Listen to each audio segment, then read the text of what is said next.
Good morning, good morning, good morning. I hope you're doing well. I am doing well, relatively speaking. And today we should have a decent amount of content. What I mean by that is, let me move this over here.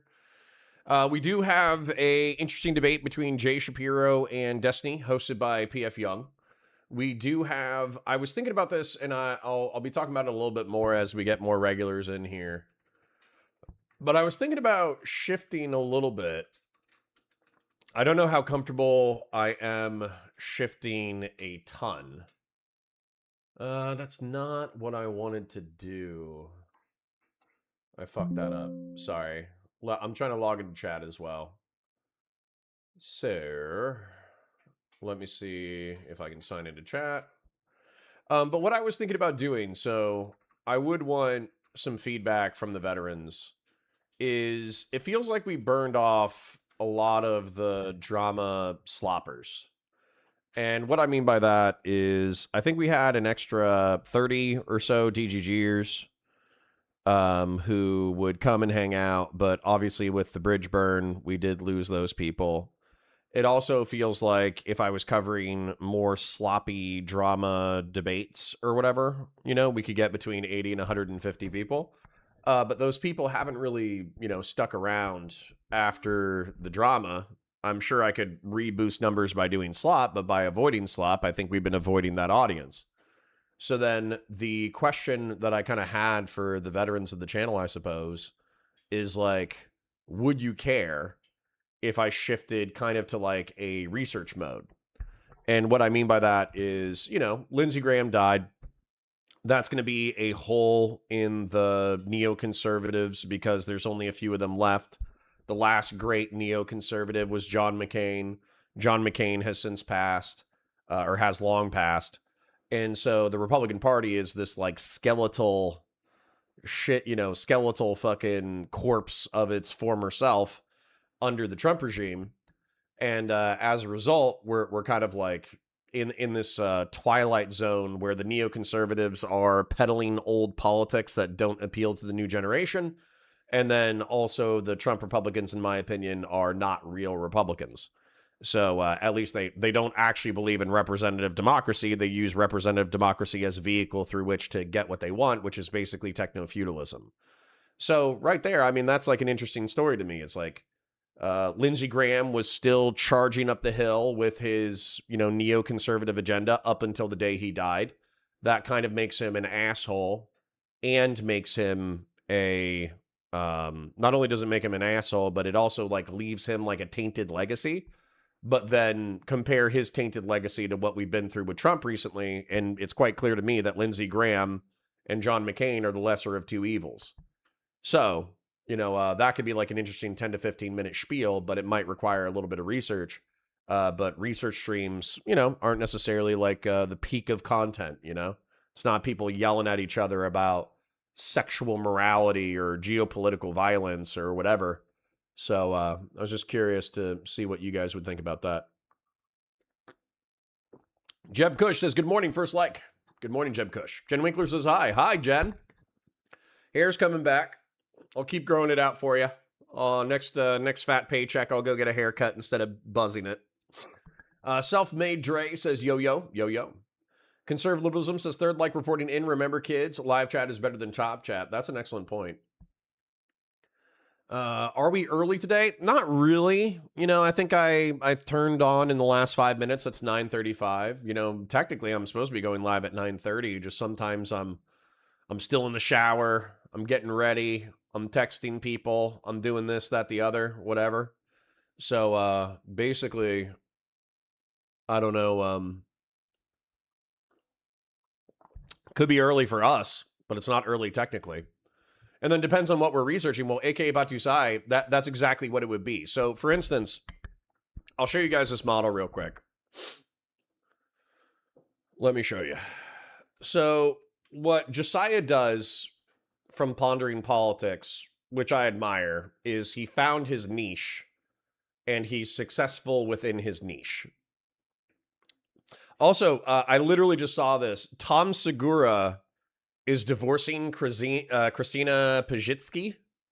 They've been together 18 years. And truth be told, like, Tom became like a huge fucking douche after he got skinny and got rich. And I was thinking to myself, it's like him and Christina P, they kind of had like a good relationship when he was like fat, funny, more depressed, et cetera, because it felt like they were kind of like on the level together. They were two struggling comedians, you know, trying to make it in their job. But ever since he got skinny and made a shitload of cash, he thinks he's the shit. And truth be told, he's still like a sad, middle aged, balding, angry, shit talking asshole. Now, sometimes that's funny, sometimes it's off putting. But it's quite clear from some of the jokes he was making that he thought he was better than Christina P. And for those of you who don't know, I'll expand this real quick. But this is Tom Segura and Christina P. Tom Segura is like a, you know, Joe Rogan orbiter who is successful in his own right, probably made millions, if not tens of millions of dollars as a stand-up comedian. So it's just unfortunate. But yeah, he's become a piece of shit. And that's sad. So, rip. Rip. Hope you have fun abandoning your kids and having sex with porn stars, you butt fucking son of a bitch. And then, sorry, what was I going to show you? I was going to show you Pondering. So, Pondering has had, past tense, I would say a similar problem to me, where on a live stream format, yes, he's smart. Yes, he's insightful. Yes, he's intelligent. Yes, he has a good command of the facts. But he was like hard stuck at 50 live viewers. So he decided, I don't know, 2 years ago now, that he's like, okay, this format isn't for, I actually enjoy this format, unfortunately. But he was like, okay, this format isn't going to be the way that I succeed. So how do I succeed? And then he started doing the Midas Touch model. And the Midas Touch model is effectively like current events and news. Obviously, he's capitalizing on the Trump bad thing. So, you know, we got Iran targeting Trump. Trump needs to stop now. MAGA news host loses it on Trump. Trump makes an insane threat against, you know, blah, blah, blah. But basically, you know, he'll get between 50 and 200,000 live views, depending on the content. And he blew up to 843,000 subs. And in the non-Trump era, I don't know how much of this model is going to work, but obviously he's making hay while the sun shines. That's for goddamn sure. You know, he's doing a good job while the model works. So I was kind of thinking, you know, the Rhino would be something similar where it's like 2 to 3 segments a day, you know, at least one segment a day until we see if it has any kind of algorithmic bite. But effectively, like one current event posted within 24 hours, 10 to 20 minute rant, maybe a couple of clips and news stories put in there. And maybe that's the format. Maybe I'm better at that than I am at live streaming. I don't know. But it's something that I've been cooking in the back of my brain for a while, but haven't had the balls to fucking pull the trigger on. So we'll see. But this is kind of what Josiah, I think this is what he's doing. He goes live for 2 hours. And I think he just talks about the current events of the day, but I also think he's doing preliminary research. So, I don't know. Just something worth considering. Something worth thinking about.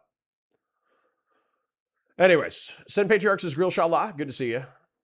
Today was pull day and bench press. I accidentally worked a holiday, so I have a half day today and tomorrow. Well, Jeb Kush, number one, good for you for having some time off. Number two, I hope you're proud of me. I did do legs yesterday. I did leg extensions, hamstring curls. I did calf raises, 3 different styles of calf raises. I did some low weight squats, and I did the hip thruster air humping machine. So, we'll see. So, today was pulled out. Yeah. Can't be late for work when you work from home. Well, you say that.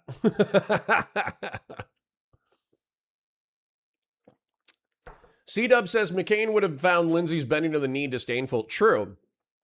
But John McCain was in the Hanoi Hilton getting his fucking fingers broken by 5'2" Vietnamese torturers for like 2 years. So John McCain would have found any kind of political cowardice like beneath male dignity. Because, you know, he literally spent, what? How long was John McCain in the Hanoi Hilton? That's an interesting question. How long was John McCain a prisoner of war? 5.5 years. 5.5 years, bro. I'm over here crying about, you know, not having the girlfriend that I want for like a month. Meanwhile, John McCain was getting his fingers snapped in half for 5.5 years. God damn. After his aircraft was shot down over Hanoi during the Vietnam War, he was captured and endured severe torture and captivity until his release in March 14, 1973. Dude, this is why when, what was it? Donald Trump said, I prefer that my war heroes weren't captured. Meanwhile, he himself was a draft dodger. I was like, no way am I voting for this fucking piece of shit. Like I knew that I probably wasn't voting for, you know, Hillary Clinton because, you know, she eats children and she loves Syrian refugees. But like, I know those are both meme points. I know those are both shit talking conservative talking points. I know. Don't worry. I know. But I knew I wasn't voting for Hillary Clinton, but there was no way in fuck I was voting for Donald Trump after he said that shit. It shows such a massive disdain for the people who actually serve and risk death and injury in service to this country. And it also shows such a massive ignorance of like military service that I was like, there's no way in fuck this guy doesn't deserve to be managing a fucking Wendy's, let alone the most powerful nation state on the planet. So kind of sad if you ask me. Hi, Alishness. Good to see you again. You typed in Qigong and soundscapes for sleeping. Well, unfortunately, this is the opposite of that. This is not soundscapes for sleeping. If you're trying to go to bed, I recommend reopening your search bar. We're gonna be watching Destiny debating Jay Shapiro. Actually, I don't know who the Zionist is. You know, Jay Shapiro has the last name Shapiro, so you would typically think that he was the hardcore Zionist, but then also lots of Jews don't necessarily like the nation state of Israel, particularly Americanized Jews. And Destiny had a pretty, you know, pro-Israel position immediately after October 7, 2023. So, you know, I don't even know who's on what team. So it should be interesting. Politics JK says, where's the conservative creator criticizing the Trump admin from a conservative point of view? I don't think it exists. I think the closest thing that you can find to that is the dissident right wing, like Nick Fuentes, Tucker Carlson, and Candace Owens, criticizing the Trump administration from an even further right-wing position. Their further right-wing position is like, we should be deporting brown people, violating more due process. We should be blowing up more, well, depending on who you talk to. I think that if you talk to a Zionist like Ben Shapiro, they're going to say, oh, we should be blowing up more Iranians. If you talk to Candace Owens or talk to Tucker Carlson or Nick Fuentes, they're going to say we should blow up less Iranians. So kind of depends on who you're talking to. Conserve says, if you were to do 2 to 3 videos a day, would you be shooting for 2 to 3 types of targets, current events versus analyzing Republican politics or versus whatever else? No, I think it would all be, that's one of the dangers. That's one of the things that I've screwed up my digital media career through, is by spreading myself across too many niches and too many formats. I think it would have to be the same niche and the same format. So basically, like, we would literally, just to give you an idea on a stream, because the streams might become more boring, but they would also become more productive. So let's say that I go to my YouTube homepage and it's Valor Media Network. So now we have Chrissy Mayer, don't care. Supreme Court Justices Barrett and Kagan testify at House hearing on security funding. Not hardcore enough. Formula One racing shit. The Trump apocalypse is coming. All right, looks like YouTube doesn't really have what I'm looking for. So I would go to CNN or AP News or New York Times. And then I would take a look at U.S. launches third night of strikes on Iran and reimposes naval blockade. So I would, basically take a look at this and then I would try to make a 10 to 15 minute video out of it. How Iran seems to be playing Trump at his own game. There's another one. Oil prices hit month high. So these are all related stories on Iran. So I wouldn't necessarily want to, beat the Iran thing to death. But I could do, Iran, ICE shooting, crazy JD Vance clip. You know what I'm saying?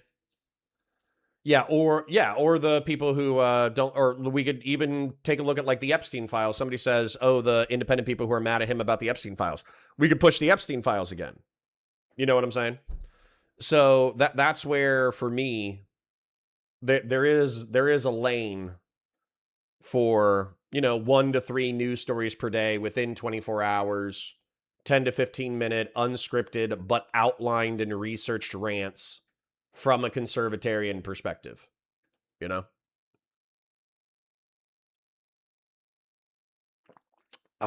Winkler says, I hate the arrows in the thumbnails. Get the hair and beard, then do it. You'll boom. Listen to me. Okay. Jen Winkler, I appreciate your vote of confidence. I'll grow out the hair.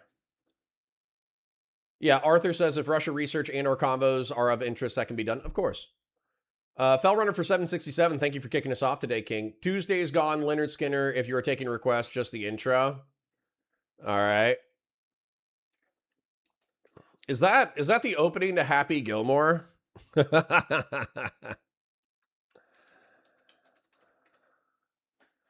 that the opening to Happy Gilmore? It is. It is. What a classic.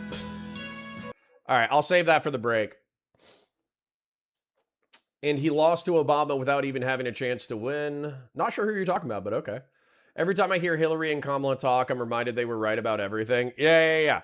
If you, sorry to Jen Winkler, who's still in chat, but if you ignore the fact that they're women, and if you ignore the fact that they're, you might not like their voices, oftentimes you will hear rational, insane political analysis coming out of their mouths, which is unfortunate. Like it's unfortunate that if you ignore their personalities and their aesthetics, you go, oh, okay, that wasn't that bad of a statement.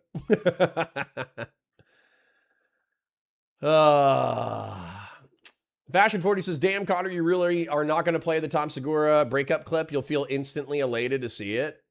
I watched the opening to Too Lazy to Try.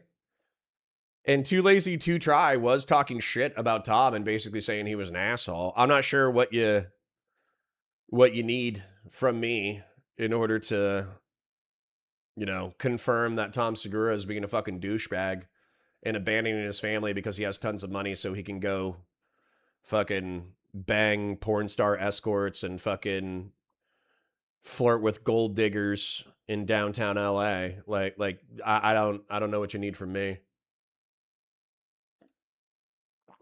What are the oranges for, Chrissy? What, you're going to beat him with a bag of oranges? The recent ICE shooting isn't getting enough coverage because there's no video. Pretty cool that they can just shoot people without body cams or dash cams. Well, I mean, that's law enforcement, man. I hate to break it to you, but doesn't American law enforcement kill like 1,200 people per year? How many people are killed by law enforcement each year? I think it's like 1,300. Yeah. Cops shoot 1,300 people a year. Think about that. So that's, there's 365 days in a year. So 3 to 4 people are shot to death per day in the United States every single day. And you don't hear about all of them. You don't hear about most of them. You don't hear about 99% of them, And it's oftentimes because if you can articulate imminent threat of death or great bodily harm to yourself or others, and then you mag dump somebody, nobody's going to give a shit. It's like, oh, he had a knife. Okay, who cares? Oh, he had a gun. Who cares? Oh, he tried to hit me with his car. Who cares? That's going to be the attitude of most Americans. And you have to understand, like, 1,300 people might sound like a lot, but it is in a country of 330 million people. So it's a real stat. Obviously, lots of people get hurt and killed by law enforcement, but 300, that means that like 200 and $329,900,900. Wait.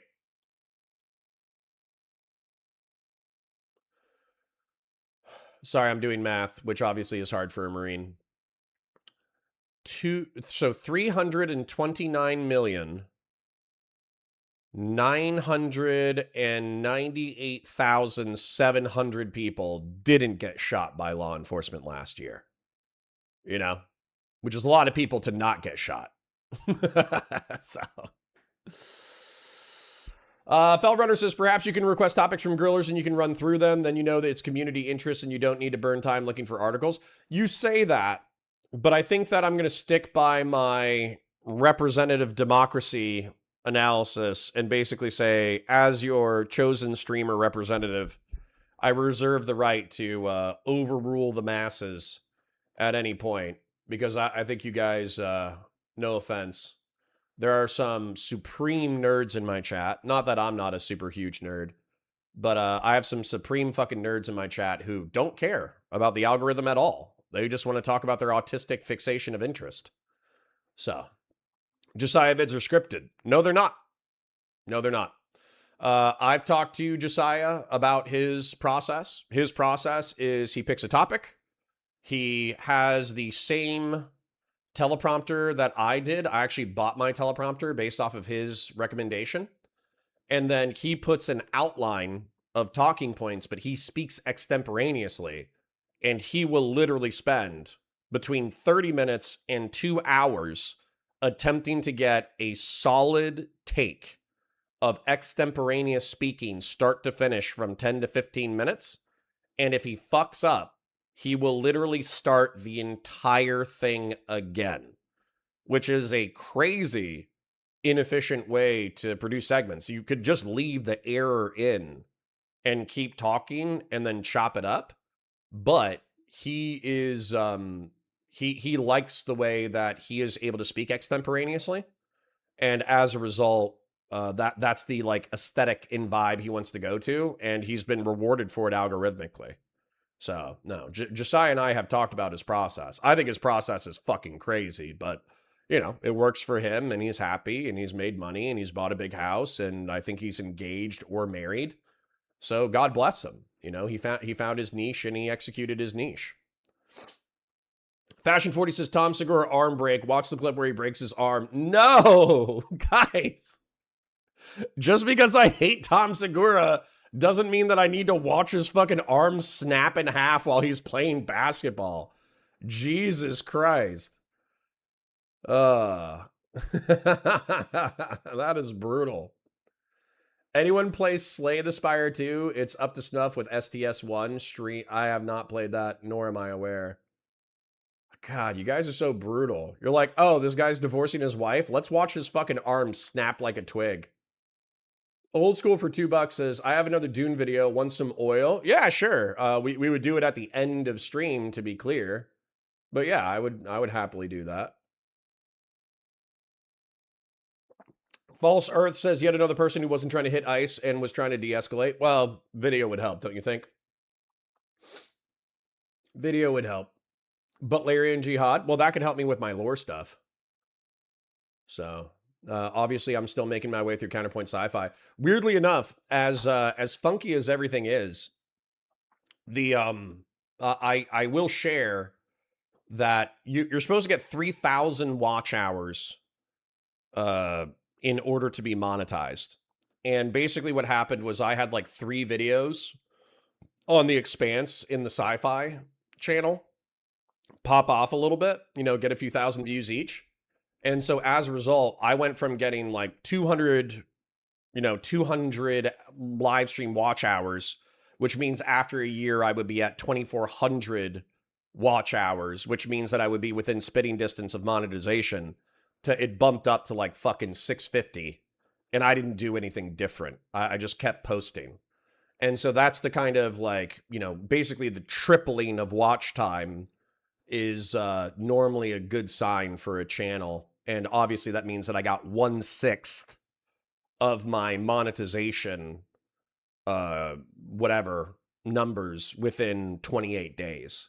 So that's a pretty good sign that that channel is going to be monetized by the end of the year, which I'm very excited about.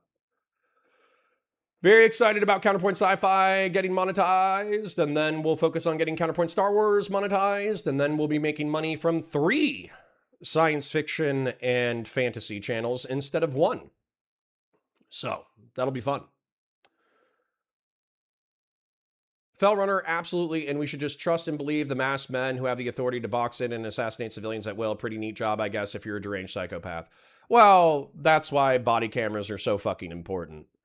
Like, I know that we didn't agree on the Alex Preddy and Renee Good shooting, but, you know, at minimum, having the body camera for Renee Good and Alex Preddy brought up officer cause jeopardy, which I still think should be an area of law enforcement reform that needs to happen.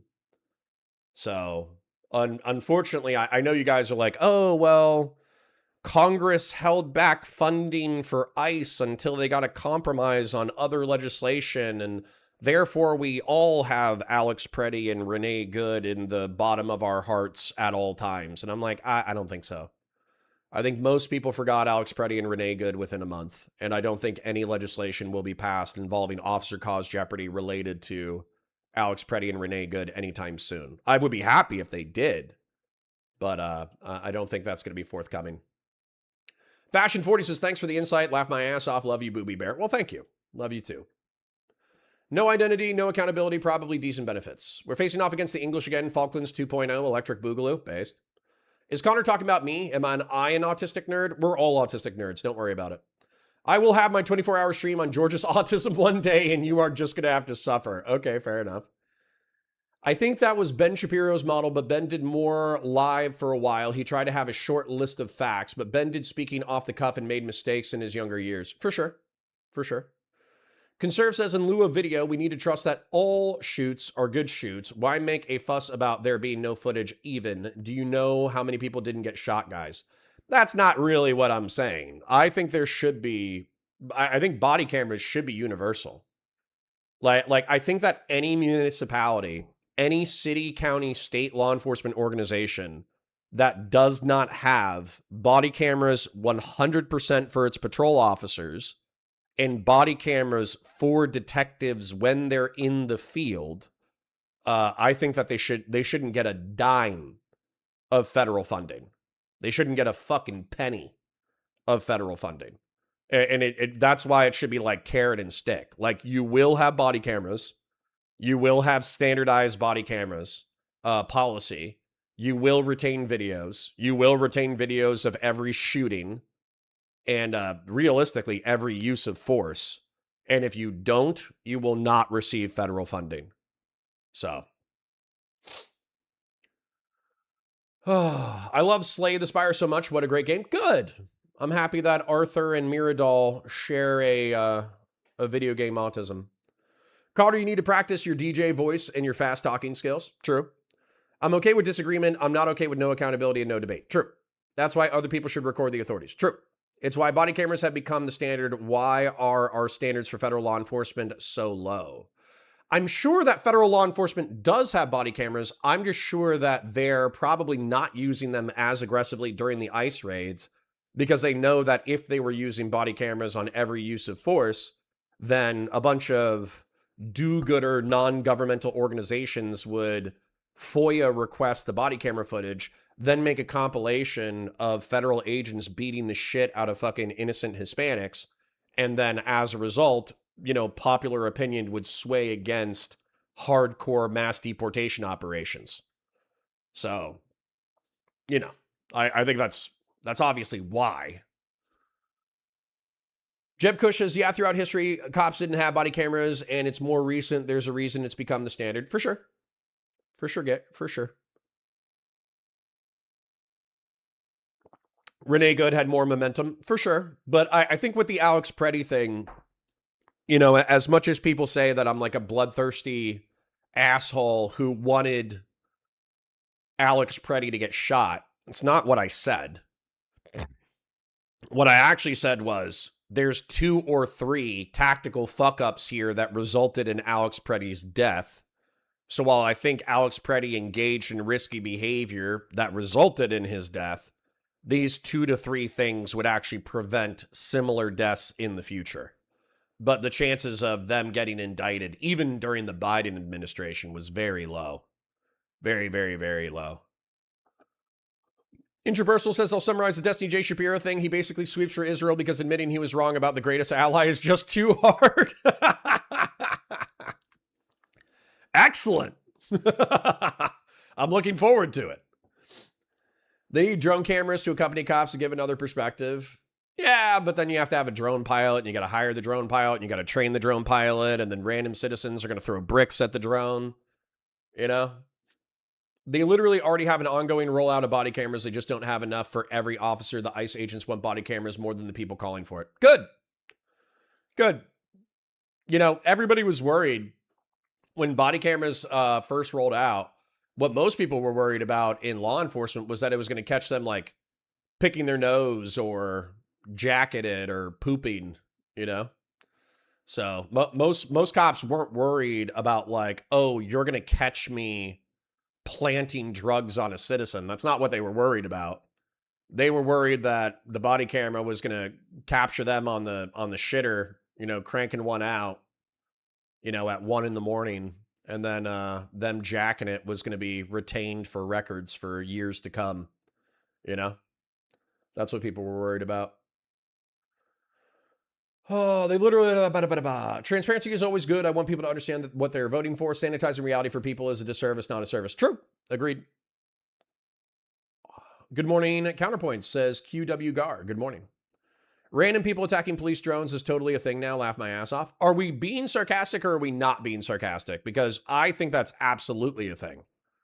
I'm pretty sure that, like, Baltimore PD has police drones and people throw beer bottles and rocks at them all the time. Oh, any drones. Okay. You weren't being sarcastic. Yes. If anybody sees a camera drone flying around, the chances of them throwing a rock or a beer bottle at it are high. So, yeah, sounds like cops are degens. Well, good news for you, Fashion 40. Everyone's a little degenerate, okay? Everyone's a little degenerate. But anyways, I caught up with chat. Let me thank the people who kicked us off, and let's get into the content. So we got Old School, Fashion 40, and Fellrunner kicking us off today. Thank you for the super chats, kings and queens. I did set up a goal, so if you guys want to donate for the goal, that's cool. It is Tuesday, so I do get more cash today than I do on the rest of the days. On the rest of the days, I have to do and I'm not complaining about it, I'm just saying. I do a revenue share with Valor Media Network, whereas today, this money goes between Google and me. So, if you enjoy the content, you like me creating stuff, you like hanging out from 9:30 a.m. to 2:30 p.m. approximately with a bunch of other schizo, autistic, Twitch and YouTube political creators, chatters, then like the stream, share it with your friends, engage with chat, super chats if you got a membership, if you got them, my parasocial, love you, thank you for being here, let's go! All right. Let's get it cracking, though. Let's make sure our quality is okay, and let's do an intro.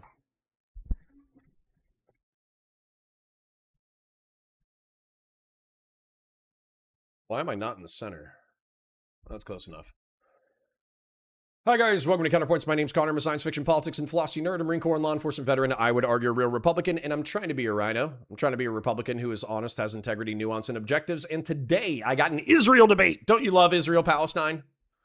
Don't you love the 3,200-year-old ethno-religious conflict between Jewish Israelis and their neighbors? I love it. I hope you love it as well. So we got Stephen Destiny Bonell, the liberal king debater. We got Jay Shapiro, apparently a documentarian. And we have P.F. Jung, a centrist who I think is going to be playing the role of a debate host. They're debating the state of Israel. Let's take a look. Okay. Why don't we start by letting people know who each of you are? So, Jay, do you want to give a 1-minute summary of who you are for people who do not know who I you? am in a minute? Sure. Primarily a documentary filmmaker. Also studied a lot of philosophy, so I know my way around some of that stuff. But people might know me from making a documentary with Sam Harris on this topic ages ago called Islam and the Future of Tolerance, with his collaboration with Majid Nawaz. And I obviously have, and I've worked with Sam on a lot of things closely. I think I know that style of positioning and argumentation really well. And I obviously have a lot of big philosophical differences with it now. Personally, I grew up in a Jewish household. People can see the last name, no relation to Ben or any other Shapiro who you might know out there. Pretty cookie cutter conservative synagogue in Allentown, Pennsylvania. But by saying that in sort of post-Holocaust American Judaism, it was kind of default pretty Zionisty in the prayer books and sort of the surrounding environment around me. And then I'll end it there that I was supposed to go to Israel when I was 16, like a lot of my other friends, for the summer, and refused to go because this has been kind of a lifelong fight for me. It was mostly out of teenage angst, but I went randomly to Ghana, West Africa on sort of a summer trip, and it kind of changed my life and implanted probably a lot of the questions and philosophical questions that I've been attracted to with anti-colonialism and justice, et cetera, and bigger issues. And so that sort of launched my thinking as a filmmaker. And there you go. And then 9/11 happened when I was in university. And ever since then, I've been pretty plugged into this debate and this conversation on lots of angles. But yeah, I'm quite sympathetic, we'll say it that way, to the Palestinian cause. Right on. Destiny, what is your 1 minute elevator pitch that you give? I don't even My know. 1 minute elevator pitch. Yeah. I do politics online. I try to help people learn how to read source material and just do a lot of stuff that I would consider to be pretty basic human investigatory skills. And for some reason, that elevates me above like 99% of the space today. So that's what I would say. Yeah. Excellent. All right. Well, we'll keep it relatively free flowing. I do have a general question that I'd like to start with, and I'll ask Jay. It's a question I get often, which is, and I'm purposely asking this very blunt, why should anyone care about this topic? Like, let's say your average American. Yeah. Because let's say that, there is a genocide in Palestine. There are genocides going on in many places in the world. I think Sudan has a higher death count as of right now. And people always point this out to me of like, well, I don't see any news media about Sudan ever, and no one's ever up in arms about it.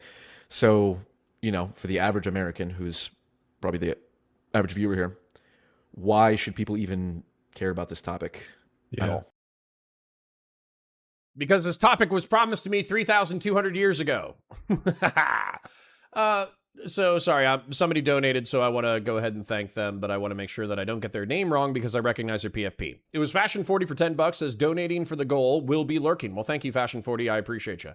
So this, the reason why I would say that's obvious to me is that Judaism is responsible, arguably, for 4 out of 7 billion people's religion on the planet. Judaism is the Abrahamic faith, arguably started with the prophet Abraham, but there's obviously like history and mythology prior to that, prior to Abraham. And then after that, it follows the development of the Jewish people and the creation of the state of Israel, probably approximately 3,200 years ago. And from that faith spawned Christianity. I don't know if you guys knew this or not, but Jesus was actually a Jew. And then Muhammad, peace be upon him, was an Arabian born into a pagan society who heard of the gospel of Jesus and heard of the Abrahamic faith. And he took the Abrahamic faith, which was monotheist, and he denied Jesus's divinity, but he still proclaimed that the Abrahamic God was the one true God, worthy of worship. But instead of it being a closed religion exclusively for the Jews, it was an open religion for all people of the earth. And so 4 out of 7 billion people believe in some iteration of the Jewish faith. I'm sure the Jews think that they're all heretics, but the Christians think that the Muslims and the Jews are heretics. And then the Muslims, of course, think that the Jews and the Christians are heretics. So 4 out of 7 billion people are fighting over this one religion, right? Then, not only that, unfortunately for us, but 2/3 of the world's proven petroleum reserves are in the Middle East and North Africa.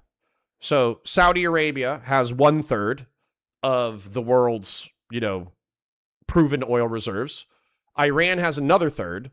and they don't like this fledgling Jewish nation state in their backyard. The Saudis tolerate it because of American diplomatic intervention, but the Iranians fucking hate it and wish that they could wipe it off the face of the planet. So it's kind of this thing of like religion and energy and military industrial complex interest converging, whereas, to my knowledge, East Africa, Sudan, doesn't have energy. I don't think they have oil reserves the way that the Middle East and North Africa does. I don't think that they have anywhere near the religious consideration that Israel does. And so as a result, nobody gives a shit. Same thing with the Rohingya. The Rohingya Muslims, it's like in Western Burma, right? Tens of thousands, hundreds of thousands of people have been displaced and or killed in I think it's like Western Burma, but nobody gives a shit because they don't have oil and they're not a religiously significant tribe. So that would be my answer before Jay Dyer answers.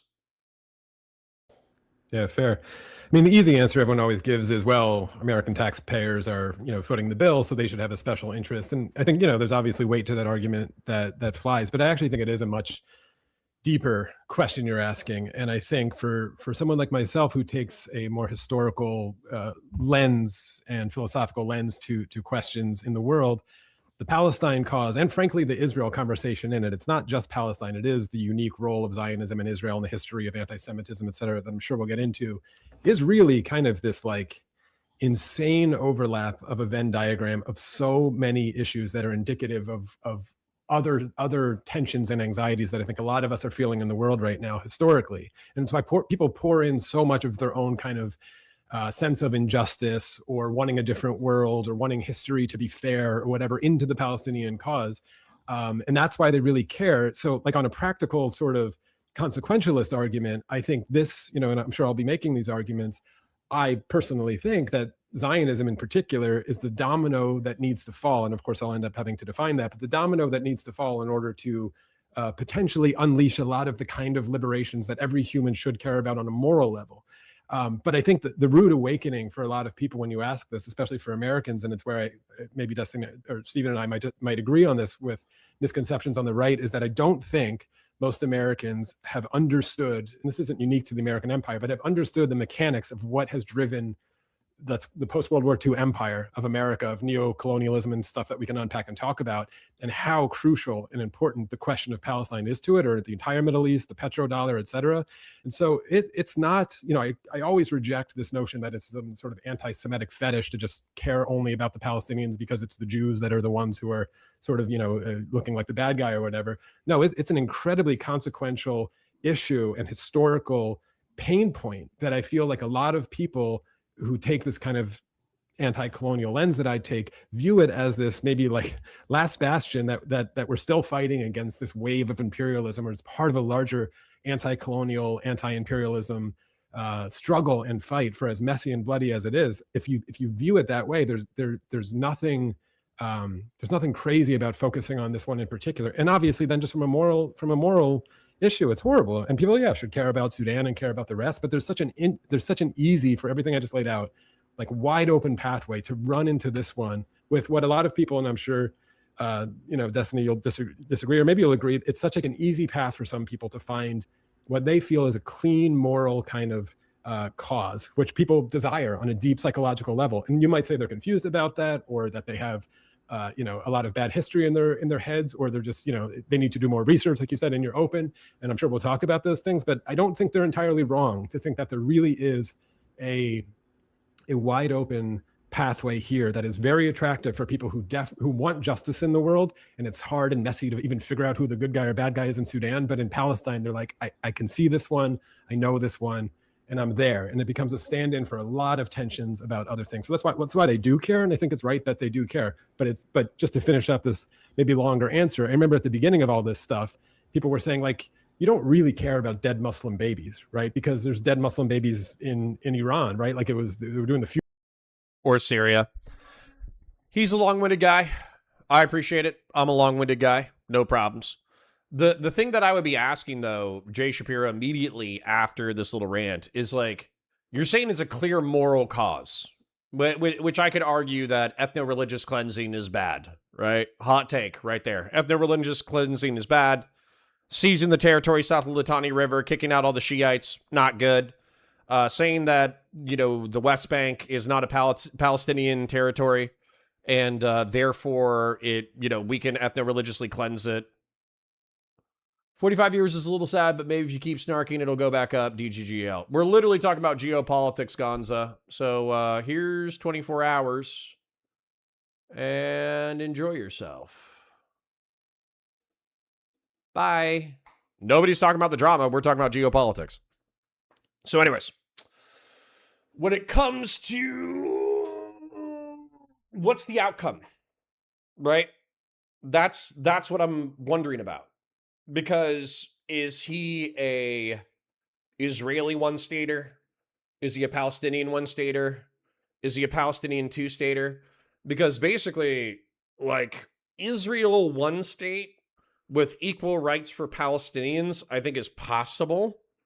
But the demographics are obviously such that the Israeli population, the Jewish population, are going to want to maintain a strong demographic majority.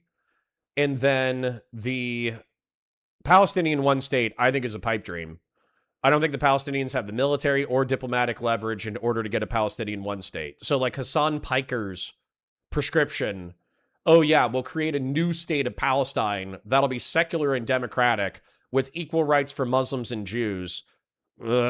Fuck. A snowball's chance in hell. There's no fucking way that that's happening, in my opinion. And then the two-state, obviously I would love to see a two-state, but it would involve a particularly willful American response, effectively militarily taking over Israel and Palestine and forcing a two-state solution on the Palestinians and on the Israelis. And once again, I think the chances of that happening are slim to none.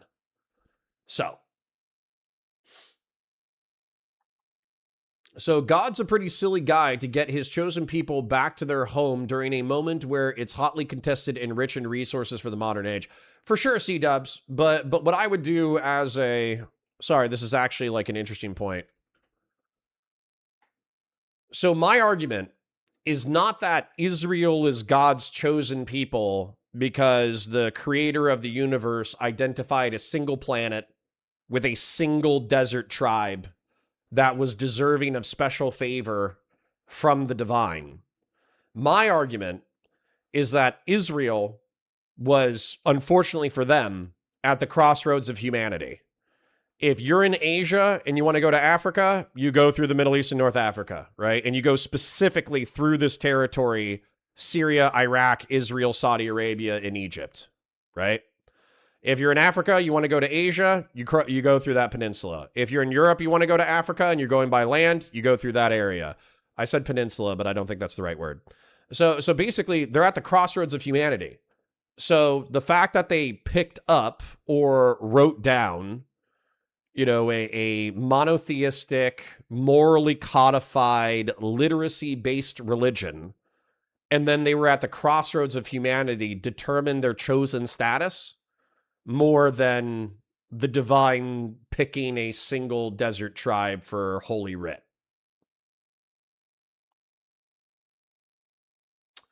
KOE, hi, good to see you. Howdy, Connor. I don't know about the drama or the world's problems. I just want to know how you've been and holding up everything in your life. Doing okay, Phil.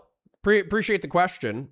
Basically, what I would say is, I made a joke about this last week. It's I'm trying to be the man that I pretend to be. All of the principles and virtues and vices that I'm honest about, I'm trying to orient myself towards my virtues and try to minimize my vices. And then within the past 24 hours, I had a really good conversation with a religious friend. Once again, I'm not a religious literalist, but it's what's the kind of man that I would be? What's the kind of man that I could be? And can I be that man? And I think hell or high water, regardless of personal relationships, regardless of professional challenges, I should endeavor to be that person. So that's kind of where I'm at right now. I think I saw Well QC John earlier praying. May your girl stay hot, may your beer stay cold, and may you keep all your fingers while blowing things up. Amen. I'll throw that in there too. Funeral and there's like a suicide attack or whatever, and all these kids die, and there's no marches in the street for that. You don't really care about Palestinian lives or dead Muslim babies. I actually think that's kind of true. Of course, you do care in the abstract, but no, you care about justice, and you care about lives that you feel are taken in a form of historical, cultural, whatever injustice. And the Palestinian fits that bill for a lot of people, and it fits that bill largely for me. And so that's why they care, and that's why they should care. Destiny, why should anyone care, or should they even not care? Like, what do you think the average American's attitude towards this whole thing should be? I think it's a complicated question in that, well, I think it's an easy question. It just depends on the perspective that you come at it from. From a basic like U.S. foreign policy perspective, the Palestinian issue is just the easiest like thorn in the side of our current Middle Eastern politics, where, you can look at the history of Yemen is very messy, our association with the Gulf states and, their record on, like gender equality is obviously not the best, or, why didn't we get rid of Saddam in 91 and what happened with Iraq and Afghanistan after, like all of these things are like messy and complicated and what's going on. But then when you look at like Israel Palestine, at least today, from Gen X and probably below, it just looks like you have a huge, like massively successful country that just beats up on a smaller population that can't really defend themselves. And this kind of opening in our Middle Eastern, I don't know if you call it posture, has obviously been exploited and abused by the enemies of the United States, for legitimate purposes, for illegitimate purposes, whatever. I'm not trying to morally load that one way or another. So it's a situation that everybody pretends that they want it to just kind of like go away, or they think it'll go away. I think to quote Rabin, I think he said, "I wish Gaza would just break off from Israel and sink into the ocean." It's a thing that has to be solved, and unfortunately, it's going to require like strong U.S. leadership with a U.S. leader that has a good mind for politics in the Middle East. We don't have that right now. And there's enough there that there's no excuse for it to have been kind of ignored for as long as it has been, and something needs to progress in that direction. I would say that's one of the more compelling reasons why we should care about it. But then obviously you've got all sorts of other types of reasons why people like to approach this issue as well. It's like this is like the perfect pet issue for literally world politics.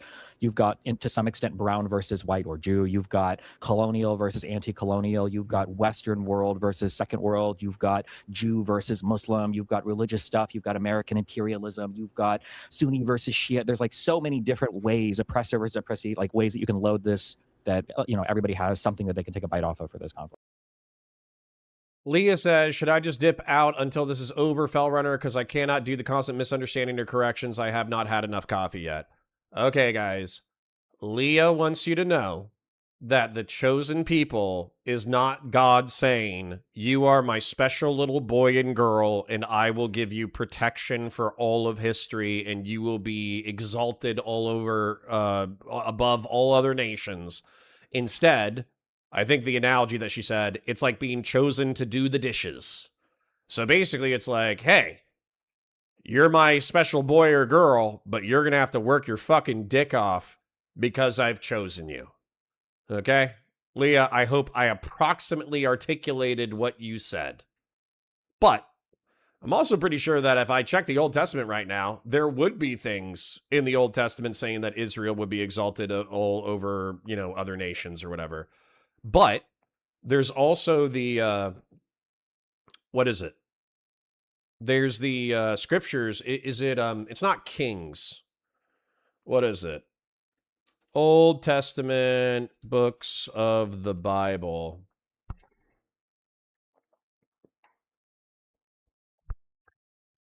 It's not Chronicles. It's not Proverbs.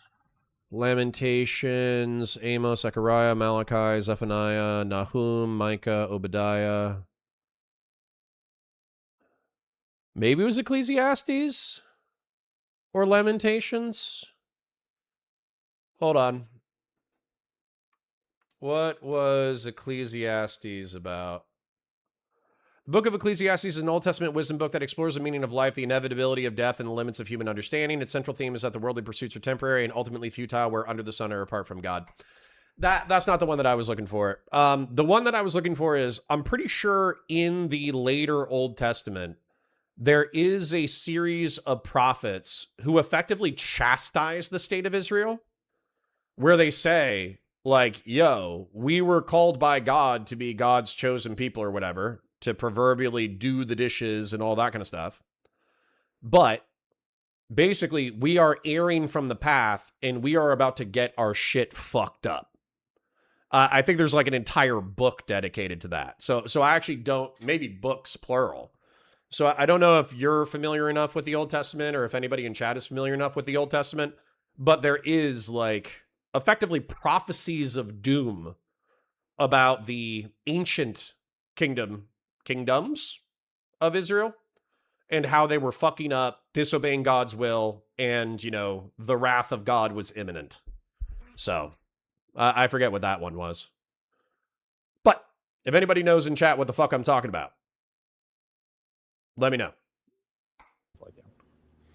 So, I want to ask you this, Destiny, and then Jay, you can kind of take it where you want. But Steven, where? Yeah, sure. Steven Destiny, the lower.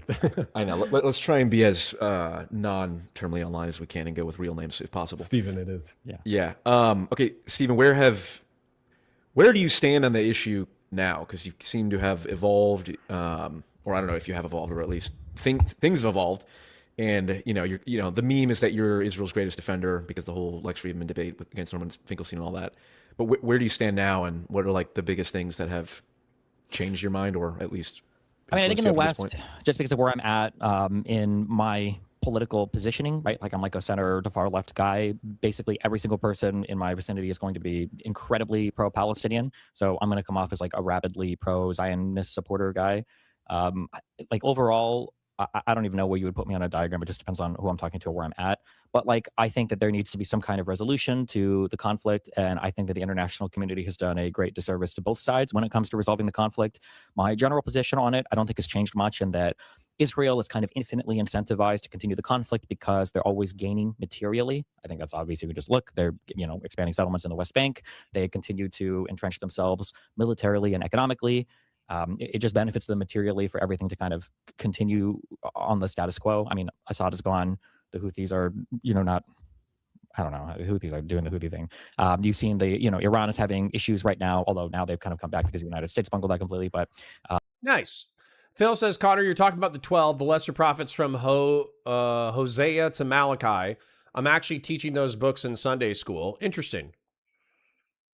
So, Old Testament books of the Bible, and I think we saw them a second ago. Literally, yeah, here's Hosea, here's Malachi. So, Hosea, Joel, Amos, nice, good name, love Amos. Obadiah, Jonah, Micah, Nahum, Habakkuk, Zephaniah, Haggai, and Zechariah, and Malachi. So, yeah, if that's what I'm talking about.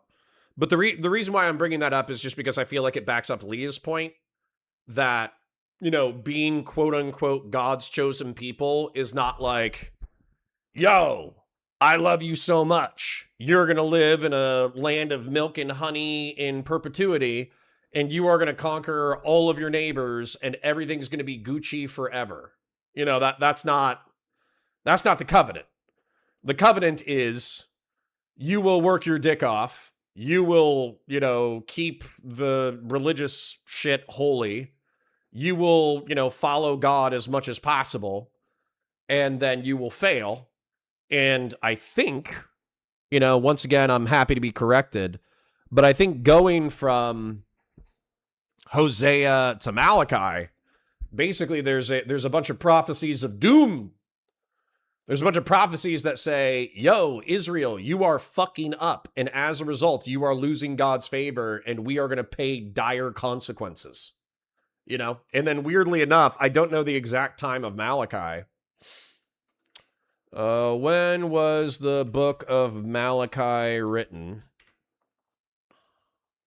440 and 430 BC. When was the...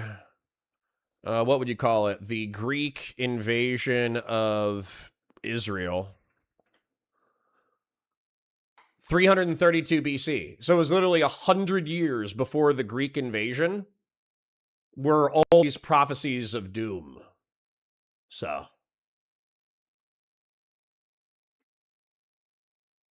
Thanks for your insight, Robert, but we're actually talking about geopolitics here. So if you want to talk about geopolitics, come back in 24 hours. Otherwise, eat a barrel of dicks, you fucking loser.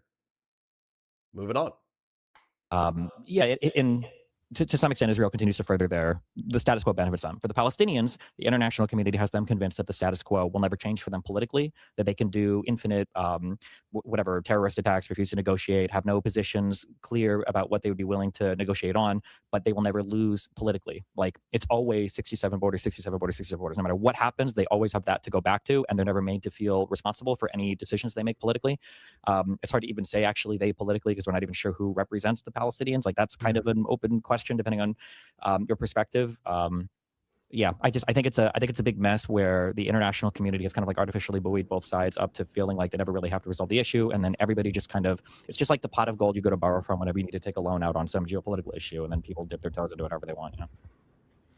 That's fair. Yeah, I mean, Jade, you have thoughts or questions or?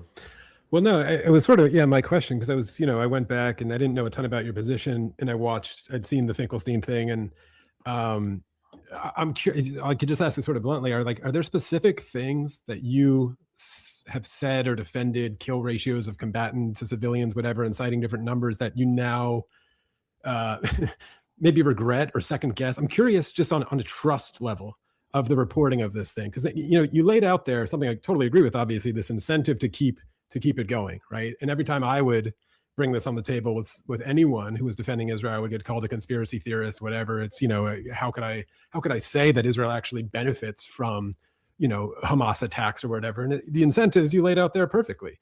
But I'm curious if there's just anything specific that you said in those debates or the ones with Omar from 2 years ago or whatever, that you're just like, Jesus, actually, I'll put it this way, like the blunt depravity of some of the things that Israel is doing has made you just question the source to a degree. Because again, I grew up with this shit, and a lot of my backdoor conversations that people only saw the shitty results of them on YouTube, Coleman Hughes, etc., were basically trying to tell them, like, guys, slow down with trusting the sources from the IDF, etc. I'm curious if you are starting to even yourself be like, Jesus, I can't defend this stuff, and civilian versus combatant death count ratios or whatever. It's like, well, depending on how you slice and count that, you can basically get whatever result you want. I'm just curious. I'll ask you that directly. Is there anything specific that you've defended in the past where you're like, you know what, I don't know if I would defend that today because I just don't trust them anymore? No, probably not. Really? I think that the IDF has issues and Israel has issues, but I can kind of view them as a nation that exists in a region where everybody is insanely fucked. And I think that they, for all their faults, I think they act far and above beyond whatever I would expect from any of the other neighboring countries.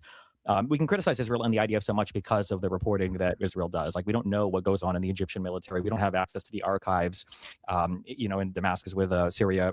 We don't know what's going on with the Houthis and, Ansarullah. We don't know anything about any of these countries, so we don't have much to say. And not to be the stereotype, but like, no Jews, no news. Nobody seems to care unless Israel's directly involved, which is kind of mind blowing to me as well.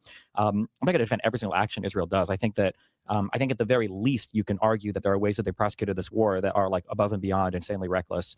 That the WCK kitchen bombing one, where they like hit like all 3 cars, that comes to mind obviously as an immediately, terrible, horrible thing. But then the issue is that internationally, my God, there's just so much stupid reporting that happens with Israel that it's hard for me to have an opinion on a thing until I start reading every single underlying document, because some of the reporting is just so deranged. The immediate thing that comes to mind was when the UN announced that there were more people in Gaza living under, I think it's IPC level 4 or 5 starvation conditions than collectively every other person around the world added up together. There were more in Gaza for that. And we've heard this starvation story for years in Gaza. You had that, I think it was the Lancet study that like projected 500 or 600, 700,000 deaths would eventually have. It was just like a whole bunch of like really goofy stuff that makes it really hard to understand anything about what's going on unless you really start to read through all the documents. So I think some people kind of mistake my position as like, I think that Israel has done no wrong or couldn't conduct themselves in better ways. The way that I summarize this is like, I feel like the entire world views Israel as this evil nation that will do anything they can to push the boundaries anywhere. I don't necessarily view them that way, but I do view them, especially under conservative governments, as being very opportunistic. So if you give them an opportunity to do something that they maybe shouldn't do, they might jump on it if they feel like they can get away with it, which I do think that Israel conducts itself in that matter sometimes. But yeah, sorry. No, that was all good. I mean, I do think there's a slippage in there when in the first answer you're talking about they're incentivized to do it, and then in that answer you call them reckless. I mean, I can nitpick there. I mean, I called this tribal essentialism in sort of my opening forays after October 7th into this publicly, where I think there's this attitude that we assign rational incentives to Westerners or in democracies or the Israelis or whatever, and we tend to so we're always looking for that. Like they're opportunistic, like you said. It's not that they just sort of feel a murderous rage or genocidal intentions to kill the kitchen workers. And I'll bring up a few others that I think are just litmus tests of this. And we don't tend to to allow that kind of consideration for the Palestinian armed resistance or Hamas or whatever it is. We call it irrational, supernatural, murderous, genocidal, et cetera. We just sort of stop there. But with Israelis, we're always looking for, there must be a rational reason for this. There's a political reason under all of this.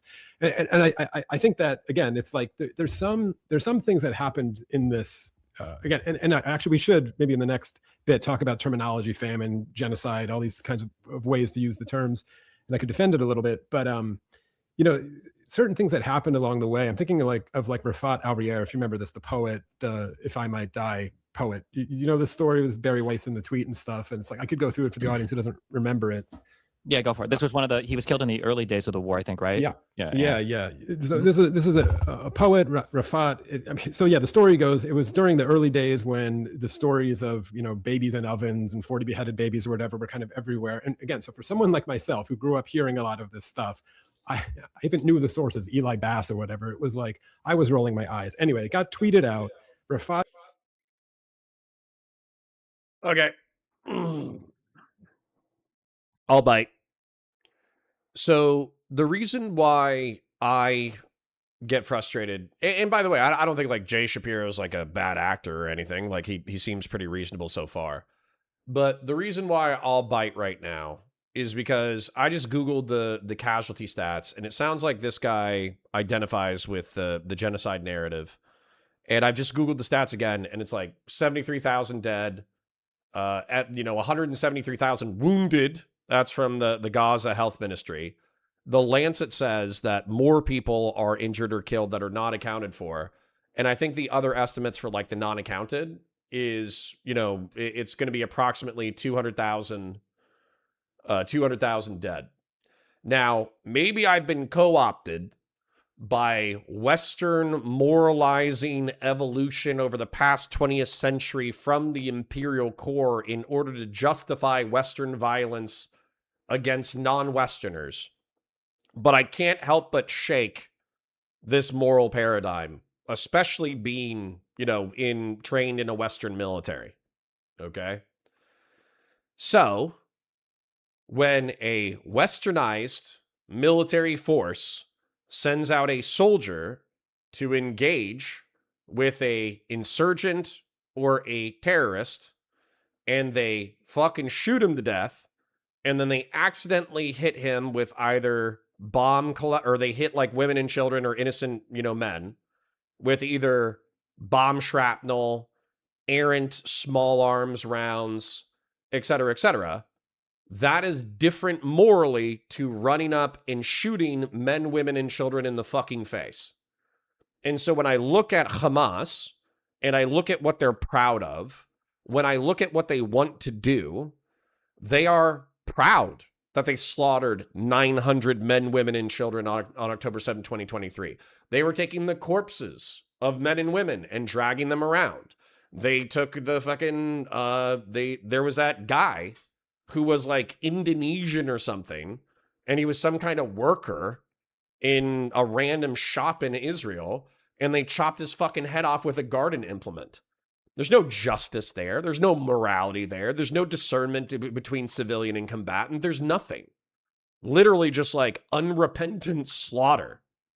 And so if Israel, which is infinitely more militarily capable than the Gazans, than Hamas, if they repeated back what Hamas and the Gazans had done to Israelis, the casualty stats would not be 70,000 direct deaths and 200,000 indirect deaths over the course of 3 years. It would be 2 million fucking deaths because they would be just dropping 2,000-pound bombs on every square inch of Gaza. And so, no, I don't find these things morally equivalent. If you want to bring up specific things, like, so for instance, like we watch Collateral Murder on on stream a while ago, where we were talking about like the misidentification of American helicopters during the Iraq conflict that led to like a dozen civilians being killed, including 2 journalists. If you want to go into each time that there was, you know, unjust homicides conducted by Western forces, I'm happy to break those situations down. I'm happy to morally analyze it. I'm happy to take a look at the rules of engagement. I'm happy to even fucking, if somebody does something like those Israelis who raped a Palestinian who was in custody, those people should be hung from the fucking neck, right? Those people should be hung from the neck. I understand that Israel didn't hold them legally accountable, but the right thing to do would be to hold those people legally accountable. Put them through the judicial system, prove their rape, and then once it's proven, give them whatever punishment is appropriate for rape, right? But it's not to make morally equivalent the slaughter of civilians and collateral damage, because once you do that, in my opinion, what is the point of Western forces conducting themselves by these higher codes of conduct? If we are truly just as vile and evil as people who mass slaughter civilians, well, why don't we just do it then? You know, why are we even bothering with rules of engagement? Why are we even bothering with laws of armed conflict? Why are we even bothering with trying to save civilians? If you're going to accuse us of being morally identical to our opponents, why don't we behave morally identical to our opponents? You know, I find it vile. Doobie, we're talking about Israel, Palestine, and destiny. Perfect timing. Doobie says, how many have been killed in the Uyghur genocide? What about the Rohingya? How is this Where's Daddy's program equivalent to accidentally killing civilians when targeting militants? I'm going to have to decipher this one. How many have been killed in the Uyghur genocide? I think it's like less than 100, right? Uyghur genocide is cultural, not physical. How many people were killed in the Uyghur genocide? I think it's not going to be any. There's no confirmed or official death count for the Uyghur genocide, as direct mass killings are not the primary mechanism of the Chinese government's campaign. Instead, the genocide designation is based on other criteria such as forced mass internment, forced sterilization, and cultural erasure. Yeah, it's a cultural genocide. It's so I don't think the Uyghur genocide is comparable. Rohingya is a shitload. How many people were killed in the Rohingya? I spelled that wrong. Rohingya genocide. Estimates include that 24,000 and 30,000 Rohingya people were killed during the peak of the military's genocidal campaign in Myanmar, Rakhine state that began. The Wikipedia Rohingya genocide article is UNESCO around 30,000. Okay. Okay. And then, where's Daddy's program equivalent to accidentally killing civilians when targeting militants? I don't know what that means. I truly don't know what that means. Anyways, we could also check out Sudan. We should also check out Syria. We could also check out, as A.K. Batusai brings up, the organ harvesting program in China. So, anyways. Retweets it about this babies in ovens, and he retweets with baking soda or without. And Barry Weiss, to her, lots of followers, retweeted it, and he basically called her out, being like, "If I die." Yeah, Doobie for $10 says, do you disagree that one of the goals of Israel's campaign is the destruction of the Palestinian identity? They don't even acknowledge it exists. They specifically targeted cultural sites. I think it depends on which Israeli you talk to, but yeah. If you talk to Bibi Netanyahu, I think I've been pretty explicit about this. Bibi Netanyahu doesn't acknowledge the existence of the West Bank Palestinian territory. He says, despite incredible internal and external pressure, I do not recognize a Palestinian state west of the Jordan River that is historically Judea and Samaria. And I don't think you can interpret that as any other I don't think you can interpret that statement as anything else besides a desire to ethno-religiously dominate and probably cleanse the West Bank. That's the only way that I think that can be interpreted. And then same thing with Gaza. I'm not sure if Bibi Netanyahu has any specific statements that I can think of offhand, but I know for a fact that cabinet ministers have spoken openly about how they wished that Jordan and Egypt would take the Gazans so they could make Gaza an Israeli territory. So, but I'm gonna have to pace myself with the responses, bud. So pace yourself with your responses. We need to let the content flow. It's her fault with like a target on his back. And he ends up a few days later, after getting phone calls from people speaking Hebrew, gets killed by a missile along with his family. And again, so like I'm going to go like based on the reporting, that's like all I know is he dies, right? A couple days later.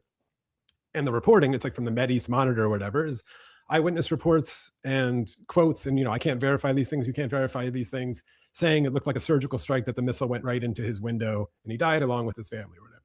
And I think like that story, and I made an essay called the Rashomon test about it, because I was trying to also, because I feel like I grew up a little like Barry Weiss with those stories. And I don't think Rafat knew that making a joke about Jews and ovens, even babies, triggers this Holocaust trauma. And so I was kind of psychoanalyzing, I think, these layers of misunderstanding and horribleness. But for me as an onlooker, all I have is that story. And I think a litmus test is like, what sources can I have to tell you that they killed him on purpose? And what sources can you tell me that they didn't? And at some point, we're all dealing with sources that are incentivized to lie, to exaggerate, as you've already pointed out. But at some point, there is this trust of like, oh, no one would act that depraved. It's not in their interest. That's what we would say about like some democratic Israel or something. It's not in their interest. Why would they do that? And I'm like, no, they would do that. Stop granting them this like benefit of the doubt that they wouldn't do that, or they'll investigate it. Well, you and I and everyone else in the world has been waiting for these investigations from Israel for decades and decades, and they never seem to come. And we all know about the combatant rules they have. And so like I think a story like that is just like, what do you believe actually happened in that story has become an almost litmus test. And I feel like 2 years ago when it started, you would have said, yeah, there's no way they killed him on purpose. These people are anti-Semitic. This is all bullshit. The sources are all bullshit. I wonder now if, Dr. Sophia is in a camp right now and making news. Is he going to die or is he not going to die? The other day, the bombing just so happened to kill the guy setting up, the watch party for the World Cup right after the Egyptian president, the Egyptian head coach at the World Cup was waving the Palestinian flag. And all this stuff sounds kind of crazy to people of like, what am I saying? Are they really that depraved? I wonder if at some point you're like, you know what? I think there might be something to these stories. And Palestinians are like, yeah, no, duh. We've been living with it forever. We've been trying to tell you forever. This is kind of what we deal with on an everyday basis. Listen, it's gotten worse. It's gotten bad. And at some point, yeah, we are like, I'm not there. You're not there. And we do have to trust these things. But at some point, yeah, if Israel has lost the narrative war, I think it's their own damn fault. And maybe they just got too much hubris of this entire thing. And then the last point on that question, I named 3 people there: Rafat, Dr. Sophia, who might die, and this the Egyptian aid worker who was going to set up the watch party. I'm curious if or if you think that if they die, they will be counted in a spreadsheet by Israel as combatants or civilians. And I'm wondering what you think they should be counted as. That's my question. Yeah. So I want to head off one thing right now that is incredibly frustrating about all these conversations. I'm not sure where you'll end up on this, but it is a thing that I run into over and over again. Is what happens is when people tell their side of the story for this, what you just said. I won't say you accuse me of it, but I understand why you have this impression that we view Israel as like a rational actor, and then we view the Palestinians and Hamas as these kind of like bloodthirsty animals or whatever. I think that one of the most annoying things about this from a foreign policy perspective and from a foreign policy analysis perspective is that people seem to only have I don't even want to say compassion, but they'll apply like a rational lens to one side and then like a barbaric lens to the other side. Yeah. So when I look at like the Palestinians today, and this is one of my frustrations with Israel or Jews or Zionists, whatever you want to call them, we had Fedayeen terrorist attacks happened all throughout Israeli history from 48 onwards to 67, and then a bit from 67 afterwards, where Palestinians were trying to attack and get back to their homelands, right? Because a lot of them were kicked out. You go forward, you had your the Stone Intifada, where you had a significantly less violent Intifada. You had your Oslo Accords, and the first Intifada is because you have all of these things going on where Israel is making peace with surrounding nations, and it seems like the Palestinians are being ignored. And then they have their first Intifada. You have your Oslo Accords, and then Camp David happens, and the talks kind of fall apart, and the Palestinians feel like they're being ignored. And then you have your second Intifada. And then you come to today, you have your embassy moved to Jerusalem, you have your Abraham Accords, and then you have your October 7th, Al-Aqsa flood, whatever you want to call it. This is it is the most predictable pattern of behavior ever. And it is incredibly irritating to see Israelis or Jews or Zionists be like, I can't believe this is happening. Like, well, of course, if you, any people who are oppressed to some level or who are, boxed into something, of course, what do you think is going to happen, right? This is like, and right now we're on a road where we're waiting for the fourth Intifada or whatever you want to call it, is what we're setting ourselves up for, right? So I do agree with that, okay? But then the problem is that, like, so all that to say that, was October 7th terrorist attacks and everything, obviously, international rules of war, of course, everything it was.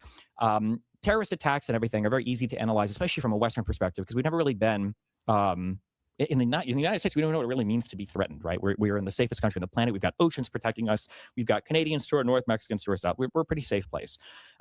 I imagine that in the Revolutionary War times, I imagine in the Civil War times, there are acts that both sides engaged in that probably would have been considered terrorist attacks, war crimes, or whatever, because you're fighting existential wars of existence. These are what the Palestinians are fighting. Not to say that I think terrorist attacks are okay, but like, I mean, I understand it, right? For the founding of Israel, you had, obviously, right, your Irgun, your Lehi, that were, you had your whole King David hotel bombing. Like, the Jews understand it as well. Okay, so all that to be said, okay, so I understand the Palestinian side. But then when it comes to the analysis of the Jewish side, from the people who are sympathetic to the Palestinians, why is it that so many Jewish people, even your famous, they were considered leftward historians like Benny Morris, what happened in the 2000s that made everybody kind of look at everybody a little bit differently? Like, damn, I don't know if these guys will ever live with us, right? For all the attacks that the Palestinians and then the surrounding Arabs have wrought on the Israelis, it seems like there's never any sympathy there for, like, well, why did the Israelis feel the way that they do? Why won't they just give the Palestinians a country after they left Lebanon? And then Hezbollah took over the south of that country after they withdrew from the Gaza Strip, and then Hamas became the governing body, and you had daily rocket attacks, right? Okay, all that to say is that both sides have, unfortunately, when it comes to foreign policy, you said you did a bit of philosophy. When we live in the same country, it's so easy for me to say what is right or wrong, because you and I, regardless of how we feel, it felt like Stephen set up a historical description of what he felt like justified Israeli and Palestinian narratives. And he's about to steelman, everybody's always sympathetic to the Palestinian cause. How come nobody's sympathetic to the Israeli narrative? I am interested in that, but I do want to take an opportunity in order to address some things that were said in chat. So Old School donated, said, the CCP are evil fucks. Agreed. Doobie says, where's daddy? Waited for people to be home before doing airstrikes on militants, and that's not the minimalization of casualties. I agree. I think that, basically, if Israel wanted if they wanted to be considered minimizing civilian casualties, then effectively the number one armament that they should be asking for is the Hellfire Ginsu missile. And I know this is fucked up because basically what you're really saying, where's the images tab? Hold on. Give me 1 second. Let me actually try to find this. All right. I'm on google.com. I'm not on Yahoo. And I want to look at the Hellfire Ginsu missile. So Israel has, I think, their own version of it. And I think the United States has begun production of this. And so what we did is we took an incredibly accurate, I think it's laser guided. I don't remember. But we took an incredibly accurate missile that is capable of getting within a few meters of its target. And instead of giving it an explosive payload typically designated in order to take out tanks, we put sword blades on the side of it. So it went from a explosive that blows up a tank to a sword missile that can take out a single target, and it might injure a few people around it and or kill a few people around it. But the options between killing dozens of people or killing 1 to 3 people makes a shitload of difference to perception on how you're conducting warfare. So if Israel was actually going to pursue this minimum civilian casualty standard that I think should be pursued, then they should basically be asking for flying Ginsus out the ass. And then weirdly enough, Americans should be producing flying Ginsus as quickly as possible, because while it's going to result in grisly and untimely death of Hamas militants, it will reduce civilian casualties in Palestine. So, I mean, I'll just concede that. And Doobie says the Where's Daddy was an AI program, and effectively that Israeli intelligence was finding it easier to hit these people when they were in their homes because they're not in active combat operations, they're not running around, they're not moving from place to place, et cetera, et cetera. But that's increasing civilian casualties, which is true. I think that's just descriptively true. Now, Mr. Shapiro asked an interesting question of when these people are killed, like the doctors or the people who write Palestinian sympathetic narratives, will they be considered combatants or will they be considered civilians? I think the answer is going to be they're going to be considered combatants because they're going to be viewed as propagandizers for Hamas. They're going to be viewed as propagandizers for the Palestinian cause. So that's another thing where I can just concede to probably descriptive reality of what Mr. Shapiro is pointing to, that there's going to be a gray area where, not even a gray area, but there's going to be an area that Israeli defense forces are going to play with, where they're going to say that if you are sympathetic to Hamas or you are sympathetic to the Palestinian cause, you're going to be counted as a combatant because you're going to be viewed as offering support, right? Now, another thing that Doobie said that I think is interesting is, if the destruction of cultural identity can make something genocide, even if they haven't tried to kill every single person in the group, why is it so hard to say that Israel's committing a genocide? And I think that this is where I'm trying to be very specific with my verbiage, okay? Cultural genocide does not involve the destruction of the human being. It's the destruction of the culture. And I would say that Palestinian culture, maybe I'm ignorant to Palestinian culture, but it probably has to do with religion, right? Being Muslim.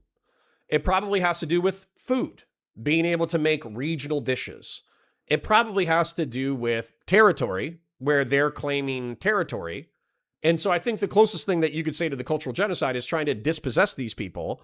But that is going to be, in my opinion, like ethno-religious cleansing is going to be a more accurate term. Because when you just say genocide without cultural next to it, then I hear, oh, they're not trying to kill the people, they're just trying to eliminate the culture. And that's what the Chinese did. The Chinese didn't kill the Uyghurs. They dispossessed them of religion. They dispossessed them of any music that could be viewed as rebellious against the Chinese government. They forced intermarriage between Han Chinese and Uyghur women. And then they mass incarcerated military-aged males of Uyghur descent for like a decade or two until they were no longer of the age of fighting. And then they only released the ones that were brainwashed enough in order to believe to no longer be a threat.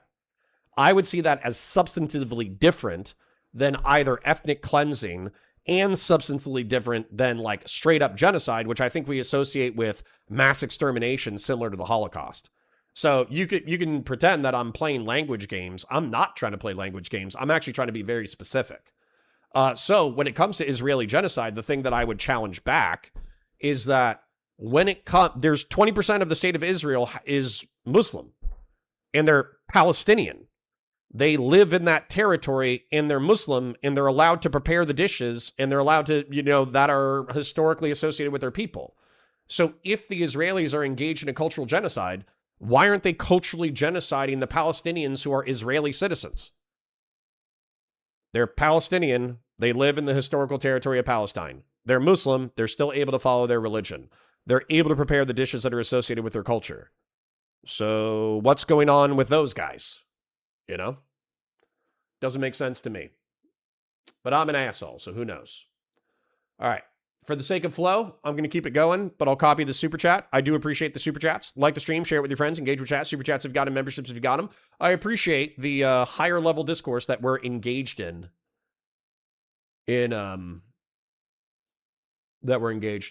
They're allowed to cook food. What freedom? Well, I mean, compared to the Uyghurs. I think the Uyghurs were allowed to continue their historical dishes, but anything that was like correlated with rebellion was banned. So Anyways, and the reason why food, I know you might be laughing about the food thing, but the food thing, weirdly enough, is analogous to the Native American genocide in the United States. Because the Native American genocide in the United States, we did fuck up their food supply. When it came to like Western Plains Indians, they were used to hunting bison on horseback, which was only a century old because horses were not indigenous to the Western Hemisphere. But we fucked with their food supply. And we forced them to go onto reservations. And we forced them into industrial food consumption that they did not want. And we forced them to integrate into American society with a diet. So, yeah, there are examples where cultural genocide involves dietary limitation. So, anyways. We at the very least live under the same system of laws. International conflict is a bit harder, though, because you have two countries that could feel fully justified in their warring with each other, and they might be, and it's hard to arbitrate, well, who's actually in the right there, you know? So I'm sympathetic to that, number one. Okay, so number two, as to the more specific questions of like people who are getting killed, I have a hard time, if you're telling me that like an Israeli soldier shot and killed a Palestinian in cold blood, or shot and killed a Palestinian just because he was filled with hatred or whatever, that immediately is not unbelievable to me, right? A soldier doing an atrocious act or whatever, yeah, I can buy that. When it comes to like weaponeering, like big attacks on buildings and everything, it becomes harder to believe that you have like an entire strike cell that's like, okay, we have this $500,000 munition, we could use it on, you know, whatever building, but there's this poet here and he talks some shit, and we're gonna get the JAGs, we're gonna get the weaponeer guys, we're gonna get the targeters, we're gonna get all the ISR guys, and then we're gonna get some. Miradol, are you going retarded? This is the dumbest thing I've ever heard. Did you hear me say any of that was good? Dude, you're acting like I was like, yeah, you should be able to force women into marriages to ethno-religious groups, and you should be able to mass incarcerate them and dispossess them of culture, and you should be able to prohibit them from cooking traditional dishes, and you should be able to prohibit, because that's not as bad as killing them bodily. When the fuck did I ever say that? You know? Like, the past 5 minutes have been rawly descriptive. Fucking you and Beef Supreme, which is funny because you guys are coming from two different perspectives. You're acting like I'm describing these things and I'm like, yeah, based. That didn't happen. You imagined that. That's not my fault. You know? Describing the delineations between cultural genocide, ethno-religious cleansing, and physical genocide is not the same as endorsing any of those practices. So, yeah, well, hold on. You said it's better than Gaza, so I heard it. Well, yeah, no shit. Wouldn't you, let's say that you had a binary choice between physical genocide and cultural genocide, would you not prefer to be culturally genocided over physically genocided? Okay, now I need a fucking answer. Now I need an answer. You have two options. Being shot and thrown into a mass grave, or being forced to marry somebody outside of your ethno-religious group. Please tell me which one's better. Better means good. Better, that's pedantry, and I think you know that's pedantry. As an adjective, better is the comparative form of good. It denotes that something is of superior quality, condition, or desirability when compared to something else. Okay, so I'm saying that it's of superior desirability when compared to something else. So hold on. Without being a fucking pedant, I'm going to ask you a question. All right? I'm literally, you guys, you have successfully one-guide me. Okay?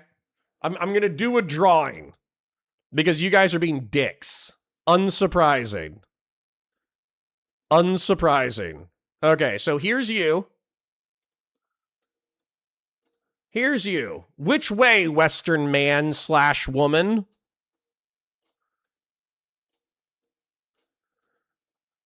All right. Then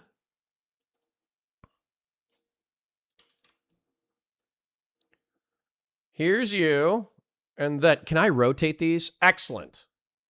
Okay. Let me rotate these. I'm apparently we need to break it down this simply. All right.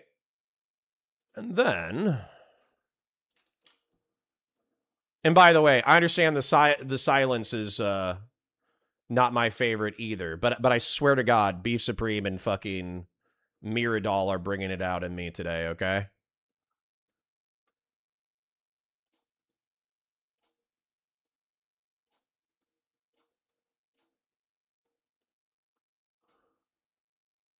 I'm going to force you guys to do a Pisco yes or no. Okay. And let's go ahead and bring this up here. And let's give this guy a gun. Okay. And let's go ahead and let's draw this. Because apparently this needs to be broken down because this is the dumbest thing you guys have ever heard. So, which way, Western man, okay, or Western woman, do you want to be shot to death in a grave, or do you want to be forced to marry someone not of your ethno-religious background? Pick one, no other options. Okay? I would like Supreme, and I would like Miradol to answer the question earnestly. Binary choice. Be forced to marry somebody not of your ethno-religious group, or be shot to death in a shallow grave. Which one? Which one? Which way, Western man, Western woman? We're literally not moving on until we get an answer. Okay? Whose desirability? Mine. Yo, Connor, what about you look up a false dichotomy next? It's not a false dichotomy. You objected to my use of the word better and were a pedant about it. I will answer when you answer my question. Connor, would you rather fuck your dad or mother? Then I will answer. Well, excellent clip. My mom, because it's less gay. but like, I answered your question. You answer mine. False dichotomy. Dude, it's not a false dichotomy. I'm literally making a statement of preference between being murdered and being fucking physically genocided and culturally genocided. So if you're saying they're both bad and therefore, you know, we shouldn't compare them, that's retarded. We're literally talking about vile authoritarian actions. And of course, we can grade these on a spectrum. I would rather die than live under your supremacist government. Okay. That wasn't the question. The question, that wasn't the question. But okay. I guess it's close enough to an answer that I'll accept it. Beef Supreme, do you have a preference? Would you like to be married to a person outside of your ethno-religious group, or would you like to be shot to death? No other options. Physical versus cultural genocide. I would rather die. Okay. Weird, but good luck. I think you're rare. I mean, like, resistance movements are based off of your personality. So I'm not going to say, whether or not in your heart of hearts you have the actual stones to be presented with marriage outside of your ethno-religious group and be presented with death and not choose death. Obviously, there are plenty of rebels, plenty of insurgents who have resisted cultural genocide through force of arms. And as a result, your personality, or at least what you're stating, I think is like principally correct. But that's not really what I'm asking. I'm trying to point out that there is a substantive moral difference between these two actions, and one of them is worse. So if you don't like my use of the word better, then perhaps you can accept my use of the word worse. Hold on. Let me Google worse to make sure there isn't some kind of fucking pedant escape hatch. Worse is the comparative form of bad or ill. It describes something that is of lower quality, more severe, or more unpleasant when compared to something else. It can function as an adjective, an adverb, or a noun. Okay, I would say that being forced to marry somebody outside of my ethno-religious group is not as bad as being shot to death. Okay? There we go. All right, back to it. Some colonel or whatever, all these people are going to sign off on this. We're going to blow this poet up. It becomes harder to believe. I'm not going to sit here and say there's like a 0% chance of it happening, but I think on the flip side of like all the people that do get killed is people never acknowledge on the pro-Palestinian side that Hamas is designed to invoke the maximum amount of civilian deaths constantly. There's a reason we don't see Hamas uniforms. We know that like Hamas will fight in civilian outfits. We know that they fight using what we would call children, right? 16, 17-year-old people with rifles. We know that they will hide weapons and munitions near camps, like actual camps with tents and stuff under mosques and buildings, that they sometimes don't let civilians leave when they're trying to move people because they like to have them nearby when they're fighting. We know that one side is designed to enact the maximum amount of civilian casualty on their side. So it also doesn't surprise me much when Israel does have civilian casualties that occur. I guess like the flip side question is, we keep hearing, I don't know what the current death total is at, 60, 70, 80,000, somewhere in this ballpark. How many of them are militants? You asked me if I would consider the other 3 militants. Probably not. I don't see what they're doing. Okay. My guess is probably not. But then how many of the dead people that have died so far are militants? Because that's a number that has never, ever been declared by the pro-Palestinian side. Yeah. I mean, I don't think we're ever going to get a clear. So this is the thing. I mean, maybe this will get us into this definitional thing because I mean, I think we both alluded to the word genocide. I'm sure we could debate about it, and famine, and now militant, and who's a militant, whatever. I mean, my general premise is like these are all. You can talk about all these terms legally. You could talk about them morally. You could talk about them politically, and I think they all. I could call it a genocide, and then I could tell you all about how I think the genocide legal definition in the 47 convention was hijacked by the powers who were very much still colonial powers, who very much wanted to write something that would never implicate them in the past or in the future, and how Raphael Lemkin's original definition actually would have completely fit this and many, many other things, Sudan and everything else, because he actually wanted to write it in such a way that was pretty broad because he called it like a war of destruction, period. It didn't matter about, population numbers going down or whatever. I've seen you like cite that before. We could argue about that all day, but I could tell you, what? I'm using the word genocide here in a political sense because I want to alert the conscious, because in our time, it's the crime of crimes and it will do the most work to get people to care and put a stop to this thing. And of course, the counter. Miradol. I hate you. Listen. There are some times that you're just going to have to say vile things as a streamer where, your audience or your debate opponent is going to bait you into like a dog shit fucking position. And the truth is you're just going to have to bite down on a dog shit position. Good bait though. Like honestly, great bait.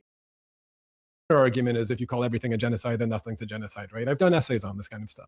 We could do the same thing with famine or whatever. But what's important, what you were laying out there about the militant, I mean, you said probably not. Sophia, Dr. Sophia will absolutely be called a militant in their numbers. I'm sure of it because they're already saying it is, because everyone can look up the unlawful combatant law that they passed during the Second Intifada, which basically said that they can, arrest people and hold them indefinitely, not show any of the evidence in a military court, keep the evidence secret, because I guess if you reveal the evidence, they said it would reveal their sources of how they collect stuff, whatever. So we never get to see the evidence against these people. They're never charged with anything. And they don't fall under the Geneva Convention. And that's important because the Geneva Convention was all about the treatment of POWs. And to be an official POW, you need to have a state, you need to have a military, it needs to be sanctioned, whatever. So all of these are reasons why Israel will never, it was Netanyahu's reason for being, right? Never give the Palestinians a state. The day you give them a state, Hamas the next day changes their name the same way the Irgun and the Stern Gang did and becomes an official military. And then they get the Geneva Convention, POW protection and the same kind of thing. Anyway, that's all like a little like boring, stupid legal sidetrack, but these are the games that when people talk about the like unfair power dynamics or asymmetric warfare or asymmetric lawfare, this is the kind of shit we're talking about, where the game is basically rigged from the start. And so there does seem to be this imbalance and this like pressure to only talk about the Israelis because, or America, like you're saying, there's this underdog kind of story, whatever it is, the empires that be, because they have the power to define the terms and then play by the rules that they wanted to play by. And the game just feels rigged from the beginning. And so I don't, we could get side Okay, I'm going to point out that the rules are don't shoot unarmed men and women and children in the face. Right? That's like the rule. So if Hamas had played by this rule, which I think is a good rule, the casualties would have been 300 IDF personnel killed on October 7th, 2023, and there would have been 50 to 100 dead civilians who were caught in the crossfire. And as a result, I would have been like, okay, Hamas are a bunch of assholes. You know, they fucking stormed across this border. They shot people in the face. They got, 50 to 100 civilians killed. But they fucking, they tried to follow rules of engagement. Some civilians got caught in the crossfire. It is what it is, right? I would have an infinitely more dismissive thing where I would view Hamas as a more moral actor. They still could have killed 300 IDF personnel and a few hundred civilians, and I would have been like, that's war. But that's not what happened. They shot 900 civilians in the fucking face. They videotaped it, and they were gleeful about it.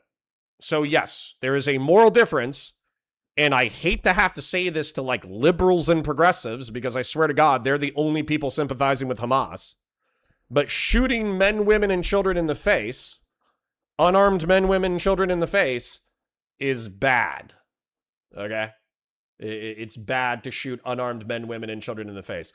There was a guy named Robert Bales. Okay? Robert Bales. Maybe it's not Robert. Bales, Afghanistan, mass murder. There was an American called, it was Robert. Robert Bales did what Hamas did in Afghanistan. He went north of the base and he shot to death, and I think he went south of the base too. He walked into 2 random homes and he shot 16 Afghan civilians to death. Unprompted, no firefight, no defense, no nothing. And Robert Bales, what's his sentence? Give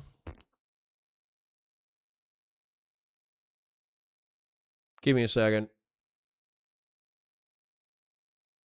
They sought the death penalty. He would plead guilty in order to avoid the death sentence.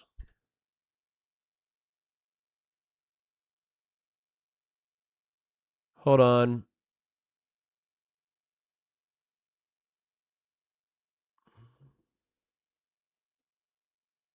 Life in prison without parole. Okay? That is just. Maybe they should have sought the fucking death penalty. Maybe they should have fucking put him down. But at the same time, Robert Bales conducted himself the same way Hamas militants did on October 7, 2023, and he is not being celebrated as a brave mujahideen of the American empire. He is currently serving life in prison without the possibility of parole. This is the standard that we should be setting. This is the way that we should be conducting ourselves. This is the way that Israel should be conducting ourselves. And if they're not, we should be pressuring them to conduct themselves that way. Tracked into whether this is a genocide or not, and we could talk about it, comparing it to Rwanda and everything else. I did it. I encourage everyone to go watch, read his books. Dirk Moses is an insanely good scholar on this, and we talked about this. And to prove the point, I did an episode called Something Worse Than Genocide, and half my audience, half my comments were like, oh, he's just denying that it's a genocide.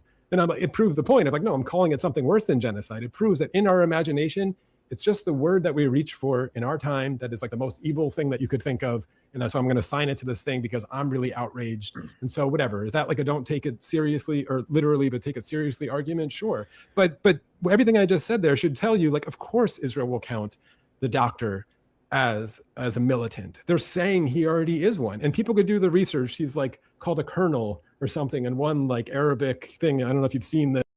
This is the way Israel should be conducting ourselves, holy Freudian slip. Listen, whether you like it or not, Israel's a part of the Western Empire.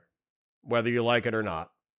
and he's at the opening of the hospital, which of course Hamas was attending. They're the governing body there. He's sitting in the audience and they're like, oh, he's a Hamas linked, whatever, human. And so there he is now as a Hamas member. And that says he's a combatant. So I just like these kill ratios or comparing them. It's interesting that you said you were comparing the kill ratios in Israel's behavior compared to the surrounding countries rather than like America or whatever. But I also think this is also just a strange barometer. I mean, America dropped 2 nukes on Japan. If we're going to compare like civilian combatant rates, you know, Israel could go there and always get out of it and use their silly IHRC definition that it's anti-Semitic because the kill ratio doesn't approach what America did in Japan. And, you know, who am I to say that America didn't commit a genocide with those 2 bombs? I think Raphael Lemkin, the original coiner of the term, would say they did. And I would actually argue for that philosophically. Can I just ask one quick question? Because there's a big thing, and then I think Paul has something else to ask.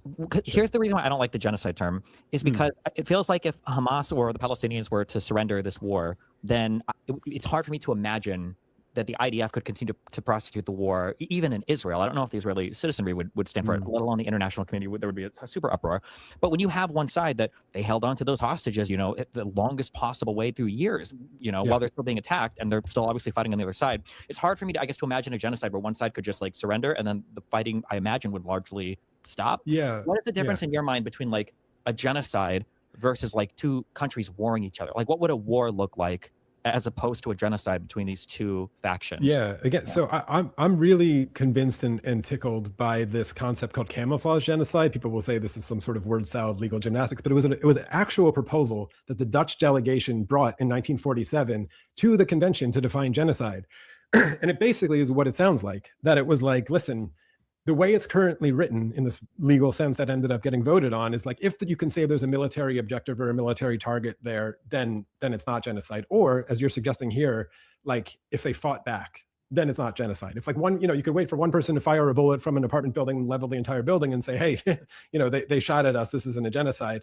The Dutch delegation, interestingly, brought this themselves because they had just been occupied by Nazi Germany for a few years and experienced the same thing, right? We think terrorism is a word that only gets assigned to brown people. The Dutch had just experienced this of like, what the fuck? You were eliminating and killing civilians and basically saying you had a military objective to do so. A military objective is just so freaking vague. And so I'm with you, actually. Like, I encourage... Weirdly enough, I think that this is what Doobie is arguing. I think he's arguing that Israel is committing a camouflage genocide. So they're using the pretext and language of the laws of armed conflict and the rules of war and rules of engagement and all that kind of stuff in order to, you know, in order to do what they're doing, which, you know, Doobie is claiming is a genocide. Now, but I guess what's interesting to me is I try to be specific with my verbiage because I think that I was raised in the post-World War II era where a third of the Jewish population of the planet was wiped out. It was the Holocaust. It was intentionally ethno-religious. There was no delineation between men, women, and children. They just fucking industrially slaughtered them. And that was one of the worst things to happen on the fucking planet. Same thing with, like, you know, the Armenian genocide, which I think it was like, what? It's like 500,000 to 2 million people were wiped out. And the Armenian genocide was like contemporaneous, but not documented as well. So the Turks don't take as much shit for the Armenian genocide as the Nazis do for the Jewish genocide. But it's also because it was like more sloppy, right? It was like they drove towns of people away from their towns by executing hundreds or thousands of people downtown. And then some of those people died from exposure, and that resulted in 500,000 to 2 million dead. So the nebulousness of the term is, I think, what's frustrating the conversation. But I hope that Miradol and Doobie can hear me when I say this. I don't think ethno-religious cleansing or cultural genocide are good. I don't think they're defensible actions. I don't think a camo genocide is good. Oftentimes I'm being descriptive and then you guys are like assigning moral preference. And I guess to some degree you're justified in doing so because I am saying a physical genocide is worse than a cultural genocide and a ethno-religious cleansing is probably the same or worse than a cultural genocide. right? I would think. It's like worse in that you're removing the people. It's better that you're not, those people arguably could go live a different life in a nation state and they're not under your Orwellian shit. Matter of fact, let's do it. Let's do the S tier, A tier for genocide. Let's do the what is it? The S, is it S, A, B, C, D, F? Okay, so let's do S tier, A tier, B tier, C tier, D tier, F tier. All right, so we're gonna do this because clearly there's some moral confusion here. Okay, so let's go ahead and draw out our moral preferences, and if somebody objects to the use of the word better, then let's use the word worse. Okay, so I would say that physical genocide and the extermination of human beings, mass extermination of human beings, physical genocide. Let's go ahead and put this in the mass extermination. Weirdly enough, we could put it in the S tier for memes, but I'll go ahead and put it in the F tier since this is a sensitive topic. The physical extermination of human beings en masse for, immutable / ethno-religious reasons. Okay. I would put physical genocide as the worst. Then, weirdly enough, I would put ethnic cleansing. I'm just going to go out on a limb here based off of instinct. And I'm going to say that ethnic cleansing is worse than cultural genocide. So, the mass deprivation of people in a territory to physically force them from said territory so an ethno-religious group can claim dominance. Okay?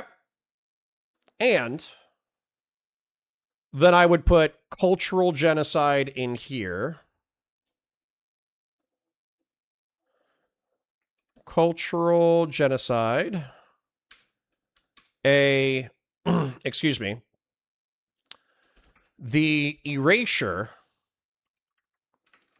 of a culture through displacement, forced marriages, sterilization.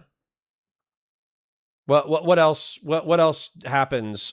Prohibition of non-violent cultural practices, etc.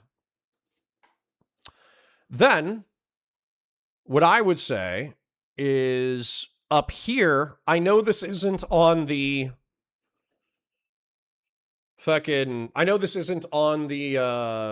tolerance. This isn't like the wipeout or whatever, but I'm going to put like S tier. Miradol, if this is so dumb that you're in physical pain, I appreciate you being a snarker who mildly enjoyed my criticisms of Destiny, but if you don't enjoy the content, you don't have to watch it. Like, I like having new community members who are challenging me on my belief system and what I believe. But if you're truly not enjoying it, then, there's no rule written anywhere that you have to stick around. It's up to you. If you enjoy the content, you enjoy the content. If you don't enjoy the content, you don't enjoy the content. I would say egalitarian civic nationalism. Rights are equal regardless of race, ethno-religious background, or sexual preference. Based off of my liberal libertarian worldview, I would say that this is the best way to exist.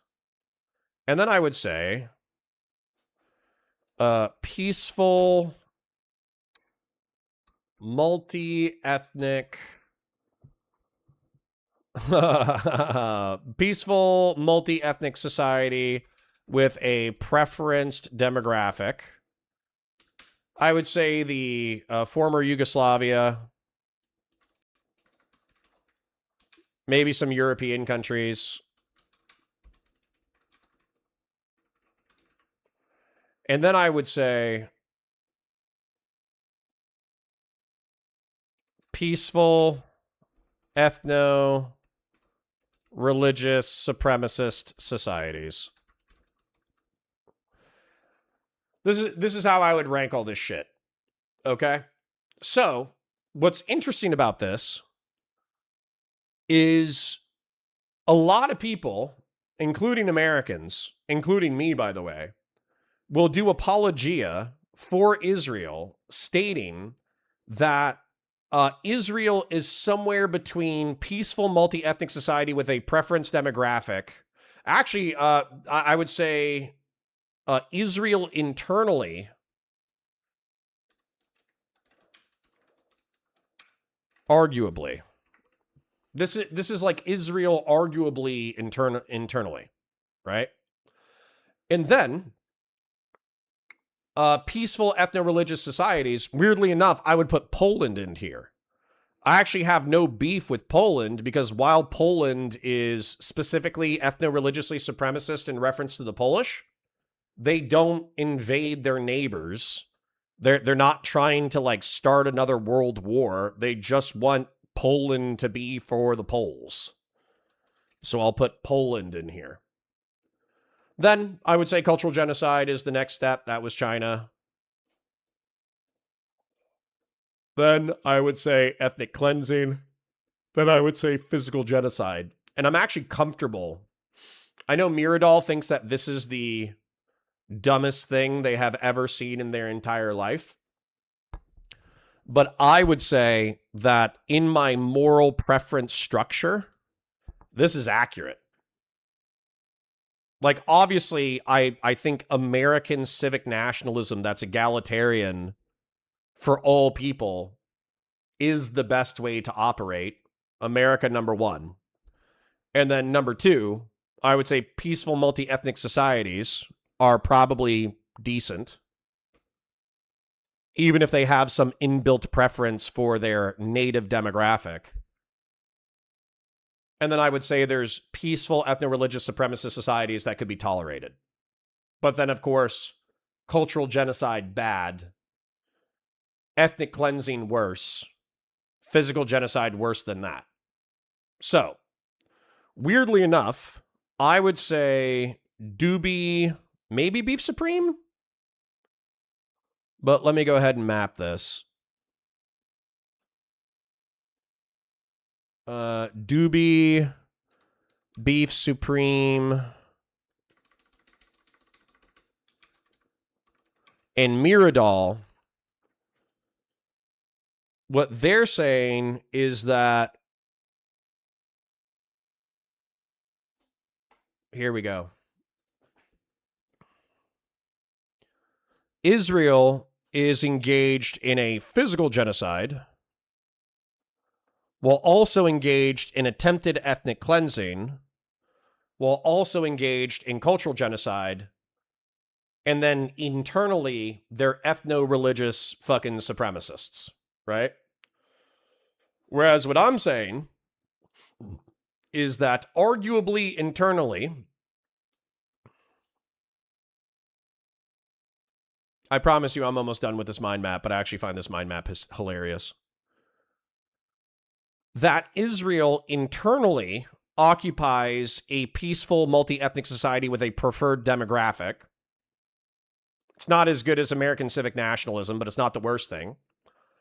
And they could be argued internally to be a peaceful ethno-religious supremacist society. I probably should have another thing for like non-peaceful ethno-religious peaceful society. And then I would say that they're engaged in attempted ethno-religious cleansing, which is pretty fucking bad. I should probably put that in red instead. Here we go. How's that? So I would prefer it if the state of Israel, and actually this is an interesting question for chat. I would prefer it if the state of Israel became either a peaceful ethno-religiously supremacist society that was internally coherent and stopped expanding its borders, or I would prefer it to become a peaceful multi-ethnic society with a preferred demographic, ideally eventually evolving into an egalitarian civic nationalist state. But, you know, I think they're going to continue to slowly but surely ethno-religiously cleanse their surrounding neighbors. So my question is for Doobie Beef and Miradol, what do you want? Do you want the elimination of the Israeli nation state? Because oftentimes that's where you guys like totally fucking lose me. You totally lose me when you're like, well, we'll evaporate the Israeli nation state eventually. And it's like, probably not, man. Probably not. Like if I had to bet, I would bet $100 that by the time I die, Israel is more likely to slowly but surely ethno-religiously cleanse and or occupy a pseudo-peaceful ethno-religious supremacist society by the time I die, then, you know, you guys are likely to eliminate the nation state of Israel. So, anyways, I've been yapping for a while, and I'm going to go back to the flow of the content. Let's go. I hope you enjoyed my autism. You would love his books. Actually, he thinks a lot in these kind of technical terms. The genocide convention and definition as we know it is completely broken and hijacked. And people should really, and I don't think it fits. I think it's going to be an interesting case for the ICJ. Dirk's point is that he hopes they rule in a way that resurrects a better definition and finds this camouflage genocide thing, which didn't get into the definition in the end.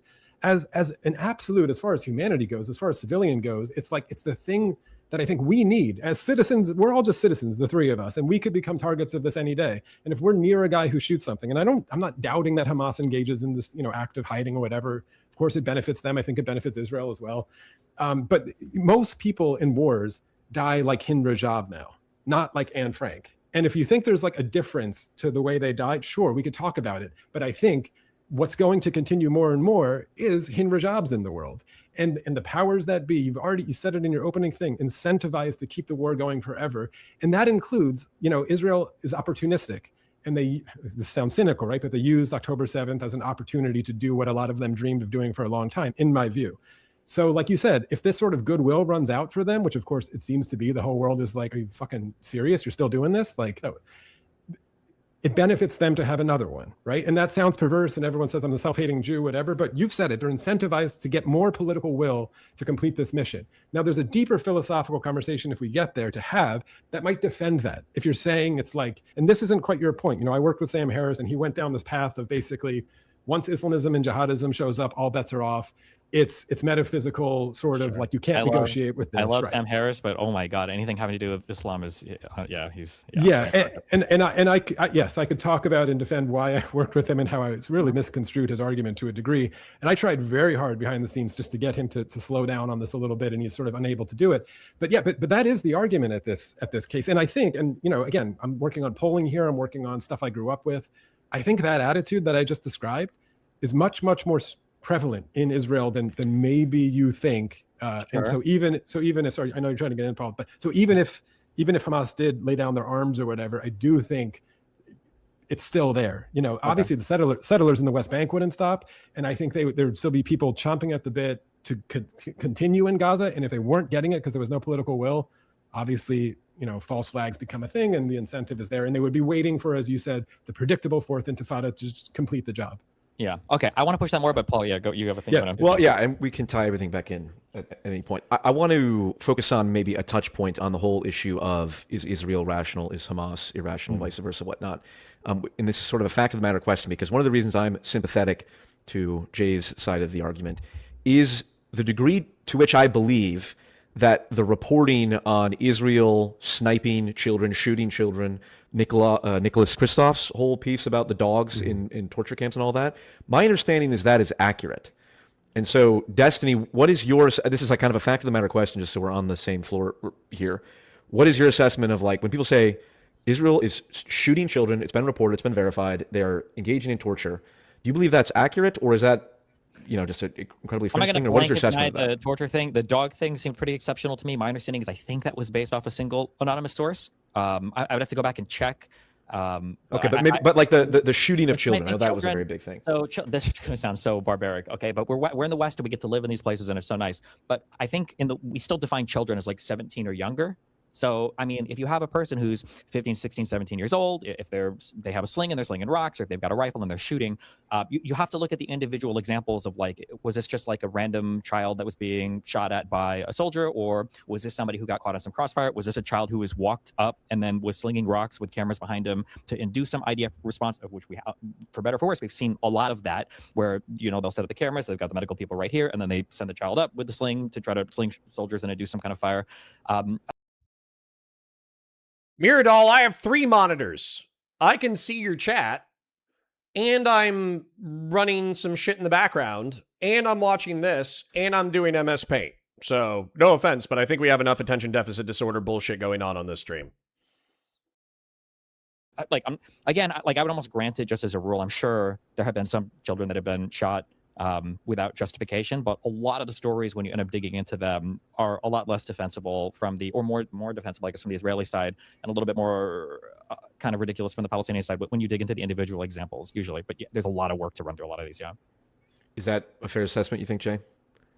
I mean, again, it's sort of my answer from before. At some point, it's a trust and benefit of the doubt question, but I'm looking at the same source as Stephen is. And so I'm sure we're seeing it through a Rashomon type lens with our perspectives in our past.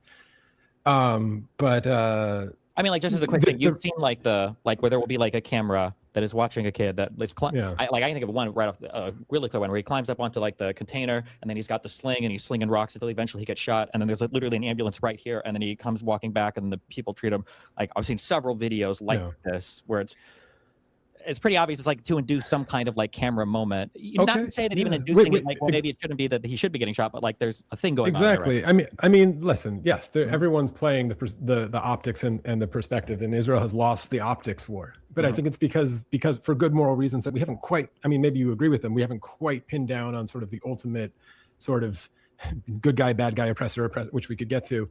But no, I mean, like, I think it was in the Financial Times or something. I mean, more and more reports of former IDF soldiers who are giving these interviews saying our orders was to shoot anything that moves when it gets on that side of the yellow line, anything that moves. They're not talking 16, 17, anything.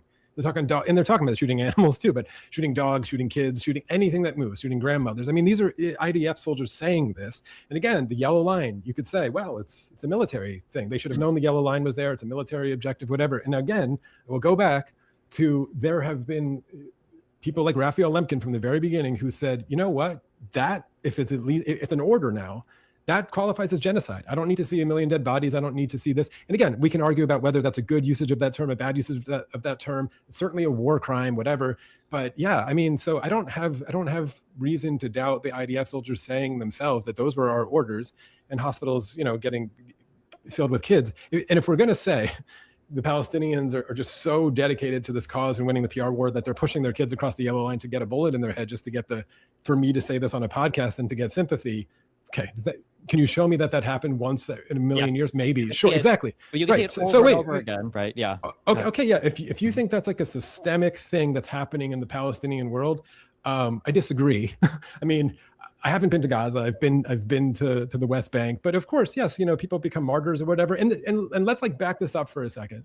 That being said, is not unique to where we're at in this awful escalation and cycle of violence of anti-colonial history, or we can talk about the Native Americans and the way they fought or whatever. Like, and civil rights. MLK, it was controversial, but they brought out those children knowing that they would get attacked by the police in order to induce the photograph. So yeah, sure. Fair. So I'm not saying this is like a phantom phenomenon, but I don't there's nothing that it's inherently Muslim or inherently even Hamas tactic being unique or whatever. It might happen. I don't think it's that widespread. And the truth is, with what you just said, oh, I lost you guys for a second. The truth is, with what you just said, I don't even think at this point people even really, care very much. Because like you said, it's being like, well, don't shoot the fucking kid. even if the parent is pushing them out in front of them or Hamas is pushing them out, because Jesus Christ, like, don't shoot the fucking kid. He is caught in the middle. Let's get to the deeper issues of this. And like you said from the beginning, this thing needs a solution, a real solution. And you maybe alluded to two-state solution, whatever, which I don't think is just, and we could argue about Oslo all day and that kind of stuff. But no, at this point, like, and I'm just going to end this with one thing, because at this point, what you said, like that story, whether it's true or not, doesn't even matter anymore. That's how far gone the Israeli side of the narrative is, and how far people have really moved on the needle on this thing, to the point where I'm just going to give you an anecdote, because I grew up, again, getting a lot of Zionist rhetoric. I grew up with a different Zionism in Pennsylvania that was really concerned about its public image, and with what you just said, portraying its enemy as this irrational, bloodthirsty, anti-Semitic monster. And I think it was working to a large degree. They were really concerned about how they looked, especially to American Jews like myself. When I went to Israel, they treated me like a celebrity. They just wanted to make sure I was still on their side or whatever. It was kind of funny. But something in this last couple of years changed in their strategy. And for me, it was this very specific moment with the second flotilla that was going there, which of course is a stunt for almost the same reasons you're doing. They're not trying to get aid into Gaza. They're trying to prove a point. And when they arrest all of them the second time, and Greta Thunberg is on their flotilla or whatever, you know she's coming. She's one of the most recognizable people in the entire world. She's going to be everywhere. What you do to her is going to be seen, and she's going to talk about it. And she's got her red suitcase with her. And of course, they beat people up, and there's stories of this, but there's not a lot of video. So it's like, okay, they have incentive to lie. But when she goes back home and they give her her bag, her red suitcase, and this is Ben Gvir and the official IDF, like, you've Greta Thunberg in front of her. And the word whore is written on it in giant Sharpie with a Jewish star and a penis. That, for me, that moment, I was like, something has changed in the face of Zionism, where at this point, one, they just don't give a fuck anymore what anyone thinks about them. But even worse, and this is the more conspiratorial, they want you to hate them because the only card that they have left to play is anti-Semitism, and everyone hates the Jews. And they're playing that card over and over again. And I think people are tired of it. And so, I don't even know if that answered your question or went off on it, but something has really changed. I guess what answered is, yeah, I think they're shooting kids in the head, and I think they're getting orders for do it, but it's not specifically shoot the kids in the head. It's shoot everything on the other side of the yellow line, kid or not kid, which is a slightly different, intention, but again, might fall under this camouflage genocide definition that I wish would catch on and carry as much moral weight as just the big bad G word on its own. That's unless you have a response. I have another clarifying question, then we can move into some more underlying philosophy stuff. Yeah, I mean, like, my theory on this, having been there, having observed the history a bit, and then having been alive in my lifetime, is I always just feel like my theory is that everybody on the planet, Jews and Gentile alike, always thought that Israel was better at propaganda than it actually was. I think that the founding and then the survival of the Jewish state of Israel, I think there's a pretty inspirational story if you just look at just like the raw facts on the ground. And I feel like that carried a lot of it into the American consciousness, just because Christians have an affinity towards Jews and probably maybe against Muslims. And then definitely against the Soviets and definitely against communism and everything. And so you have your burgeoning, blossoming democracy in the Middle East and so on and so forth.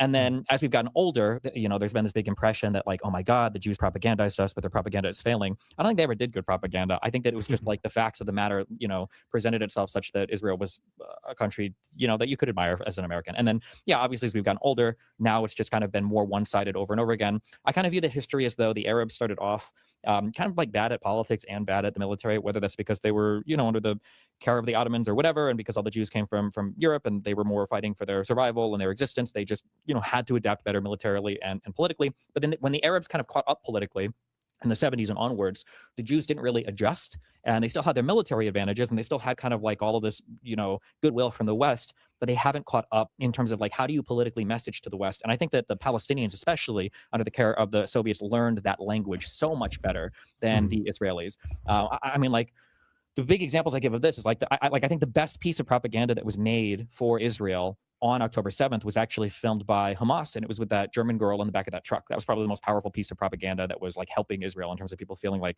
shit was super fucked. You've got... I still think about that shit. So anyways, I'm a solution-oriented person. It's been a problem in my life. It's been a problem in my personal life. I got a problem. I want a solution. And basically, I am uncomfortable until I identify the solutions. So we mapped the communicative and understanding gap between Doobie, Beef Supreme, Miradol, and I, where I think Israel is a peaceful, multi-ethnic society with a preferred demographic, And arguably, you could say that they're a not peaceful ethno-religious supremacist society. And oftentimes Doobie will bring up evidence that they are not only not peaceful, but also that they are ethno-religious supremacists, and some of them unrepentantly so. And therefore, I should reduce my evaluation of the nation state of Israel. Now, what I will agree to is, regardless of success, that they have attempted a ethno-religious cleansing of Gaza and a ethno-religious cleansing of the southern Lebanon, south of the Litani River, because, you know, they said, hey, Shia Muslims, go north of the Litani River, fuck you. We don't want you here because you are sympathetic to Hezbollah, and therefore you pose a physical threat to the nation state of Israel. As a result, pack your shit and go, right? And then in Gaza, I would say that they are bringing about conditions through blowing up 80% of the buildings and having most of the people stay in camps and, you know, engaging in military operations and all that kind of bullshit, that effectively they would be ecstatic if the Gazans went into the Sinai Peninsula, charged through the Egyptian gate, and set up a new Palestine within the Sinai. I think they would be fucking ecstatic. And or if the Jordanians or Saudis said, well, we're sick of watching Palestinians, you know, fucking suffer in the West Bank and in Gaza, therefore we're creating a new Palestine on our fucking border, right? So I can agree to the second worst thing descriptively, but not the worst thing, because I just don't think it's true. But interestingly enough, when we come to solutions, like I said, I'm a solution-oriented guy. I think that we probably agree on a couple of things, and we probably massively disagree on a few other things, okay? So I think the S-tier option that would solve everyone's problems if everyone could agree to it is creating a new Holy Land in America. So actually having New Israel in Montana, Idaho, fucking Michigan, Alaska, where all the fucking Jews just pick up stakes, they move to fucking rural America, they create their own new nation state, and they thrive there, and nobody gives a shit because Americans aren't going to go out of their way to fucking wipe out Jews. We just don't give that much of a shit about Jews, right? Now, while that's an excellent option, I think that is not going to happen, okay? I hate to say it, but I don't think we're going to be able to convince the Israelis to move to Alaska or Utah or Michigan or whatever, okay? So while that's a great solution, nobody wants it. Or at least the Israelis don't want it. Now, what I would say is the next best solution, which if I was dictator of America and or the world, I would actually implement, is I would do a two-state solution where we froze the current borders and there would be an international security and development force that gets Palestine up and running as a successful and prosperous nation state where they retained political control of the West Bank and they maintained control of Gaza, and southern Lebanon was returned to the Lebanese. And then we established such material abundance and physical security that the Palestinians didn't even want to fight a holy war anymore because fuck it. You know, they got internet, they got porn, they got air conditioning, they have good businesses and shit. They're allowed to practice their religion. They can cook tasty food, you know? I know you were laughing about cooking tasty food, but, you know, tasty food's an important part of life. Anyways. So I think that's the second best solution. And if I was dictator of America and or dictator of the world, that's the exact solution I would implement. I would say, hey, Israel, we don't care that this territory was promised to you 3,200 years ago. This is your territory. Here's the Palestinian territory. If you don't like it, eat a dick. You can fight an international security force of properly trained Western forces. Now, I think that's possible. And if there was an American president who was sufficiently anti-Zionist, they could execute the political will to do it, but I don't think it's likely. I think it's legitimately like a less than 2% chance of that solution ever being implemented by any American president ever. Okay?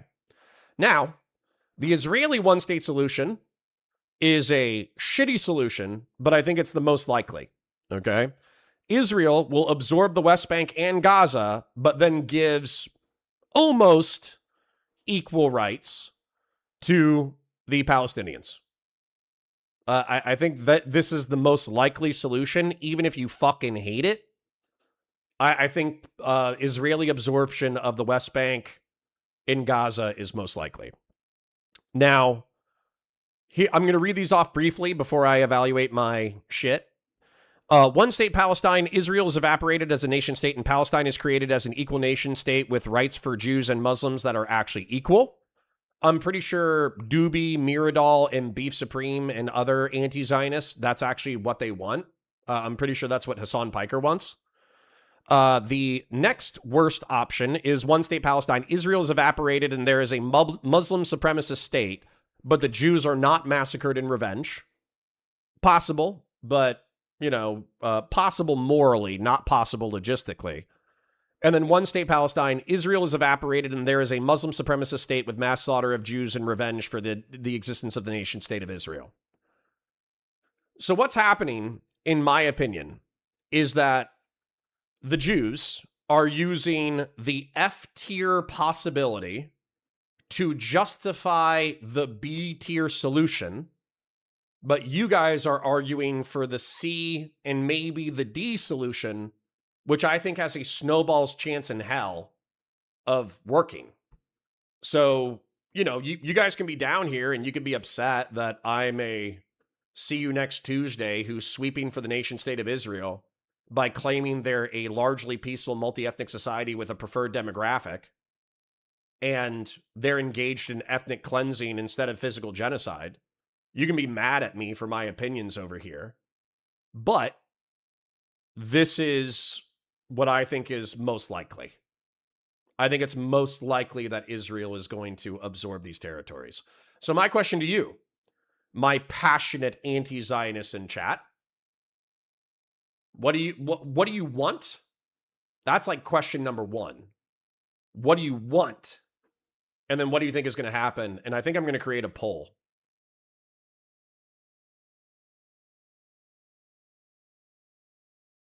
Sorry, let me find the content real quick before we're going to keep going for a little bit longer before we change up.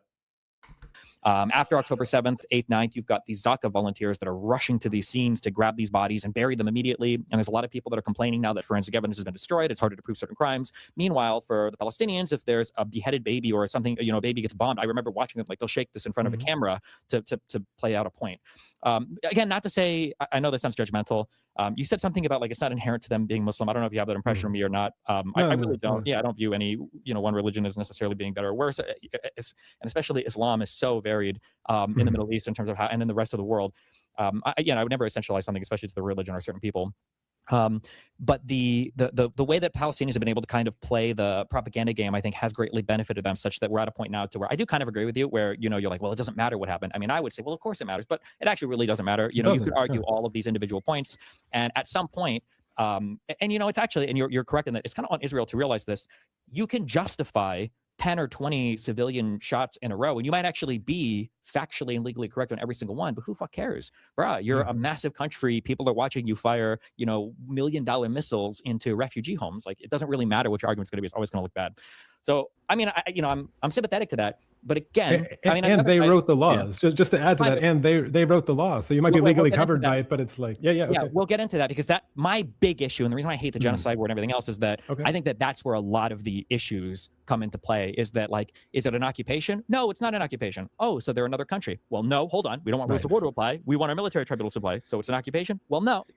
That's a huge problem. I'm going to agree with you there. I would say, though, just for everybody will cite like the Great March of Return as like one of the huge peaceful protests, et cetera, et cetera. And then you brought up this, are they really sending people to walk forward on the lines? I would encourage people, if they're bored, to just YouTube or Google, what did the Great March of Return look like? On the very first day, not only do you have Sinwar and, these people who are literally busing people to the front of the wall and everything else, you've got like all these tires being rolled out. You've got all these billows of black smoke. You've got all these people that are running up to the gate to cut it, to try to run to the other side, to plant explosives and everything else. This was all happening from the very first day of this. So the idea that it's just been kind of like peaceful Palestinians getting killed by these evil, horrible Israelis has never, or at least hasn't been true in the past like 30 years. Again, be right back. not to justify one side or the other, but like the propaganda has gotten so far away from where the reality is. The only reason I'm bringing all this up is because if you truly believe that one side is this evil, horrible, irredeemable side, whether it's the Palestinian side or the Israeli side, there is no negotiation to be had. Right. Nobody would ever tell you that like we have to figure out how to make peace with Hitler. We have to figure out how to make peace with the Japanese emperor. Like they have to be destroyed. They're evil. They're genocidal. And when Israel is constantly being, marketed as a genocidal, apartheid, ethnic cleansing state who ruled by an ethno-supremacist religious ideology, was like, holy fuck. I mean, what the fuck are you going to do besides get rid of all of them? That's crazy. That's my big issue with so many loaded terms. Yeah. Okay. Real quick, because this ties it in, and then we can cover this topic, and then we can move into some of the more philosophical stuff. Again, sort of fact of the matter question here. This is a specific one that's relevant.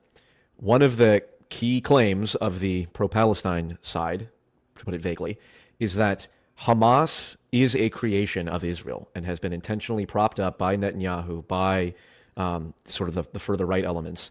And so all of the moral condemnation people are making of Hamas, you can sort of say this is the result of Israel. And to the point, well, if Hamas is there, then they have no partner for peace, all that stuff. So this is, I kind of want to just, for my clarification's sake, on the fact of the matter question. Jay, I know you've talked to me about Israel intentionally killing the more moderate kind of Fatah members or different party members, stuff like that. I know there's this quote about that Dave Smith likes to point out that, I don't know, Destiny, if you can fact check it, but Netanyahu talks about controlling the height of the flame in terms of Hamas. There's no dispute that, like Bezalel Smotrich has said, Hamas is an asset and all that.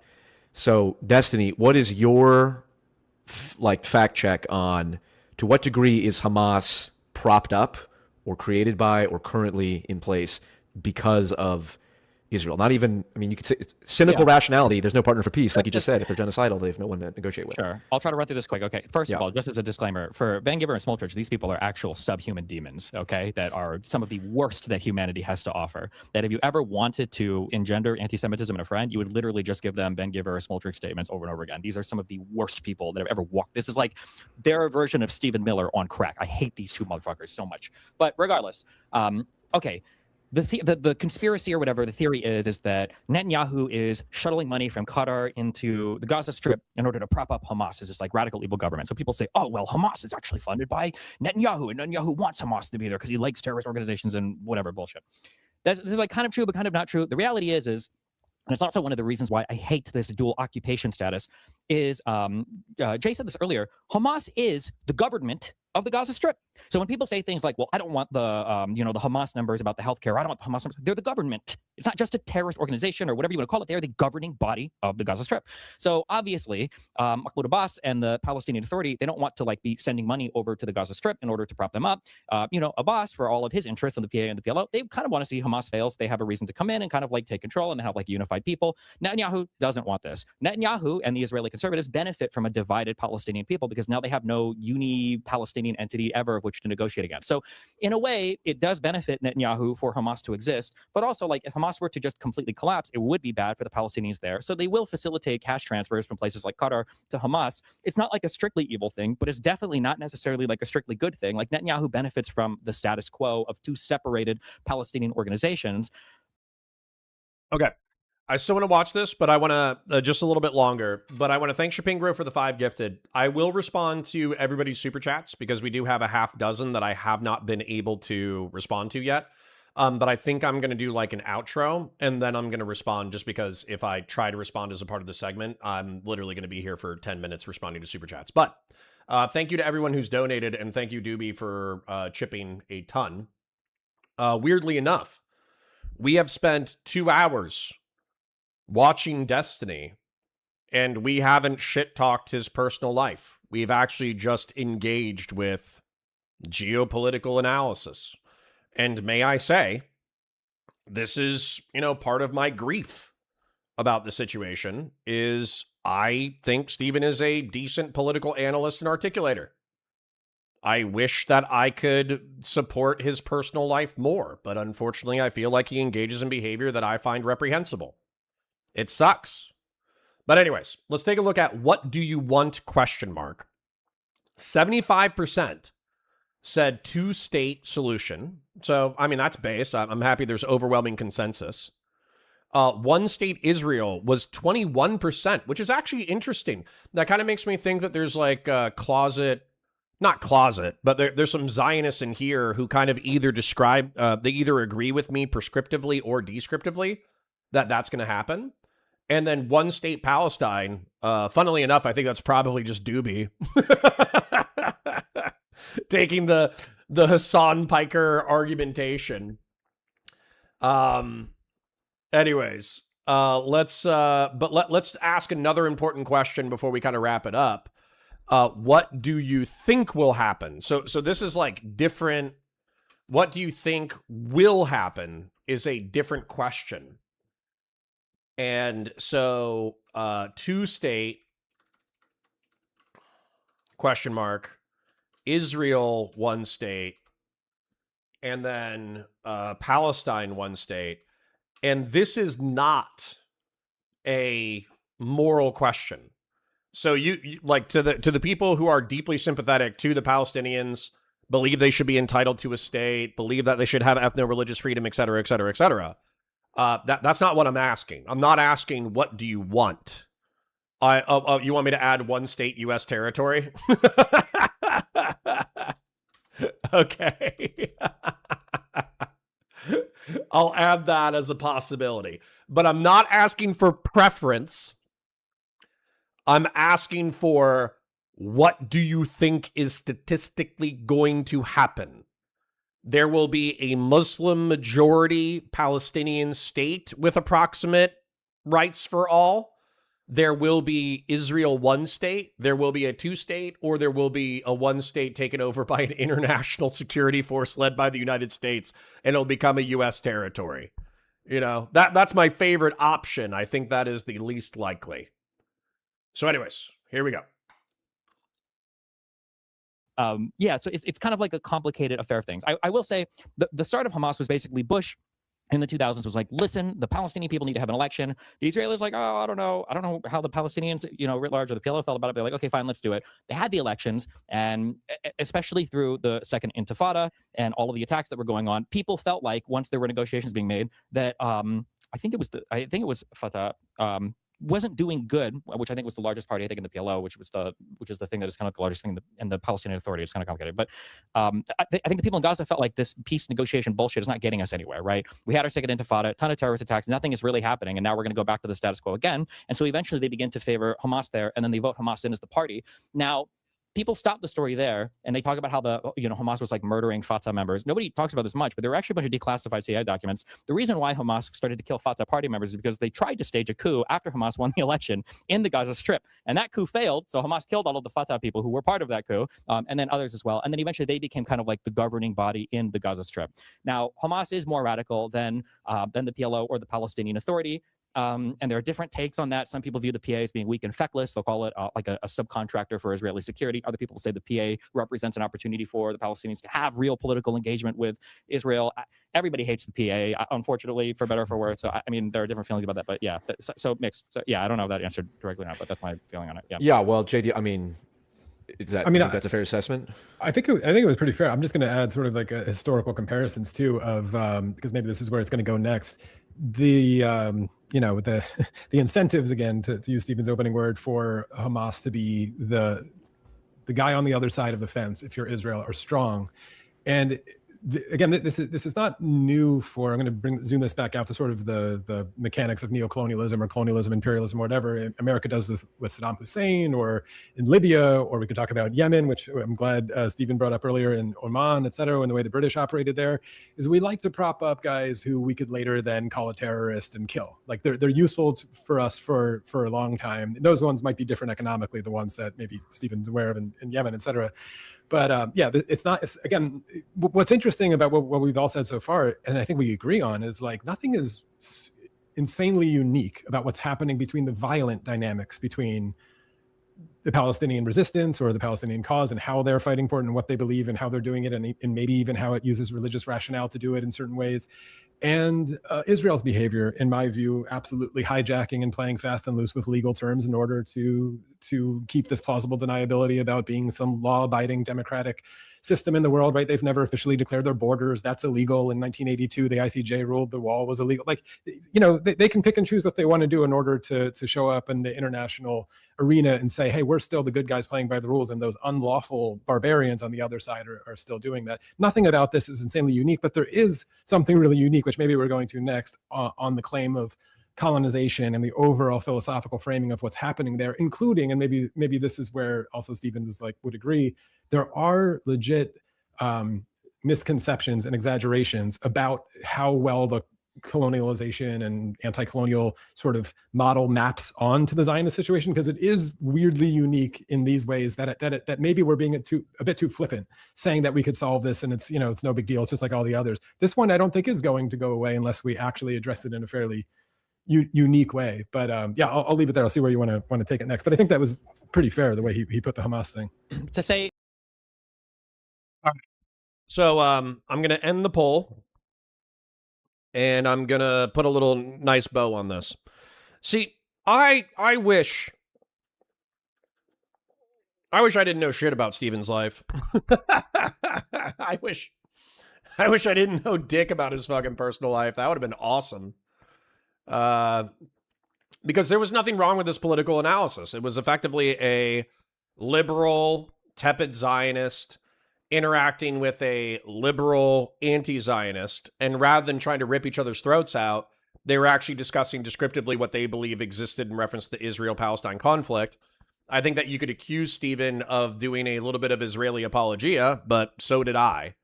And I think what we did as a chat, as a community, in engaging with this content, is I did kind of put a hierarchy of value in reference to what I think nation states can do that I find like morally repugnant, and what I think Israel did in Gaza, what it's doing in what it's doing in southern Lebanon, and what it wants to do in the West Bank. I think it's like the second worst thing that a nation state can do. But I will also temper that statement with the fact that it's not as bad as a physical genocide, that I do not think they're descriptively engaged in a cultural genocide, and that I think that they could be argued to be a non-peaceful ethno-religious supremacist society, or in their best moments, they could be argued to be a peaceful multi-ethnic society with a preferred demographic. I think that my critics dismiss my analysis. They think it's too rosy.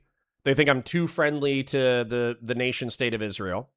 And as a result, they believe that Israel is engaged in all sorts of bad behavior, including being a non-peaceful ethno-religious supremacist society, engaged in cultural genocide, engaged in ethnic cleansing, and they're arguing that they're engaged in physical genocide, which I just, descriptively, I just don't think we're going to be able to, I don't think we're going to be able to break bread on that one. So it is what it is.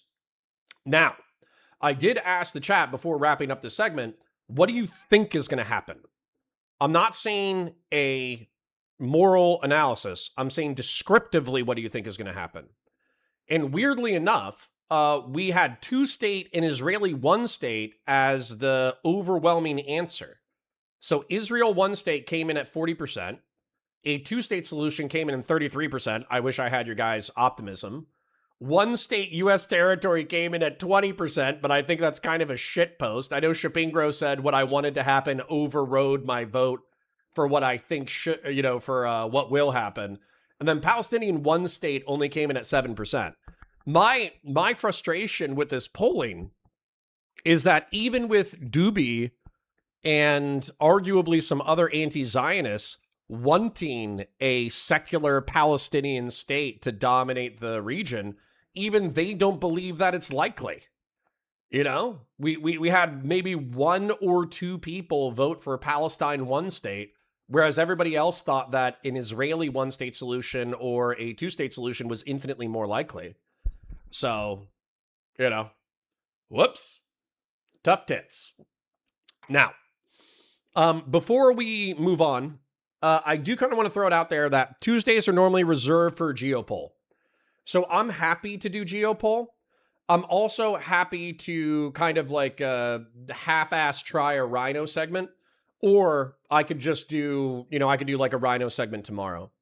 What I mean by a Rhino segment is I have a feeling that live streaming, you know, being hard stuck at 50 to 150 live viewers for a long time, being hard stuck at 50 viewers now that, you know, the Destiny drama has imploded and exploded and reploded and all that kind of bullshit. I'm just kind of stuck here. And it's not that I don't love being stuck here. You guys donate plenty of cash. I like hanging out with this community. It's a decent job. Between Warhammer and this, I have enough money to pay my bills. So I'm not complaining. I'm actually like a happy camper. But obviously, I didn't get into Twitch and YouTube politics or wanting to be a streamer just so I could sit at 8,500 subs after the mass DGGD sub and then live stream to 50 people. You know, that wasn't my dream when I started this job. So what I was thinking is Rhino, pick a topic, do a cursory research, do an outline. You guys give me feedback, and then I do a 10 to 15 minute rant. That's one thing we could do. The other thing we could do is just pick a Geopol segment and go with the Geopol segment because that's kind of like what we normally do. We normally just pick a geopolitical topic and go for it. So we got Chris Cappy, we got Sarcasmatron, we got Perun, we got a whole bunch of other creators. Matter of fact, I might want a different creator just because I think Perun and Will Stewart or Scott Stewart, I think they're pretty dry. Sarcasmatron's last updated video was 4 months ago. So, you know, I understand that Chris Cappy is not everybody's cup of tea. I love Chris Cappy, but I understand a lot of other people, they think he's a little bit popcorn. They don't think he's as deep as they want him to be. So I'm open to feedback. Caramel says, I think this is just going to continue peaks and valleys until the heat death of the universe. True. You did this with the Supreme Court packing conversation too. Why does likely factor into odd? Because if you do not balance moral analysis with probability, then you're wasting your fucking time. There's plenty of shit that I want to happen. I want my avoidant ex-girlfriend to call me. I want sloppy toppy from half a dozen pornographic actresses. I want sloppy toppy from half a dozen, A-list actresses. But just because I want sloppy toppy and it's my moral preference that all of the A-list actresses and half a dozen pornographic actresses identify me as God's gift to Earth and want to give me sloppy toppy has nothing to do with what's actually going to happen. You know? So stating a series of preferences that have no bearing on probability is a silly way to conduct yourself. I would never waste my time, stating moral preferences with no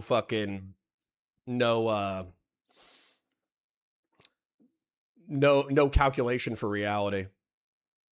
How did the date with the Brazilian girl go? Pretty good. I mean, she's nice. We're texting, but I think I'm just like too ass pained, and I kind of told her. It's like, I think I'm too ass-pained over the divorce in the recent relationship. So I'm not really like, I know, guys, I hate to say this, but like, I know I could get laid, okay? I could reduce my standards substantially on, intellect, emotional intelligence, and physical attractiveness, and I could get laid. That's not a problem. I could get laid. But I don't want to get laid. I want a life partner and a friend who I am sexually attracted to. And so I could waste my time running around with a bunch of women who don't really fit what I'm looking for in a life partner, friend, and long-term sexual partner. And I'm just not interested. So... Officer Nasty says, what the fuck are we talking about? Well, we wrapped up our Israel segment, and then somebody asked me about the coffee date that I went on with a Brazilian woman on Friday. She's great. There's nothing wrong with her. I just, I think on an instinctive level, I know she's not my life partner. So yeah. Anyways. Let me, Pondering Politics posted something interesting that I wanted to scope real quick. But, normally you get, with Pondering Politics, you normally get the statement of what actually happened in his title, Red Alert, Trump is finally doing it, normally you get the answer of what he's actually doing within the first 2 minutes. So I'm just going to check this out real quick. Heads up, folks. We have a lot of breaking news to discuss this morning, and most of it is quite bad, but we have to start with the breaking news with the biggest national impact because it has massive implications for the upcoming midterms and the 2028 presidential election. The breaking news is this. Donald Trump intends to address the nation on Thursday evening, but according to back-to-back-to-back bombshell reports, the topic of that address will be elections, specifically the 2020 election. And apparently Trump intends to allege a vast foreign conspiracy stole the 2020 election from him. And not just him, but also Republican candidates for Senate, for example, in Georgia. And therefore, Trump intends to claim that the Democratic senators, Raphael Warnock and Jon Ossoff, are, quote, illegitimate and therefore shouldn't be recognized. And when you combine this with recent steps that Trump has taken to try to seize control of elections, you have only one inescapable conclusion. Trump intends to try to cheat and rig the 2026 and 2028 elections. And even... Well, fuck him. Let's not let him do that. Shapiro says, I'm being rude selfish for $5, but I prefer the shield and fork here on Counterpoints over Valley Media Network Common Spelling. May I speak to a manager for a room change? Sure.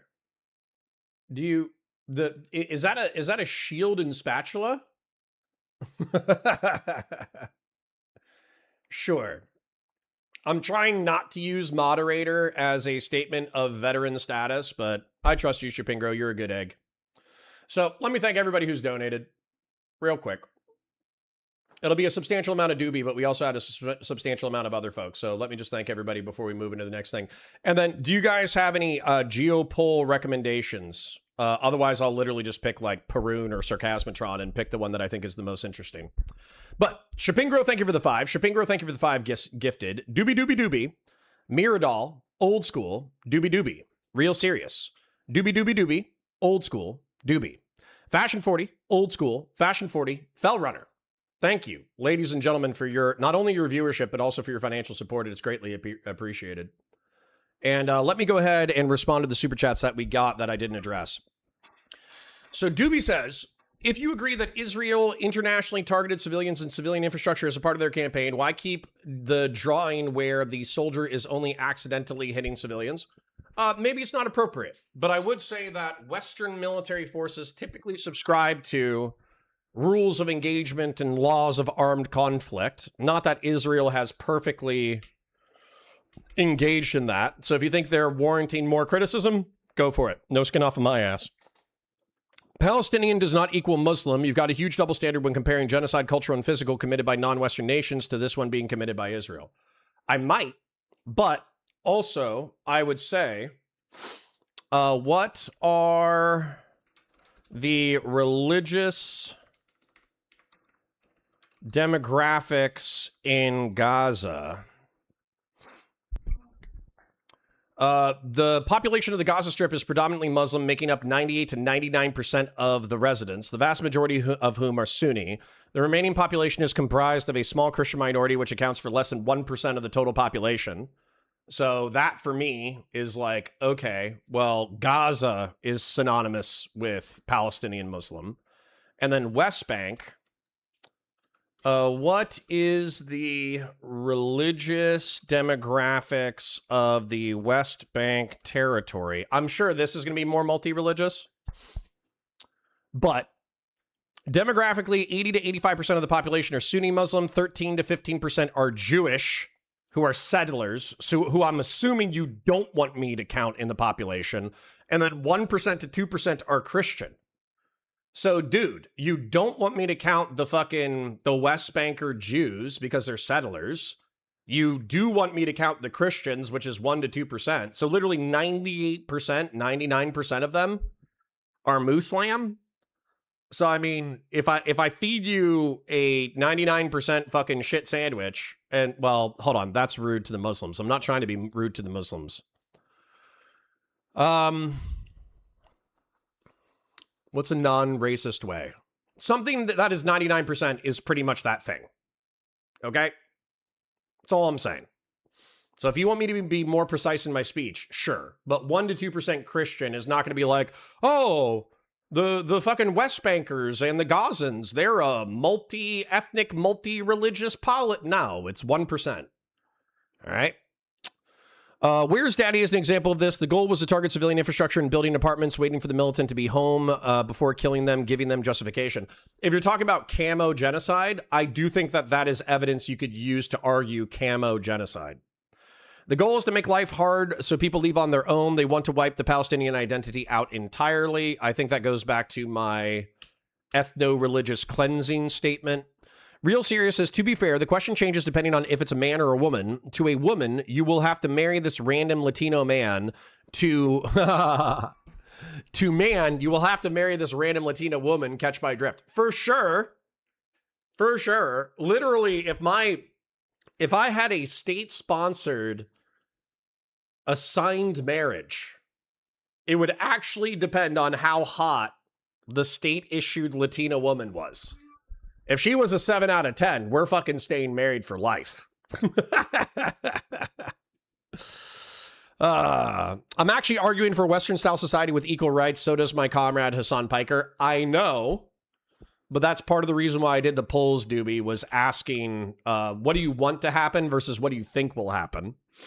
Miradol says, I don't care about the Armenian genocide. The Kardashians and Anna Kasparian have ruined the goodwill of the Armenian people. All right, that was a little fucked up, but that's okay. She's not going to be hot, bro. Well, can she cook?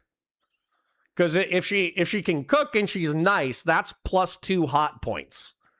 So if she's a 5 out of 10 and she can cook and she's nice, that's a 7. If she's a 3 out of 10 and she can cook and she's nice, that's a 5. So, you know, is she nice? Can she cook? Old School says someone should confiscate Connor's version of paint. Absolutely not.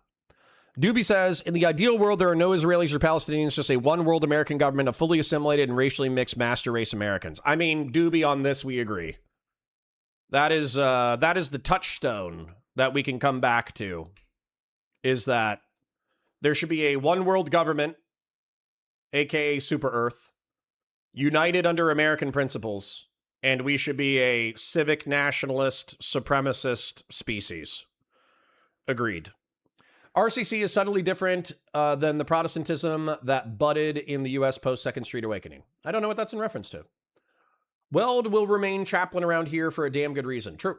Would you eat a chocolate bar if it was only 99% chocolate? I think we do eat chocolate that is only like 20% chocolate.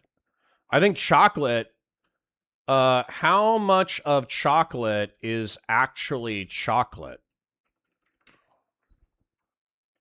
So a chocolate bar's actual cocoa content ranges from 10% in standard milk chocolate to 100% in pure dark chocolate. The percentage listed on the wrapper refers to the total ingredients derived directly from the cacao bean, cocoa solids, and cocoa butter, while the remaining portion consists of sugar, milk, and vanilla. Yeah, so I mean, it depends on whether or not it's, it depends on whether or not the 1% is fucking arsenic, right?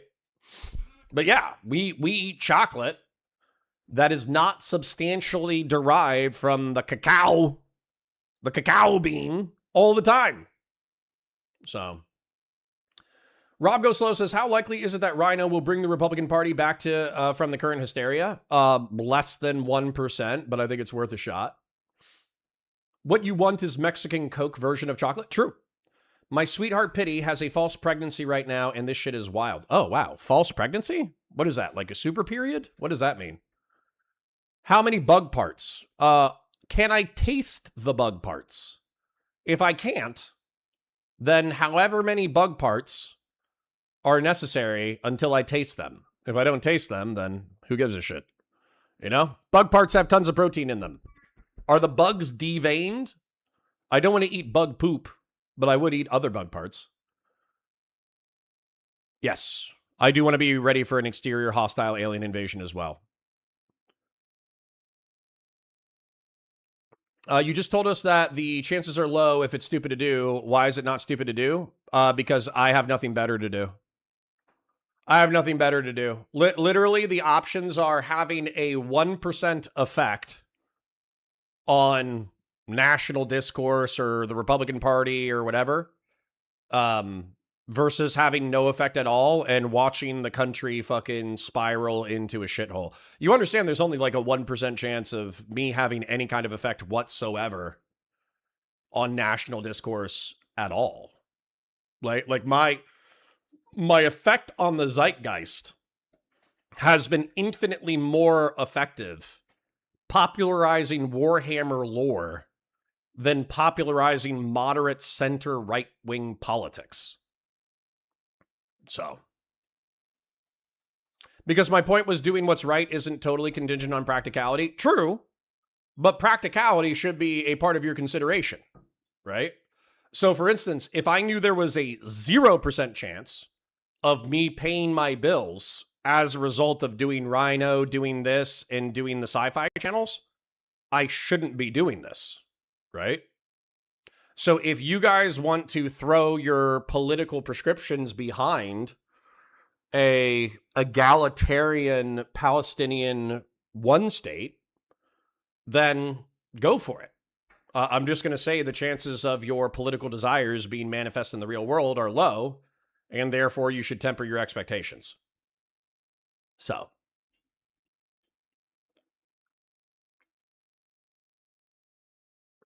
Rob says, drop the critique angle. Absolutely not. The starfish and the beach. Indeed. It mattered to that one. Absolutely. All right. Anyways, you guys haven't given me any anything to go off of. So since nobody's here to bitch about Chris Cappy, I'm probably going with Chris Cappy. Because I'm sure he'll have something recent. So, let's take a look. I want to watch shit about, I want to watch stuff about the Bradley. And I want to watch stuff about the Bolter. Okay. U.S. Army's new... So I'm going to do the Bradley first, because the Bradley actually affects Ukraine's war. Control computer op... Because we have been... we've been issuing them our old Bradleys. And so as a result, we're going to do that. But, quick show, like the stream, share it with your friends, engage with chat, super chats if you got them, memberships if you got them, my Parasocial love you. Thank you for being here, and also thank you for the financial support. I appreciate you. Let's do an intro and get cracking.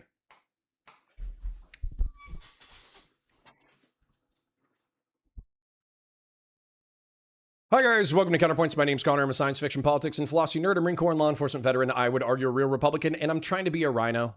A Republican who is honest, has integrity, nuance, and objectives, but sometimes that's hard. Today, we're going to be taking a look at the XM30 Bradley. The reason why I want to take a look at the Bradley is specifically in reference to Ukraine.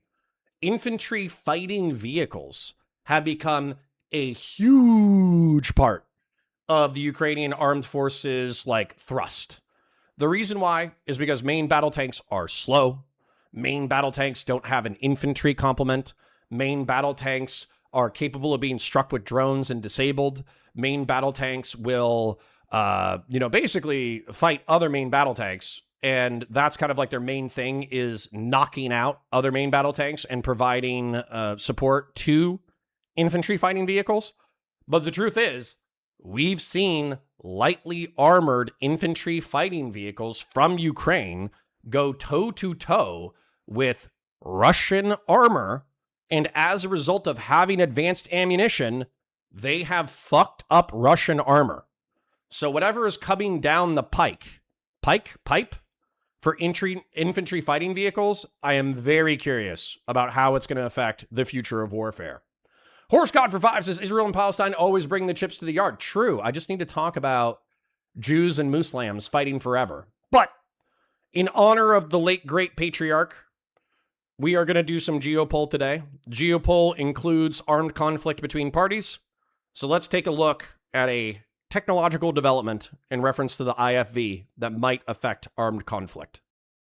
XM30 mechanized infantry fighting vehicle is replacing the Army's dusty ancient 1980s era M2 Bradley in the role of transporting a squad of average infantrymen to the front line, who are all fueled by rivets and hate. In a way, the XM30 is already getting a combat dress rehearsal, because the Lynx IFV entered Ukrainian service in early 2026 for the first time after years of evaluation. So the XM30 shares many of the same design ideas, and they're using it as a kind of way to stealth test the vehicle in Ukraine under real combat conditions. The lessons learned fighting Russian armor will directly influence the final XM30 American design. The Army just released the first ever images of the new prototypes, and the 3D blueprints reveal a lot of shocking, never before seen aspects of the vehicle. It outlines a major shift toward being heavily focused on anti-armor weapons. It's way more mobile and designed to fend off against pesky enemy attack drones that we all hate. Is it okay to be racist against drones here? What we know is that what has worked for the last 30 and 40 years of fighting is just no longer sufficient.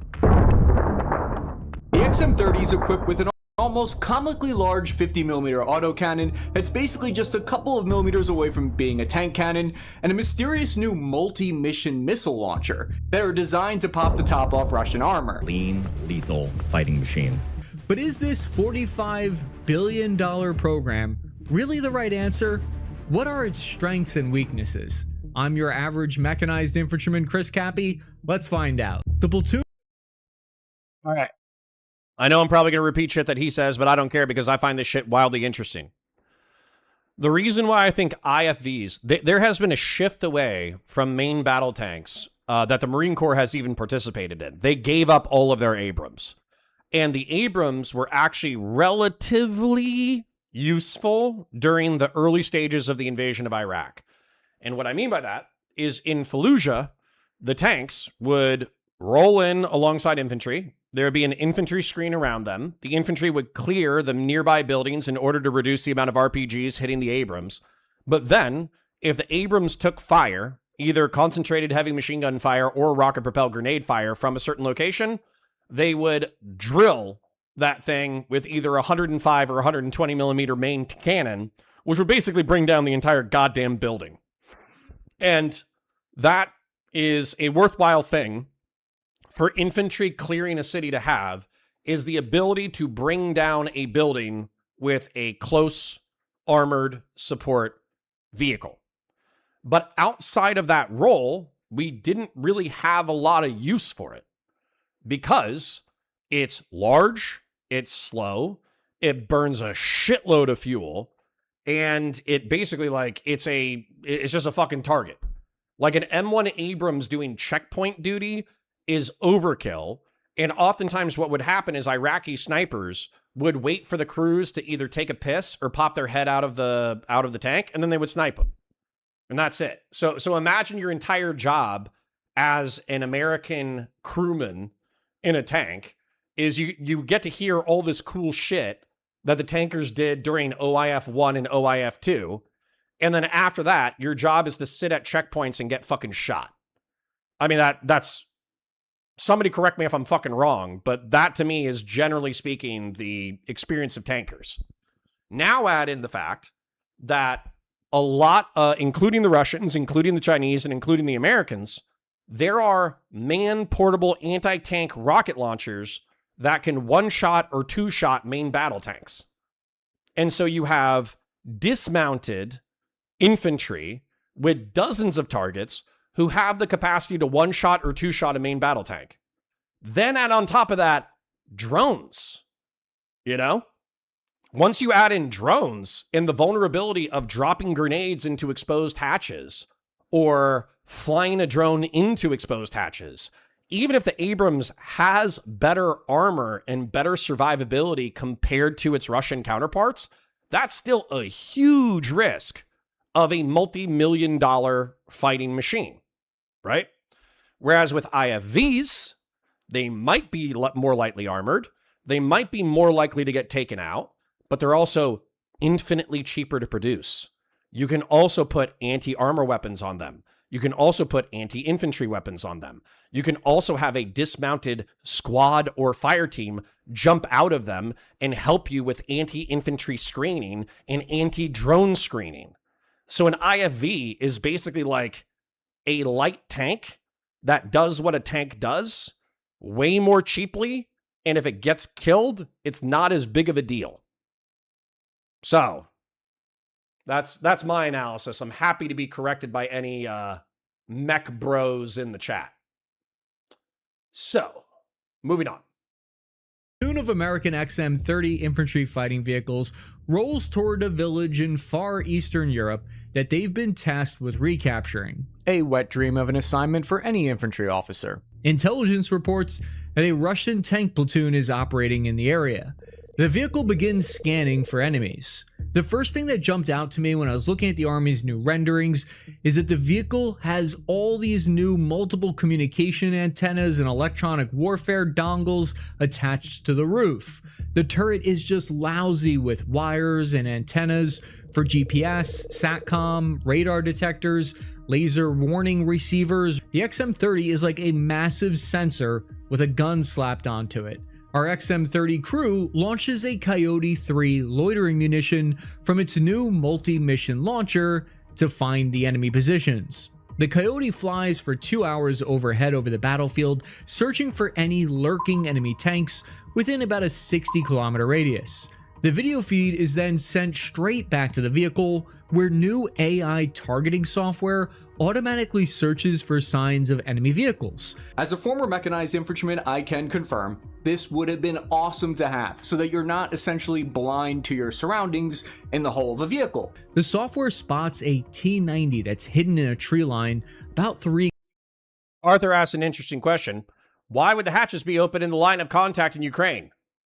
Because you're hot and it's stuffy. Now, this is kind of stupid, and I'm sorry for being stupid, but you can't just imagine infantrymen, mech troops, etc., being perfectly poised and well-behaved human beings at all times. That's just not how it works.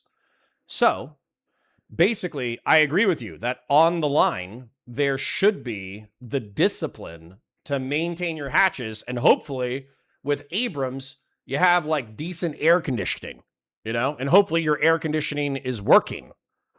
But there will be times that the air conditioning breaks. There will be times when you get sick of recycled air. There will be times where you go, fuck it, man, I've been breathing recycled air for 6 months. If I have to die in order to get a breath of fresh air, I'm going to die in order to get a breath of fresh air. And that kind of break in discipline absolutely can result in death. But I would argue that I've seen dozens of videos of Russian tanks on the front lines, presumably without air conditioning, popping their fucking hatches, and therefore a Ukrainian drone dropping a hand grenade down the fucking hatch. So, you know, you just gotta be careful with that shit. Kilometers away. It would have been impossible to see it on the screen with just the naked eye, but the computer is able to see it and spot it. Once the XM-30 detects the enemy tank, the crew zeroes in on it using its new next-generation FLIR thermal imager that's attached to the turret. That has twice as effective range as the Bradley, so the commander is able to identify any enemy vehicles at 20 kilometers distance with this new thermal imager. This all already sounds like I'm going to need to pass the bar or something to operate one of these. No way would I get away with an ASVAB waiver today.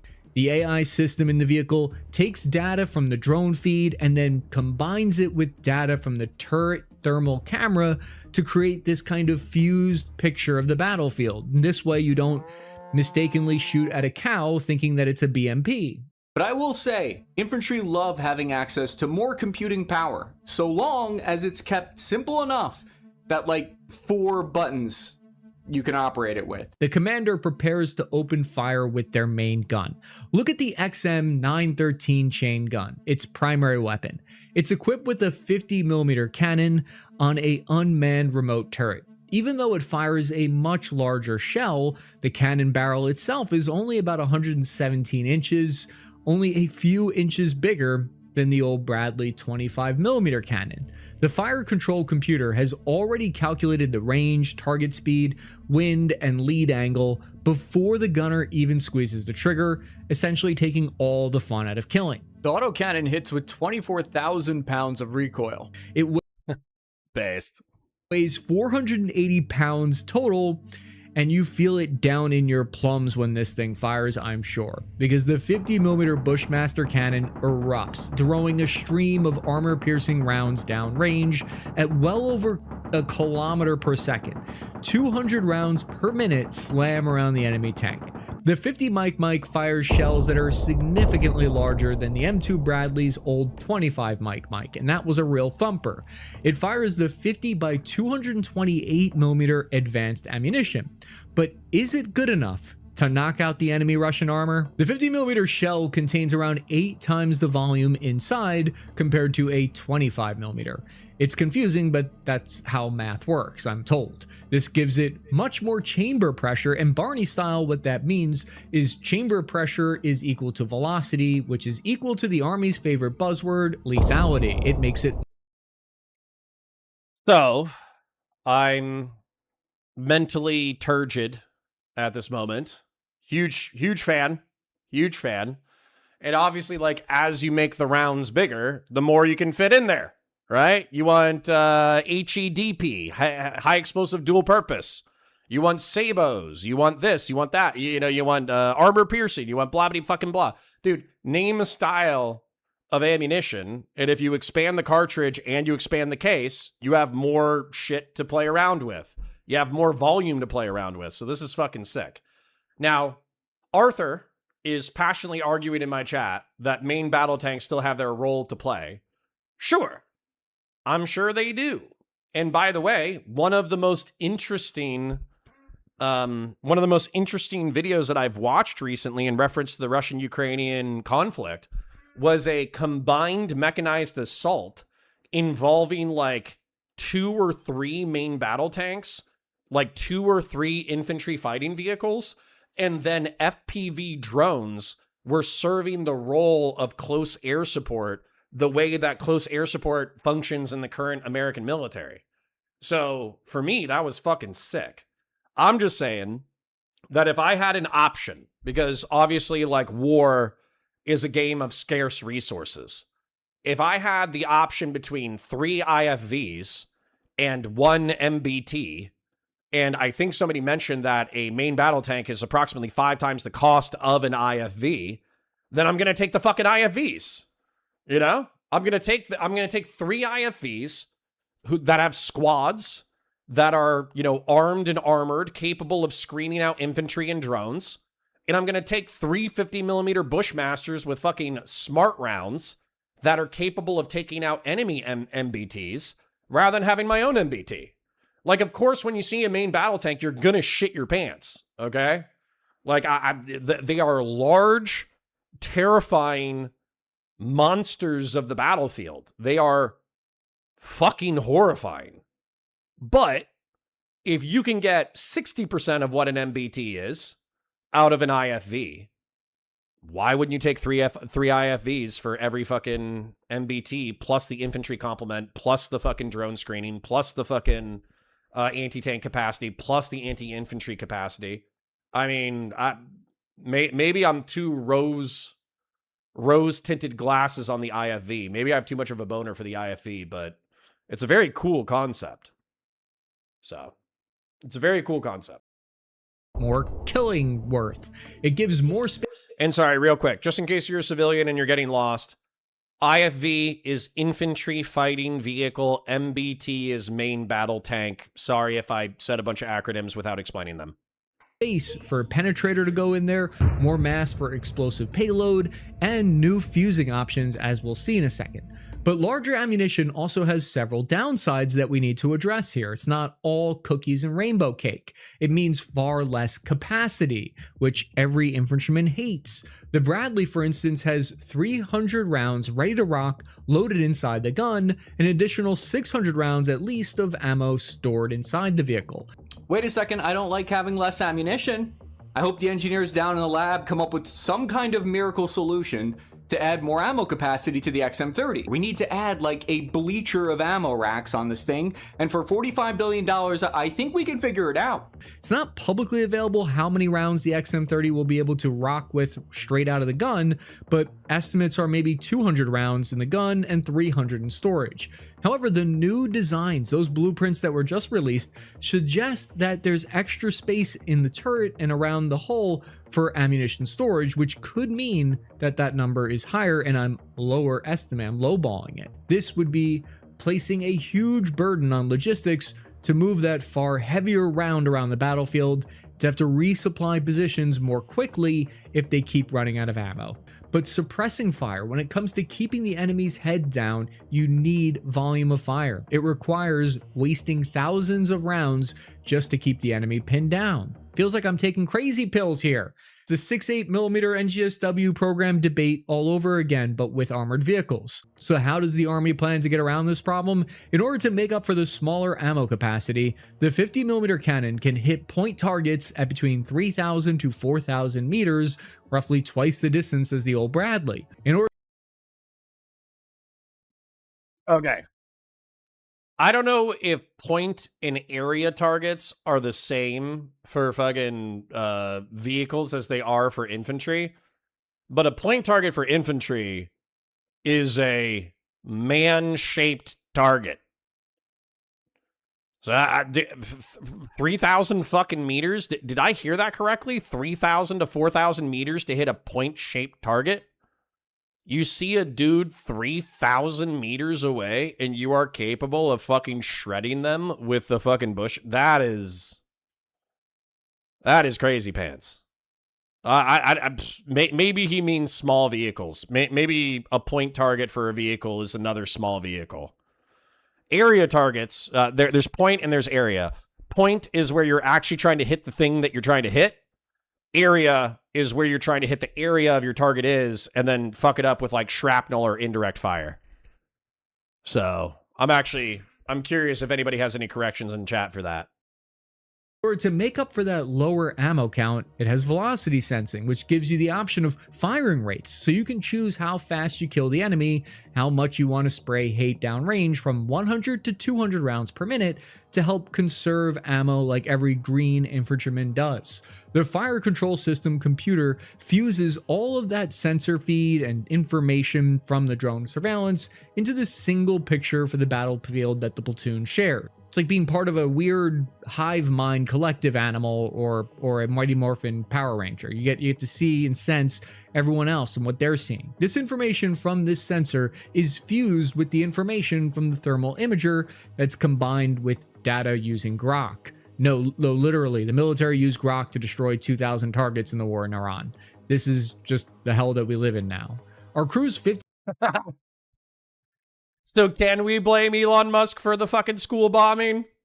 Can we say that Grok misidentified the Tomahawk target? Now, the update that I did hear, though, in reference to the Tomahawk double tap against a school, was that commanders were told, hey, our satellite intel is out of date and we're running a risk of increasing civilian casualties. And then the commander said, fuck it, we ball. And then as a result, they shot, they blew up 168, I think, 168 elementary school Iranian children, which is pretty fucked. 50mm shells slam into the frontal arc of the enemy Russian T-90 tank.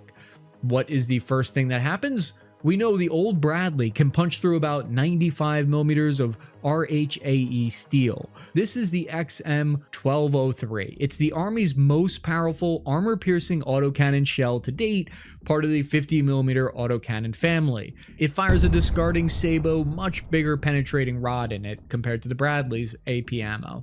The new shot is estimated to punch through roughly 120 to 160 millimeters of RHAE steel. Depending if you measure from the base or the grundle, it still wouldn't likely be enough to penetrate a enemy main battle tank front armor though.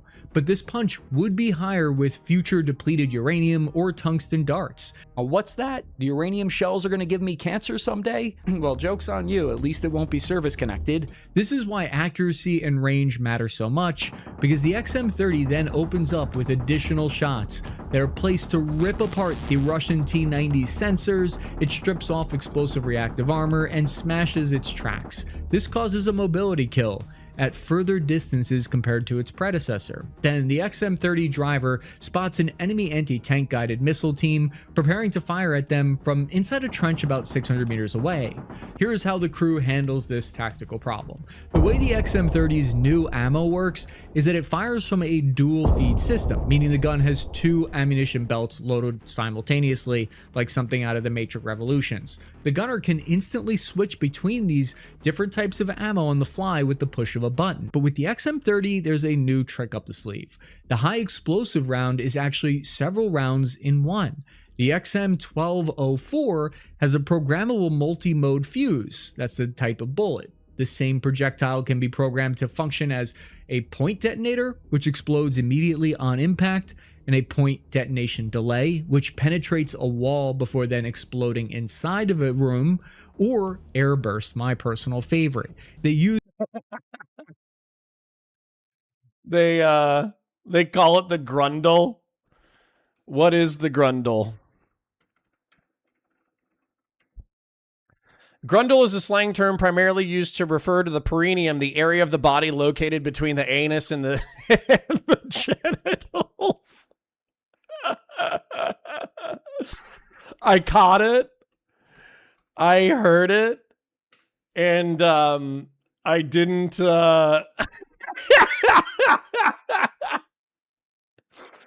This is the grundle.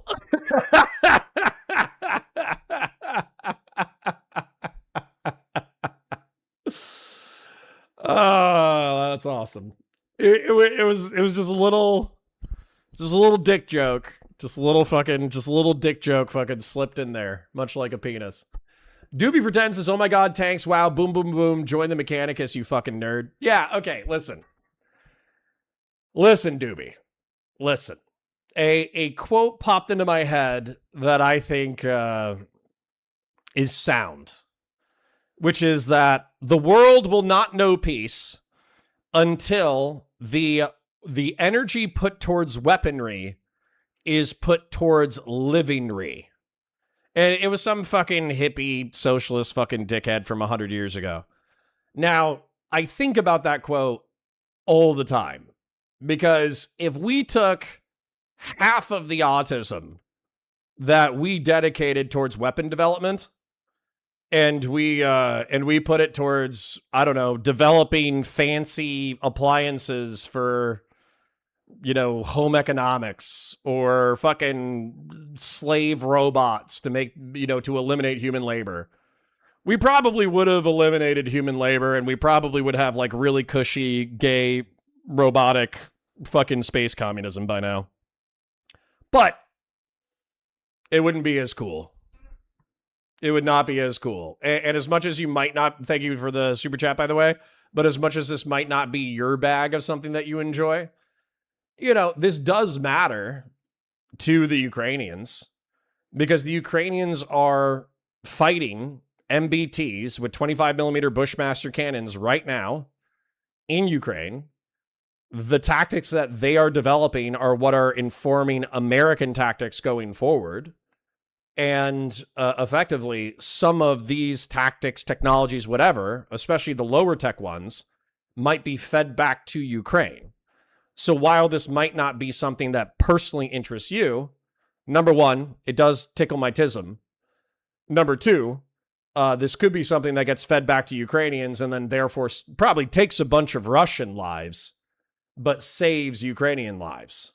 So use the laser rangefinder to designate the enemy trench at a distance of 622 meters away. They fire off a rip of rounds at the trench, and the shells explode right over the heads of the enemy, sending shrapnel raining down on them. So the XM-30's one high explosive shell behaves like 3 different types of ammunition, all depending on how the gunner has the fire control computer program the round as it leaves the barrel. And there's room for future new designs. They're working on ones that guide itself in the air with little minor trajectory, that they're working on fins or possibly rockets to move the bullet while it's in midair so that it could hit moving targets or hit over hilltops.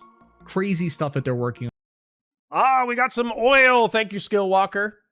Been catching your streams on VOD recently, cutting out early, but glad I got to catch you live today. Here's some oil to fuel the anti-commie, pro-Burkean center-right sentiment. Since capitalism is based on putting my money where my mouth is, thank you, King. I appreciate the oil. Seriously, thank you, Skill Walker. I appreciate you. On in future of 50mm cannons. So the M2 Bradley did not have this ability and couldn't, partly because the 25 mic round is too small to be ideal for the size of the fuse that you need for the airburst.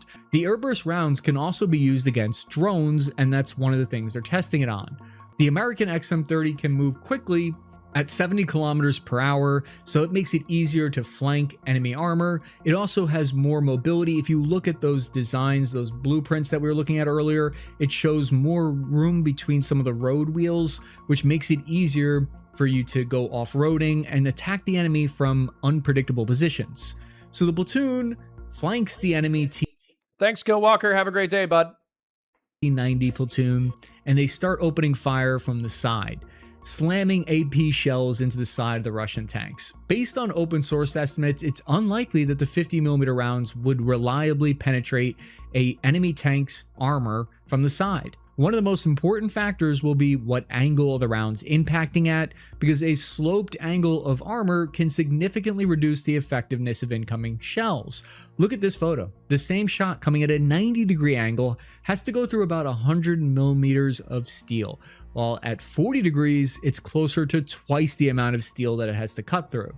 But assuming that the side hull is between 150 and 250mm equivalent of armor, it would not be easy to cut through with an autocannon. However, the enemy tank's tracks and gears are extremely vulnerable to being disabled by autocannon fire. And keep in mind that by the book, the US Army really strongly implies that you should not use the XM30 or infantry fighting vehicles to go after enemy tanks. Reloading the multi-mission launcher, however, is a big question mark that I would like answered. Okay.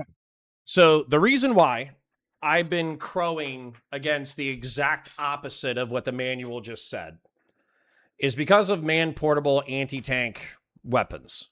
So, for cheap and disposable, American infantry will often carry the AT-4 rocket, which is a single-use, unguided, man-portable, single-shot recoilless weapon manufactured by Saab, and it's cheap, it's effective, it can cut through fucking armor, and it can also similarly disable tracks and shit. Whether or not it can cut through MBT armor is like a different thing, but once again, a mobility kill means that you've destroyed the enemy's tracks, meaning they can no longer drive, so effectively they have a fancy turret, right? Now that fancy turret can still be lethal, so you need to be careful about that fancy fucking turret. But the other things that Americans have is the Javelin. And the Javelin is an expensive missile launcher, but it's a highly portable American-made anti-tank guided missile developed by Lockheed Martin and Raytheon. Widely known for its fire and forget technology, it guides itself automatically to the target, allowing the operator to take cover immediately after firing. And with the targeting mode, it has a dual attack capacity. Top attack mode sends the missile climbing high before plunging vertically into the target's thinner roof armor, which is ideal for defeating MBTs. Direct attack mode provides a flatter trajectory used to target fortifications, buildings, or lightly armored vehicles. Right? So, effectively, an IFV with 3 javelins, in the infantry complement, being able to get a mobility kill, and then the infantry being able to follow up and fucking kill them with a javelin would be sick. And I think the United States has given Ukraine javelins, because I think I remember a popular Ukrainian account being Saint Javelin. So has the United States given javelins to Ukraine? Yes, the United States has given thousands of American-made Javelin anti-tank missile systems to Ukraine. The deliveries began with the initial sales in 2018 and have continued through multiple major security assistance packages from various administrations. So, Yeah, man. Like the IFVs don't have to specifically defeat the tanks. They just need to get mobility kills and then have the infantry follow up and fuck them up. Shapiro with another 5 gifted. Thank you, kings and queens. I appreciate you. I know we're a smaller community. We bled off a bunch of drama frogs, but I think the core community of approximately 50 people who enjoy geopolitics, autism, online debate, and militaria, I think we're going strong. Thank you so much for your viewership, and thank you so much for your financial support. Answered. My hope is that they figure out a way to reload the missile launcher from under armor with some kind of auto missile reloader, so you don't have to draw straws on who's going to climb on top of the roof outside the armor while under fire. The 50mm cannon is really meant to compete with new versions of the BMP-3 that have more armor. So the new 50mm is capable of punching through these new enemy infantry fighting vehicles without having to expend its valuable limited supply of missile effectors, as we'll see in a minute. Surprisingly, the XM30 will not have the same anti-tank weapons as the Bradley, with the Bradley's old tow launcher, which sometimes can break down and can go into disrepair. The new IFV is going to have the multi-mission launcher, also known as the breakfast sampler at IHOP or the tour of Italy at Olive Garden. It gives you a chance to fire and taste just a little bit of everything. This sounds truly wild when you get to hear about what it does. The multi-mission launcher will be able to fire 3 different types of missiles from one launcher. It can fire a tow missile, a javelin missile, or a Coyote Block 3 loitering munition. The Army calls these effectors or effects, which is a fun euphemism for long-range killing munitions. The effectors effectively kill enemy main battle tanks. Fires the FGM-148 Javelin as its Yeah, they put javelins into the IFV. You don't even need your infantry complement, although your infantry complement can carry more javelins. They just put javelins on the roof of the fucking truck. And you said you can't kill a bunker with javelins you can with a tank. Well, that doesn't line up with what they just said. They just said the 50mm chain gun, or autocannon, whatever you want to call it, has a delayed explosive round where the contact point, the contact sets off the fuse, but then it's delayed fuse, so it gives it time for the bullet to travel through the concrete before exploding. So I don't know how many concrete bunkers you've been in, but I don't personally want to be in that concrete bunker.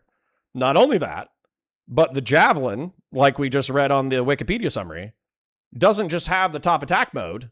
It has the direct attack mode. And literally within the description of it, it says this is for bunkers and fortifications. So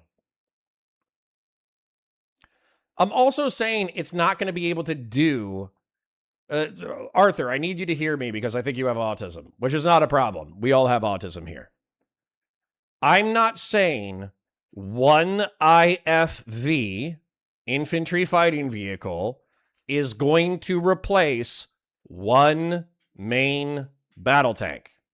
Nowhere in the past hour have I said that. What I did say is within the scarce resources of warfare, where you have to choose how you spend your money and what you field, if I was going into conflict against the Russian military, I would prefer to have 3 IFVs for 1 MBT. And I think somebody said it in chat. They said a IFV can be built for the price of 1 MBT. So primary tank killer, but the new Javelin that the US Army has now has an extended range of 4.5 kilometers or about 2.8 miles, about twice as far as the Block 1 missiles that you might be familiar with. I've now lived long enough to go through an entire generation of weapons technology. I feel seasoned. When the crew fires that Javelin, though, against the T-90, the Javelin top attack mode hits with a tandem heat warhead that defeats Russian ERA armor and thin roof armor. This causes the T-90 tank's top to explode in a giant fireball. So really, the 50mm autocannon was able to buy time and degrade the enemy tank's defenses, which created the conditions for a killing blow. Unlike the development of the Bradley, that was largely done behind closed doors in smoky rooms alongside the Illuminati, the XM30 is being developed more transparent with the help of your average infantryman. Jim Toots spent 26 years as an infantry officer in the US Army, so you know he's pretty based.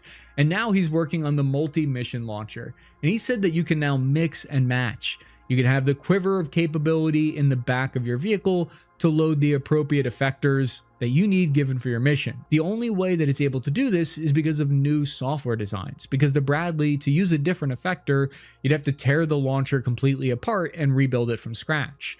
The Army mentions how its systems are connected with this new modular open systems approach, and this allows the XM30 to use the Army's favorite buzzword, as well as to let it be upgraded on the same frame. The 6th Infantry in the back of the vehicle are also armed with Javelin missiles and Carl Gustaf recoilless rifles, capable of engaging enemy armor. But what happens when rounds impact on the XM30's chassis itself? The hull was designed using computer systems and additive printing methods that were not possible during the design and production of the Bradley in the 1970s and 80s. Today, engineers can now simulate exactly how a blast wave travels through the hull or where stress concentrates during an impact before a single piece of steel is ever cut.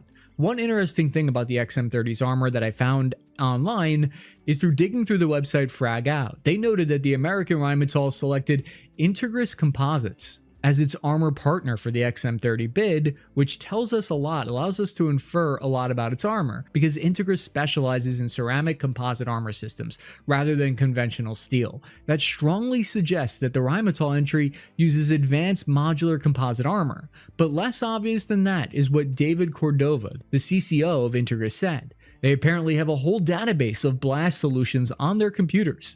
They use advanced 3D modeling and computer simulation of ballistic impacts. This allows them to develop armor solutions faster than the old traditional methods. They've run thousands of tests shooting the hell out of armor to optimize and min-max that armor, which sounds like a pretty sweet job. Integris already does the armor on the CV-90 combat vehicle and a whole bunch of other projects, but what's interesting is that they work on a lot of naval warships and aircraft armor, which hints at their ability to produce really lightweight armor. Companies like Integris talk about optimizing thousands of material combinations rather than trying to invent a single miracle material. So it's made out of boron carbide, silicon carbide, and alumina to create lightweight ballistic protection. The biggest difference, though, is the Army is no longer relying on armor alone to keep the crew alive. The Bradley was built around a welded aluminum hull with steel applique armor that was bolted on over the decades.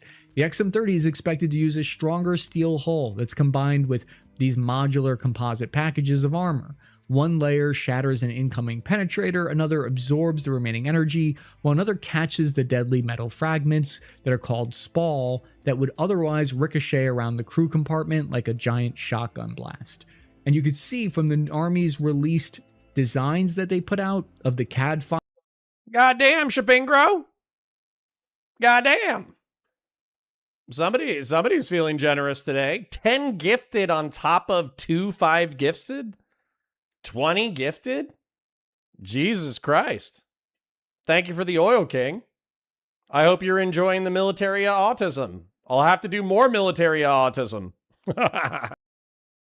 File of the 3D image of the profile of the vehicle that has a lot more frontal space left over to protect the crew hull compartment.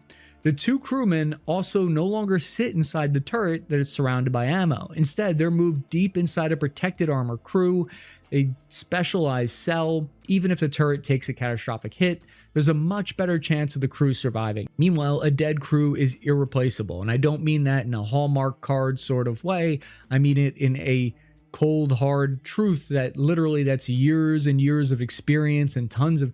It's a Green New Deal. I don't often oil because I'm a cheap ass, but when I do, hey man, it's welcome. It's welcome. Diminished Darknut said that they were busy or they wanted to oil on Tuesday because they wanted to give me a bigger cut, which I appreciate. I think Diminished Darknut has a crush.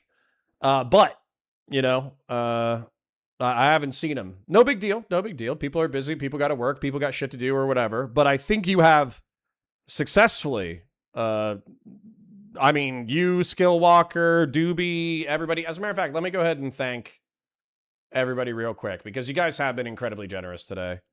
You know, being able to, you know, make this much money off of a 50 viewer stream, I think it speaks to quality. You know, we have intelligent, autistic, generous people. So I would rather have 50 of you than fucking 500 dipshits. So, Shapiro with the 10 gifted, Shapiro with the 5, Skillwalker with the 50, Doobie with the 10, Horse God with the 5, Shapiro with the 5, Shapiro with the gifted, Doobie, Old School, Miradol, Doobie, Real Serious, Old School, Doobie, Fashion 40, Old School, Fashion 40, and Fell Runner. Thank you, kings and queens, not only for your viewership, but also thank you for your financial support. I do appreciate it. I really do. I really do. Nice. Okay. Grassroots says a bald eagle literally just followed me into Canada. Based. And Shapiro says, I prefer contributing on Tuesdays, and if it means I get more Geopol, all the better. Tuesdays and Thursday afternoons. We'll be honoring Patriarch. Regardless of whether or not he comes back to the community, we'll be honoring him with Tuesday and Thursday afternoons, Geopol and Militaria. So, thank you, King. I appreciate you. Training that went into learning how to operate this clearly very sophisticated system and all of its technologies and camera systems on it. You can't easily replace that or fix that because no vehicle is invincible. All are vulnerable to destruction, and many M2 Bradleys were destroyed in Ukraine. The XM30 has a higher chance of survivability thanks to its increased power generation. This supports the active protection systems that shoot tanks and anti-tank guided missiles out of the air mid-air. This has a history of working well, but their downside is they haven't fully figured out how to stop incoming drones with them yet. The XM30 is being designed with modular armor packages. That means that the army can bolt on or remove armor depending on the mission. In Europe, you can go with the Fat Boy version that's 55 tons and then slim down for the Pacific one where you need to roll light. The downside to all these sensors is sensor overload. You can get overwhelmed with too much information to know what to do with any of it, and it's something I'm the most skeptical about with the new vehicle. The Russian T-90M tank platoon is also sending out reconnaissance drones to hover around and find the American XM30, and this is where the vehicle's new stealth capabilities try to hide it. They give it a new Allison's E-Gen Force transmission, which gives it electric hybrid propulsion. That means that it drives more silently and gives way less heat off. The XM30 basically has its own incognito mode, but the XM30 vehicle is by no means. That's kind of tight. That's kind of tight. There's electric dirt bikes that special forces are using in order to cover a lot of ground really quickly, and they are pretty fucking quiet. So the fact that you could do that with an infantry fighting vehicle is fucking sick. Means a stealth aircraft. It's vulnerable to detection. The other way the T-90 searches for them is by looking for their electromagnetic signature, because modern vehicles emit radio wave signals every time you crack a joke about your commander's height. This gives your position away, but the Army has new ways of reducing that detection. How it does this is highly classified, but the Army repeatedly mentions signature management as a key part of the new vehicle. And it's a clear hint at their efforts to reduce audible and visual markers. For decades, conventional design philosophy was that whoever built the strongest armored vehicle would win in a battle, but now the new XM30 suggests that the winner will be the smarter one. To learn more, check out this video on the Army's missile tank or this playlist here on military weapons and equipment. I'm your average. That was pretty sick. That was pretty fucking sick. So I'm going to keep it rolling. This is something that Fell Runner has wanted me to check out for a little bit now. The semi-automatic grenade launcher, it's effectively like a new bolter. I know that not, you know, basically having a 30 millimeter automatic grenade launcher is viewed as kind of like a niche weapon system that might not see infantry use. I don't know if you guys are old enough to remember this, but in Call of Duty XM25 grenade launcher, they had this, and this is like arguably a precursor. It's a 25 millimeter magazine loaded, I think it was like a 5 or 6 shot grenade launcher. And it did go into experimental production, but effectively what all the infantry units said is the computer is too complex, it breaks down in the field, and it's too heavy. Whereas they've tried to simplify it substantially, and the Chinese also have this weapon. They already have sniper grenade launchers because they plan on dealing with insurgents in bunkers. And so they have direct fire grenade munitions, I think, that are also 25 or 30 millimeter. So this one is going to be fucking sick.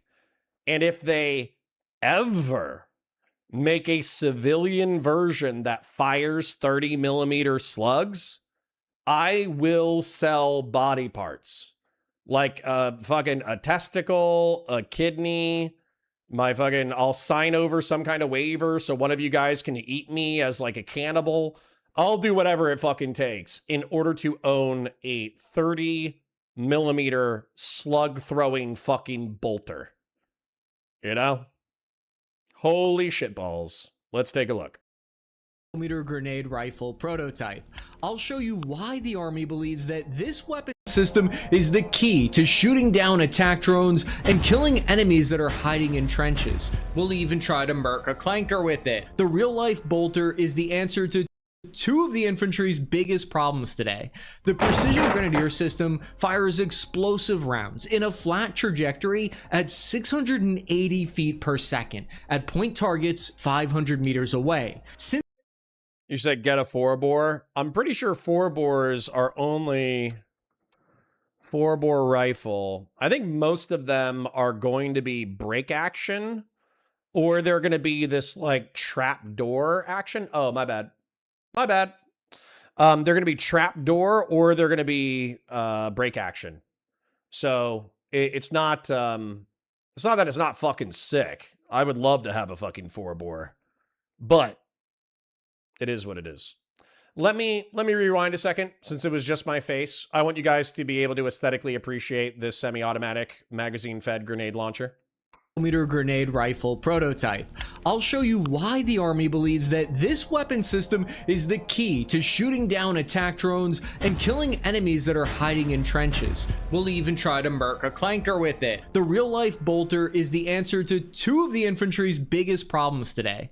The precision grenadier system fires explosive rounds in a flat trajectory at 680 feet per second at point targets 500 meters away. Since the 1990s, the US military has been trying but failing to add and adapt a capability like this organic to the squad level. We'll see how this new PGS learned from the mistakes of its predecessors though.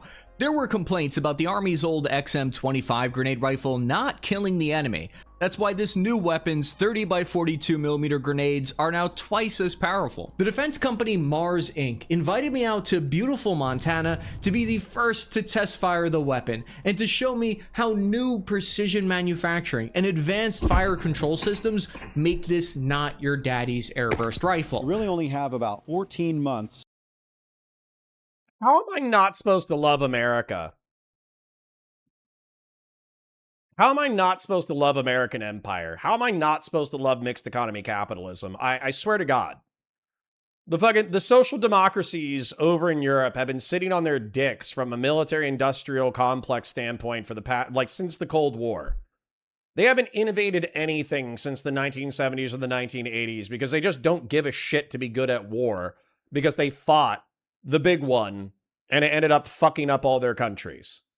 Whereas the United States had, in order to not fight another big one, how about we be really, really, really, really fucking good at war? And as a result of that, we routinely develop absurd technologies that are so fucking cool. They actually like, they make me swoon. They make me swoon. The emotions that I experience at the beginning of a loving relationship before the heartbreak is the same emotion that I am experiencing right now for a semi-automatic 30mm grenade launcher developed by the military-industrial complex. Oh my God. I am swooning over here. to develop a system and then deliver prototypes to the Army so they can start 6-month testing. First, we'll start by going over the Precision Grenadier System's 5 main types of ammunition, which are the airburst, the proximity, close quarters combat, counter-drone, and anti-armor. Finally, we'll get into the weapon's new tactics, how it fits into the squad, and why shooting it feels like a war crime. It fires from Arthur, you say you're so wrong, Connor, and yet, when I Google European stealth fighter, oh shit, it's American shit. Wow. When I Google European Navy, you guys have like 6 destroyers. I think the English aircraft carrier compared to American aircraft carrier. Bruh, your aircraft carrier is literally a quarter of the fucking size. Okay, so no. Europe, get your shit together.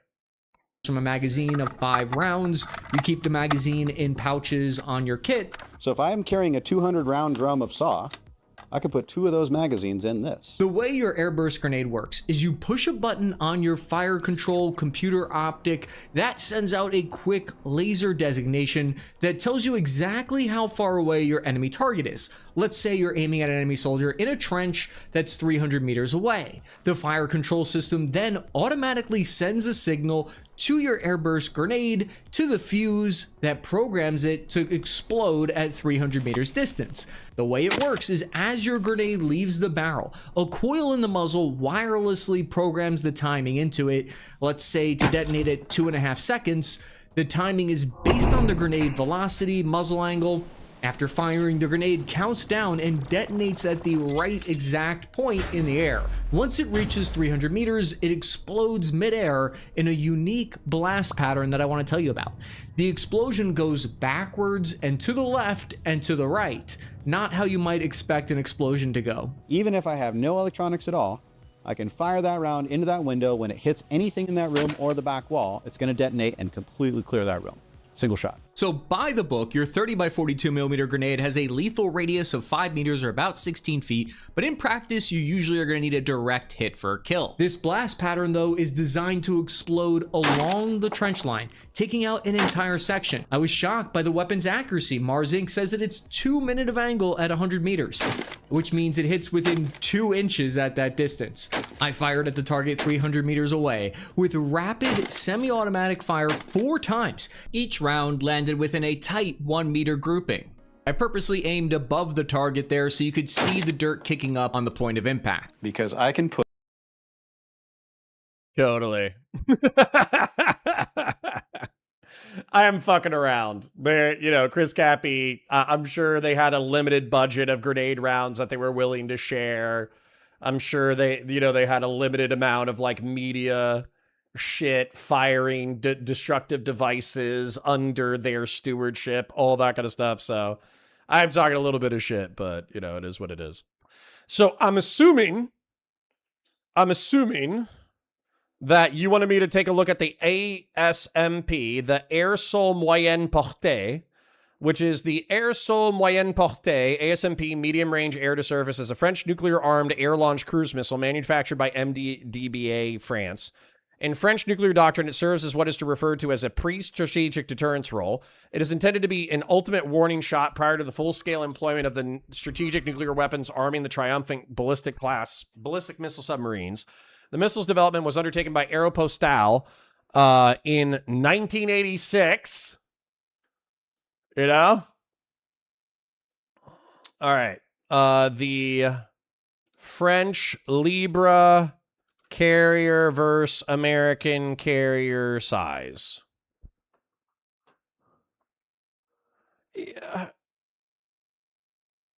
The France's upcoming nuclear-powered France Libre aircraft carrier is significantly smaller than the U.S. Navy's Gerald R. Ford-clad supercarriers, displacing about 80,000 tons with a length of 310 meters. In contrast, American Ford-class carriers displace over 100,000 tons. No. No, bro. It's big for you. It's big for you. Look at this. And it's not even built yet. You're comparing what America has been doing for 50 fucking years to what you're doing right now. So no.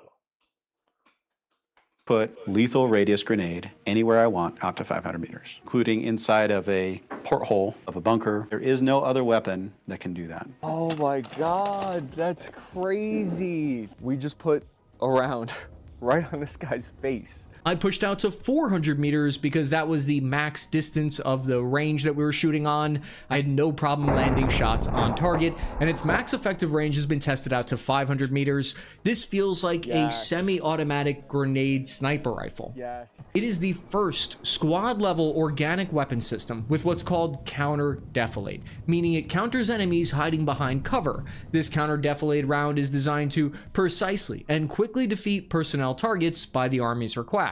You know, this is a different philosophy. This is a different mindset where precision is king. Standard loadout for ammunition for the new Grenadier is 50 rounds for this role, each shot weighing about 155 grams. The old 40mm M203 and M320 grenade launchers, its accuracy is 4 meters horizontal by 2 meters vertical on a point target at 150 meters. They're indirect fire systems, so you're doing a lot of guesswork. That feels about right. You're going off vibes. Look at how all the old grenade launchers are limited by their heavily arced trajectory.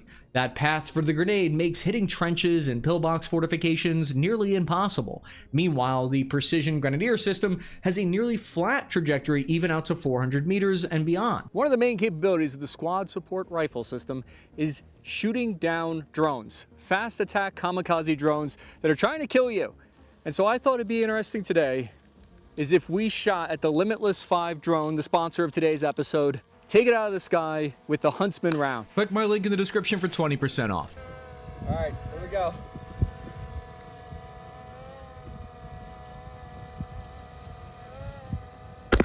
Holy shit!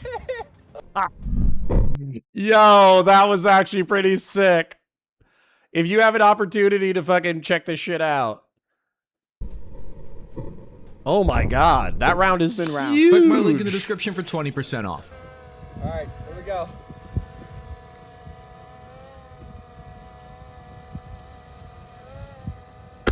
Holy shit!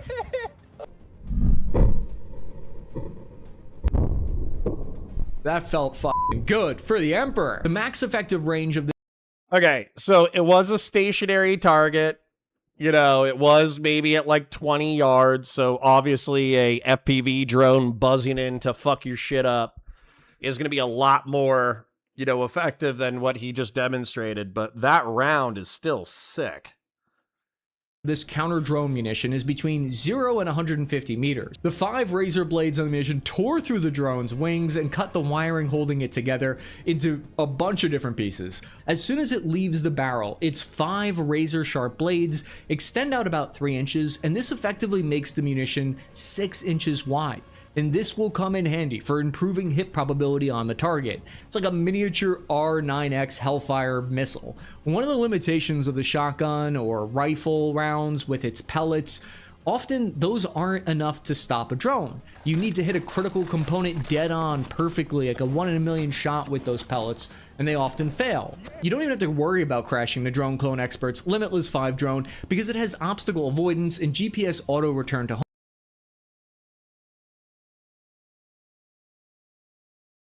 One. A little bit less than your M249 saw. Hopefully better center of balance. When the barrel is lighter and you have the weight center further back, it's going to be much, much better. Some of you guys in the comment section called it a morbidly obese AR rifle.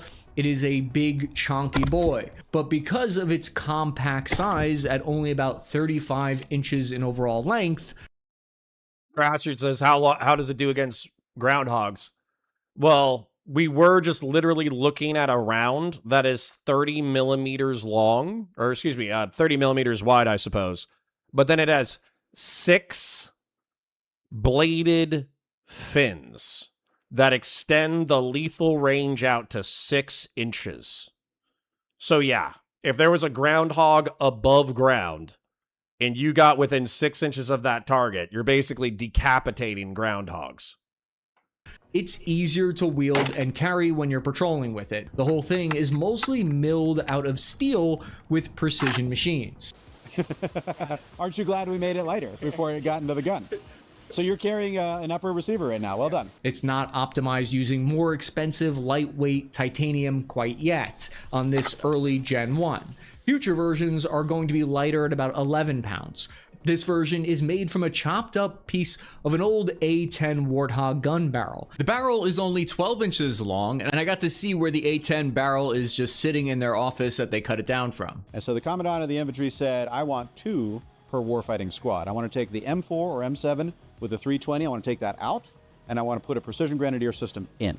So this is the new Grenadier, and it will be their primary assigned weapon system. That means if you're in the Grenadier role, you won't be carrying an M7 or an M4 as a secondary. You might have a pistol, but this is your primary weapon, which would mean it would make up 20% of the weapons in your whole entire platoon. The number one challenge in building a gun of this size and this potential is how do you deal with the recoil? This is a handheld cannon. It's a handheld mortar tube. Firing it has a lot of recoil. You need to be prepared to shoulder it like a big boy. It feels similar to firing like a shotgun or a 300 Winchester Magnum rifle, sniper rifle, or getting punched in the shoulder. The felt recoil impulse is actually unique. Mars Inc., their patent pending system, uses 2 recoil reduction mechanisms. It's a long recoil operation and a pneumatic damper. It works on atmospheric pressure error. And this is an adjustable pneumatic damper with a couple of Allen keys. That's just to resist the rotation of the damper.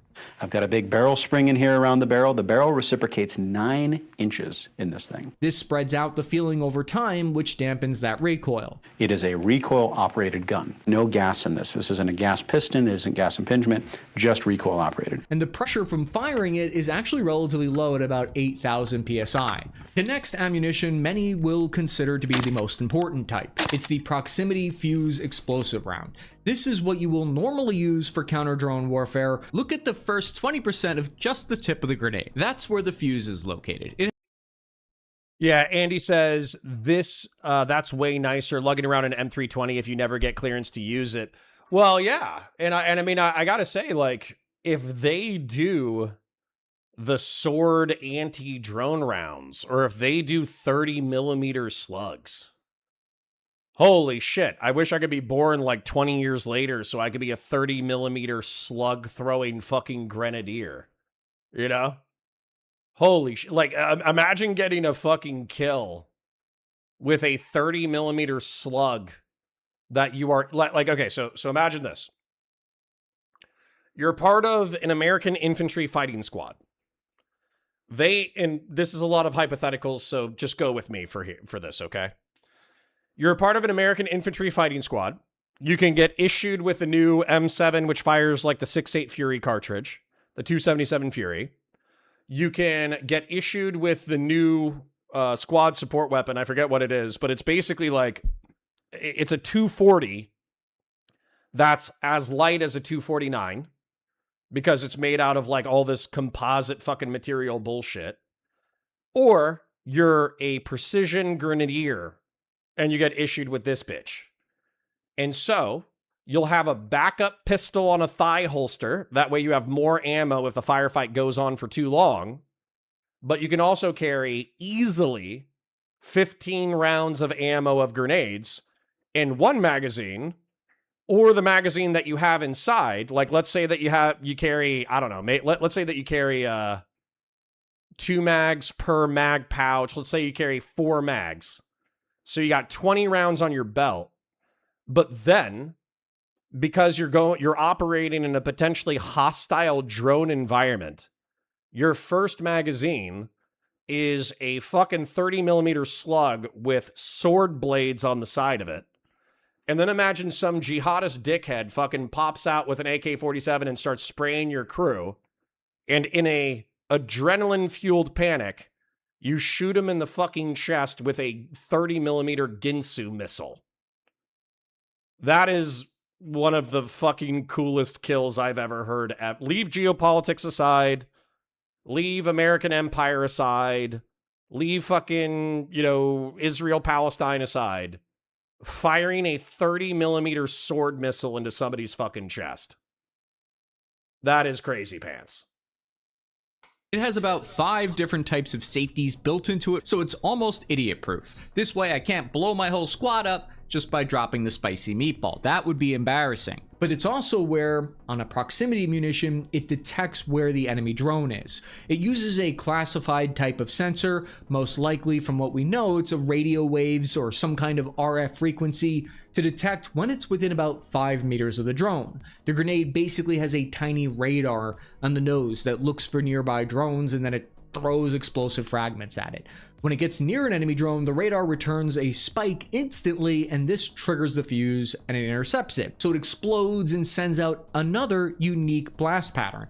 The blast pattern for the proximity version is forward and slightly to the sides. It's kind of like an airburst claymore that detects when to explode. This is definitely not a mass ammo weapon. This isn't spray and pray. This is precision, highly effective shots at intentional targets. The precision grenade gun has a rate of fire of about 30 rounds per minute. What all that means is I could fire 6 times faster and with about 7,000% more accuracy compared to the old M203 and M320 grenade launcher or the M32. Time to engagement is an extremely important metric when looking at new weapon systems. From the time of deciding to pull the trigger on a target to putting rounds on that target takes about 3 seconds. Then there Dude, if the new Call of Duty had this weapon inside it, I would buy the new Call of Duty just so I could shoot somebody digitally with this fucking weapon repeat. Like, I would have no other weapons unlocked. I would just have the 30mm fucking bolter on gold prestige level 9. There's the close quarters combat shotgun munition for when you want to clear an entire room with one shot. This 30 No. He made a shotgun round. I wasn't even thinking about it. I wasn't even thinking about the homemade shotgun round. No. Oh, no. A fucking 30mm buckshot? Dude, that's just a 30mm claymore. Oh my god. millimeter shotgun shell here packs 4 times the amount of firepower and pellets compared to a 12 gauge shotgun. So in a typical 12 gauge, you have about 8 to 15 pellets in there for buckshot. This has 42 single-aught buck pellets in here. Imagine firing once and having the firepower of 4 shotguns going off in a room. This is my boomstick. At a group of people rushing you, you're in a near ambush, and you have a reflexive shot, you ready up, and you pull the trigger with a CQB round in the chamber. You just took out 3 shoulder-to-shoulder enemies in a single shot. You typically want to be within about... Old School for 2 says, I think Connor has a chubby. I don't not have a chubby. 35 meters of your target with this type of round. The size of the holes that are ripped into the targets near me were crazy. Just giant heaping. Sorry, this is like the opposite of a confetti shotgun from a video game. Sorry. Shot. You typically want to be within about 35 meters of your target with this type of round. The size of the holes that are ripped into the targets near me were crazy. Just giant heaping massive chunks. Would I want to kick in a door, clear a room with this? Probably not. The recoil's too high and it's too heavy, but you could do it in a pinch. The Army's also working on an anti-armor round. Nah. Nah. I want to. I want that on my tombstone. That cuts through lightly armored vehicles. Tungsten penetrator in one of these rounds. I can make you a Sabo round, like a tank. Or I can make it to where it has dual stage. It has an explosive tip and a tungsten follower. It uses a shape charge to accomplish this, and in practice it threatens enemy armor without needing a full-sized anti-tank rocket launcher. The whole idea behind the grenade rifle, the Grenadier, is that in contested environments, you won't be able to call in air support A-10 Warthogs all the time to take out enemy in fortified positions anymore. Regular infantry won't be able to call in mortar fire as often in remote locations. You'll be out in the middle of nowhere on an island cut off. This means you'll need a weapon organic at the squad level that can get the job done. Now the battle drill should say, take out groups of enemies, take out machine gun emplacements before you maneuver. But when it comes to reliability, it's hard to judge right now because this is an early prototype weapon. Right now, it's more of a proof of concept phase. 6-month testing will be reliability, durability, contaminants, salt fog, dropping on the concrete and all that, and soldier touch points. There are now 4 different companies competing to win this new bid. Northrop Grumman's version of the system is sticking with that same old 25mm grenade.